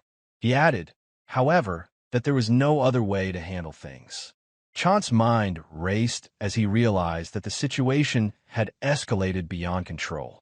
Chance thought to himself, reflecting on the situation, Yang Inmyeong leading the White Tiger Squad into their territory was unexpected. He realized that meeting in public like this without understanding Inmyeong's intentions was dangerous. Yet, he couldn't back down in his own territory. Doing so would damage the reputation of the Northern Heaven Supreme family. With this in mind, Chance spoke aloud, his voice filled with tension as he asked what was going on. Without hesitation, Inmyeong explained that someone from the Northern Heaven Supreme family had sent assassins after the Southern Peak Alliance's young heir. The onlookers were taken aback by the revelation. They couldn't believe that someone from the Northern Heaven Supreme family would dare to commit such an act. However, Chance had not known of this before Inmyeong's revelation. His reaction was one of immediate surprise. The only response he could muster was that whoever was responsible for this should be thrown under the carriage, with their ties to the family severed at once. Chance's expression darkened. The mention of a killing contract being placed on another faction's heir, especially one from his own family, would certainly tarnish his reputation. Trying to regain control of the situation, Chance quickly explained that if this was the case, then the person responsible for the assassination was a traitor to their family, a part of a conspiracy meant to destroy their relationship. He swore that he would deal with it personally. Inmyeong raised his hand, signaling for Chance to hold back from making any rash decisions. He continued, his tone calm but firm, explaining that he had brought this matter to light out of consideration for their long friendship, and urging Chance not to make any premature judgments. Now understanding Inmyeong's implication, Chance realized that Inmyeong was hinting that the one who had ordered the assassination was Imhagi, though he hadn't said it out loud. If that was indeed the case, Chance knew that he needed to handle the matter discreetly. With that in mind, Chance suggested they move away from the public eye, remarking that this was a place where the citizens of Wuhan earned their living and that they should head to another location. Inmyeong agreed quickly, and the two of them moved off together. Meanwhile, Legion sat on the roof, casually munching on snacks and enjoying the chaos he had caused. Below, people continued to murmur among themselves, speculating about the unfolding situation. One person commented on the uneasy atmosphere, wondering aloud if a war was about to break out. With a new conflict between the two massive forces that still lingered from the demonic Orthodox war, Legion found the situation quite amusing. Rising from his spot, Legion decided that it was time for him to leave now that things seemed to be settling down. However, as he turned to walk away, a distressed cry from below caught his attention. An elderly man was speaking to one of the martial artists from the White Tiger Squad. He had lost contact with his son after the boy had entered the Southern Peak Alliance and asked the martial artist if he recognized the young man from a portrait he carried. Without even glancing at the portrait, the martial artist dismissed the old man's request, telling him to step aside and that he didn't know the person. But the old man didn't give up. He continued to beg the martial artist to at least take a look at the portrait, his desperation evident. Growing more impatient, the martial artist repeated that he didn't know the person and told the old man that one disappearance in the martial world was no big deal. Undeterred, the old man kept pleading for help, hoping to find any clue about his son's fate. The martial artist's patience finally broke, and he raised his hand, intending to strike the old man. Watching the scene unfold, Legion decided to intervene. He imbued his inner energy into a peanut and flicked it toward the martial artist, ready to act if the situation turned violent. True to Legion's expectations, the martial artist lunged at the old man, raising his hand to hit him. However, Legion flicked the peanut he had prepared, targeting the martial artist's finger. Without turning around, Legion noticed that someone had deflected his energy-infused peanut mid-air. With a slight shift of his head, he caught the peanut that had been sent straight toward him. Somehow, the person who had deflected Legion's peanut sneak attack and sent it back was strong enough to ensure that the peanut remained undamaged, indicating the formidable strength of the martial artist. Legion turned his head slightly to see who it was. An old man had appeared, intercepting the attack. This was the same old man who had single-handedly erased an entire sect from existence. Yet, no trace of fear crossed Legion's mind upon the appearance of such a martial master. Instead, he smiled with excitement, recognizing that the strongest person in the Southern Peak Alliance had arrived. His smile was laced with killing intent. Finally noticed what was going on. Alarmed by a sudden act of aggression, the low-rank martial artist shouted in Legion's direction, demanding to know what was going on and questioning his sanity. Despite the noise, Legion's eyes remained fixed on the elderly man before him. To draw his sword in such a public setting would invite the attention of ordinary citizens, which would spell trouble for the Southern Peak Alliance's reputation. The old man quickly identified Legion as the victor of the Heavenly Dragon Grand Tournament, though he appeared uncertain of Legion's intentions. He glanced at the low-rank martial artist. Given his rank, it was unsurprising that he knew little beyond the name. After all, someone of his level would never have gained access to witness the tournament firsthand. Nonetheless, the old man felt a thrill of anticipation. Though Legion appeared youthful, his presence pulsed with unrestrained energy.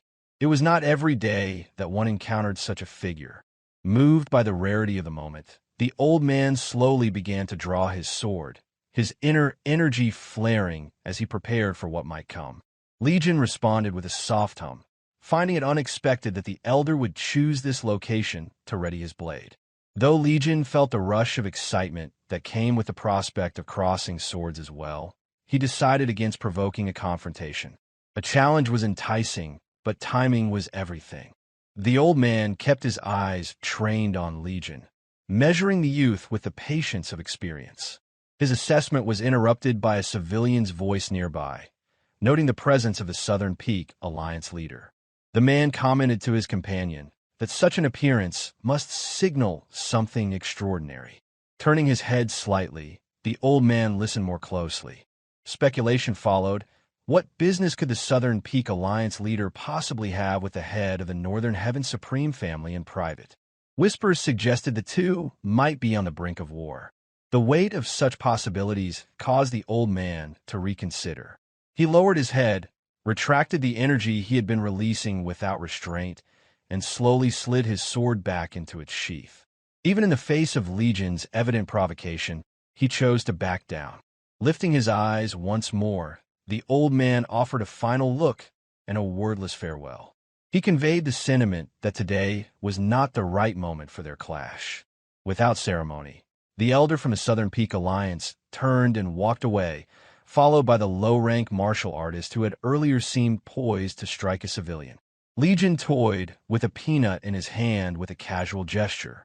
A grin spread across his face as he returned the farewell, remarking to the retreating elder not to be too disappointed. Their unfinished business would find its resolution in due time. Elsewhere, within the inner halls of the Northern Heaven Supreme family estate, a sharp slap echoed through the room. Blood smeared across Imhagi's cheek from the impact. The hand that delivered it belonged to Cheon-se, whose fury had swelled enough to strike his own cherished grandson. As his temper cooled slightly, Cheon-se demanded an explanation. What madness had possessed Imhagi to request an assassination through a sect, especially as the heir of the Northern Heaven Supreme family? At that moment, Imhagi remained unaware that his scheme had been disrupted. Maintaining a composed exterior, he listened as his grandfather revealed the unintended consequence of his plot, that the target, believed to be Jeok Legion, was in fact the successor of the Southern Peak Alliance. After cleaning the blood from his face, Imhagi asked for clarification, unable to understand how the Southern Peak heir had become involved. He explained that the commission had been issued for Jeok Legion and no one else. The truth seemed to cool Cheon-se's rage. He murmured the name of the Heavenly Dragon Grand Tournament's champion with a tone of realization. Still composed, Imhagi pressed forward, reminding his grandfather of the long-standing family principle to crush any who dared obstruct the Northern Heaven Supreme family. But the question remained, why had the intended target shifted? Cheon-se pointed out that the Southern Peak Alliance claimed to possess proof that the hit had been placed on Yang Suchong. Imhagi explained that he had acted based on Bak Sengi's guidance. A few days prior, Sengi had vanished. Imhagi proposed that the man had fled the scene, leaving chaos in his wake. Imhagi cursed quietly to himself, unable to confess the truth, that Bak Sengi had been killed by his own hand. At the same time, suspicion stirred within him. The situation reeked of Sanghi's manipulations, leading Imhagi to question what kind of scheme might have been set in motion before his death. Cheon-se restated the sequence with pointed emphasis. According to his understanding, Baek Sanghi had vanished immediately after completing the assignment. That man had become the only viable thread left to unravel the deeper truth behind the matter. It became immediately clear to Imhagi that his grandfather harbored doubts. Sensing the shift in tone, he responded carefully. He suggested that perhaps Baek Sanghi had betrayed the Northern Heaven Supreme family, possibly even aligning himself with the enemies responsible for the chaos during the Dragon and Phoenix tournament. Cheon-se radiated unmistakable killing intent, the air around him growing tense. He confronted his grandson with a pointed observation that Imhagi's words implied a festering rot of traitors within their family. However, Imhagi remained composed. He confirmed that assessment and insisted that all those involved, traitors and the masterminds who had planted them, must be discovered and punished without exception. With a sharp motion, Cheon-se turned away, only to glance back once more. He declared his intention to believe Imhagi for now, though his tone carried a chilling undercurrent. There was no need to speak the threat aloud. The meaning was clear. Should Imhagi's words prove false, Cheon-se would not hesitate to eliminate him. Imhagi understood the warning all too well. Beyond that, he recognized the political peril. If the Southern Peak Alliance chose to publicly expose the situation, Cheon-se might have no choice but to execute his own grandson as an offering of peace. Even so, it was evident that the Southern Peak Alliance sought more than mere vengeance. They were angling for some greater advantage by holding this knowledge. For now, Imhagi could only redirect the oncoming danger elsewhere. It pained him that the truth could never surface. Baek Sanghi, the only person who could have implicated him directly, was already dead. But that loss also ensured silence, sparing Imhagi from the risk of Sanghi being dragged before the Southern Peak Alliance and revealing every sordid detail. Still, a nagging feeling gnawed at him. It was as if some hidden force was toying with his fate from the shadows. That force was Legion. Rather than deliver a swift and final judgment, Legion had chosen to craft a punishment tailored to the depth of Imhagi's crimes. By manipulating the contents of the assassination order, Legion had replaced the intended target with Yang Suchong. Moreover, he knew the truth, that Imhagi had killed Baek Sanghi, the one link connecting the Northern Heaven Supreme family's heir to the assassin sect. Legion had gone even further, weaving the Southern Peak Alliance and the Northern Heaven Supreme family into a larger entanglement. The result was a conflict now spiraling beyond anyone's control. The next day, at Divine Wind Manor, Myung gave his report. The rumors had been successfully spread throughout the streets of Wuhan, just as his young master had instructed. Legion commended his bodyguard, noting that if the Wuhan Merchant Alliance decided to align itself with the Northern Heaven Supreme family, the consequences for the Southern Peak Alliance could be significant. He added that the rumors alone must already be giving the Wuhan Merchant Alliance considerable discomfort. Myung reported further, suggested the alliance members were gathering that very evening to discuss their response. Legion found that development intriguing. Privately, Myung could not help but marvel at the audacity of Legion's scheme. Until now, the entire commercial sector of Wuhan had been dominated by the Northern Heaven Supreme family. That family directly controlled 30% of all merchants, while the remaining 70% operated through agreements administered by the Palm Essence Union, which acted on the family's behalf. With the Palm Essence Union dismantled, that 70% now stood unclaimed.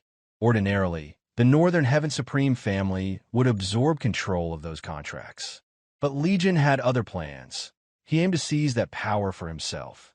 A smile crept across Myung's face as he observed the unfolding events.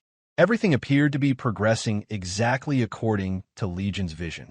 It had begun with a plan to overtake the vacant 70% market share, while the Northern Heaven Supreme family remained distracted by its escalating conflict with the Southern Peak Alliance.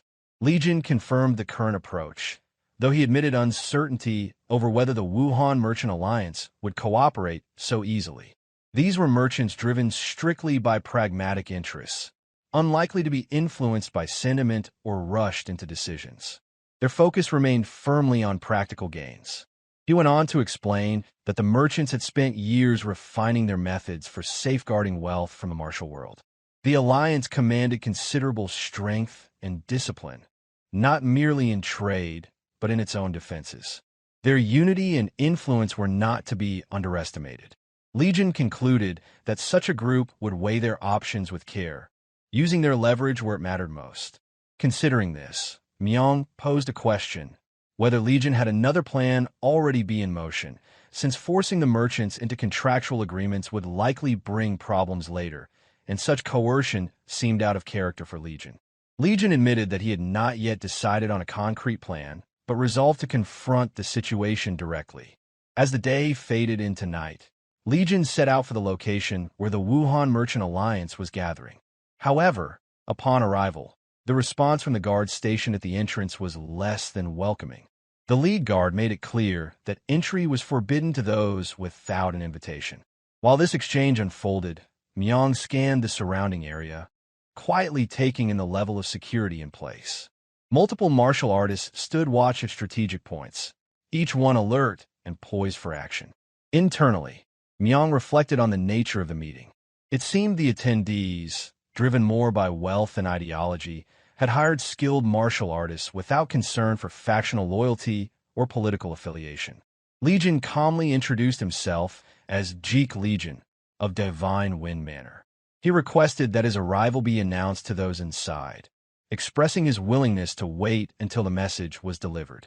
Unfortunately, his reputation as the victor of the Heavenly Dragon Grand Tournament had not yet become widespread. Unmoved, the guard claimed ignorance of both Divine Wind Manor and the man standing before him. To further dismiss him, the guard remarked that Legion didn't even look like a merchant and suggested that he leave while he still could. Remaining composed, Legion responded with a pointed question: was it not the guard's duty to report the arrival of guests? The guard sighed in irritation, clearly disinterested in fulfilling that duty. Myung's patience began to wear thin, particularly as the guard resorted to insults. With increasing disrespect, the guard mocked Legion's youth and accused him of foolishly attempting to interrupt an important meeting. Darkness began to cloud Legion's expression, irritation mounting behind his calm exterior. Still unrelenting, the guard issued a threat. If he hadn't been on duty, he claimed, he would have beaten the so-called intruder senseless. Staring the guard dead in the eyes, Legion made one final attempt to de-escalate. He stated plainly that his intent was not violence, and repeated his request for the message to be delivered. The guard's fury boiled over. His hand trembled as rage surged, and he lashed out, swinging his sword toward Legion in open defiance. The blade never landed. Myung intercepted the strike mid-swing, gripping the guard's arm with force. The guard's eyes widened, instinctively realizing the strength of the man who had intervened. Myung, who had restrained his anger until that moment, now allowed it to radiate freely. With killing intent flickering in his eyes, he questioned how the guard dared to display such arrogance before his young master. Paralyzed, the guard found himself unable to move. No matter how he tried, his hand would not budge. In a fluid motion, Myung struck, landing a heavy punch that connected squarely with the guard's face. Blood sprayed as the man crumpled to the ground, unconscious from the blow. Myung had held back just enough to avoid killing the guard, though his personal judgment leaned toward a far harsher punishment. The only reason he had not taken the guard's life was the understanding that such an act would bring unnecessary complications. With the obstacle removed, Legion continued forward, walking toward the pavilion without another word. The other martial artists did not retreat. Instead, they drew their weapons and rushed toward Legion without hesitation. Continuing his stride, Legion casually remarked on their numbers, noting the crowd with thinly veiled amusement. One guard, having learned nothing from the earlier encounter, charged recklessly and swung his sword while shouting insults. Before the blade could land, Myung intercepted with a brutal punch, reducing the assailant to a crumpled, bloody heap for obstructing his young master's path. Another guard joined the fray, choosing a different tactic. Rather than target Legion directly, he launched himself into the air in an attempt to strike Myong from behind. The effort proved futile. Myong turned smoothly and struck with his left hand, sending the attacker flying into the nearby lake with the same brutal fashion. Legion continued forward at a measured pace, his expression calm, though a smile touched his lips at the unfolding chaos. The violence around him appeared to bring a degree of satisfaction. One after another, guards attempted to block the path. Each time, Myong delivered punishing blows that left them broken and bloodied, their bodies tossed aside with effortless precision. Legion reflected that he had initially hoped to resolve matters through words alone. He instructed Myong to show some restraint going forward, a request Myong acknowledged. Soon, every guard stationed outside the pavilion lay unconscious, all defeated by Myong alone. Legion finally reached the entrance. Before stepping inside, Legion called for Myong. From within, a powerful aura radiated without restriction. Its source wielded a massive axe, promising a worthy confrontation. A smile formed on Legion's face as he slid the door open, silently acknowledging that they might be arriving late for the meeting. The thrill of battle still stirred strongly within him.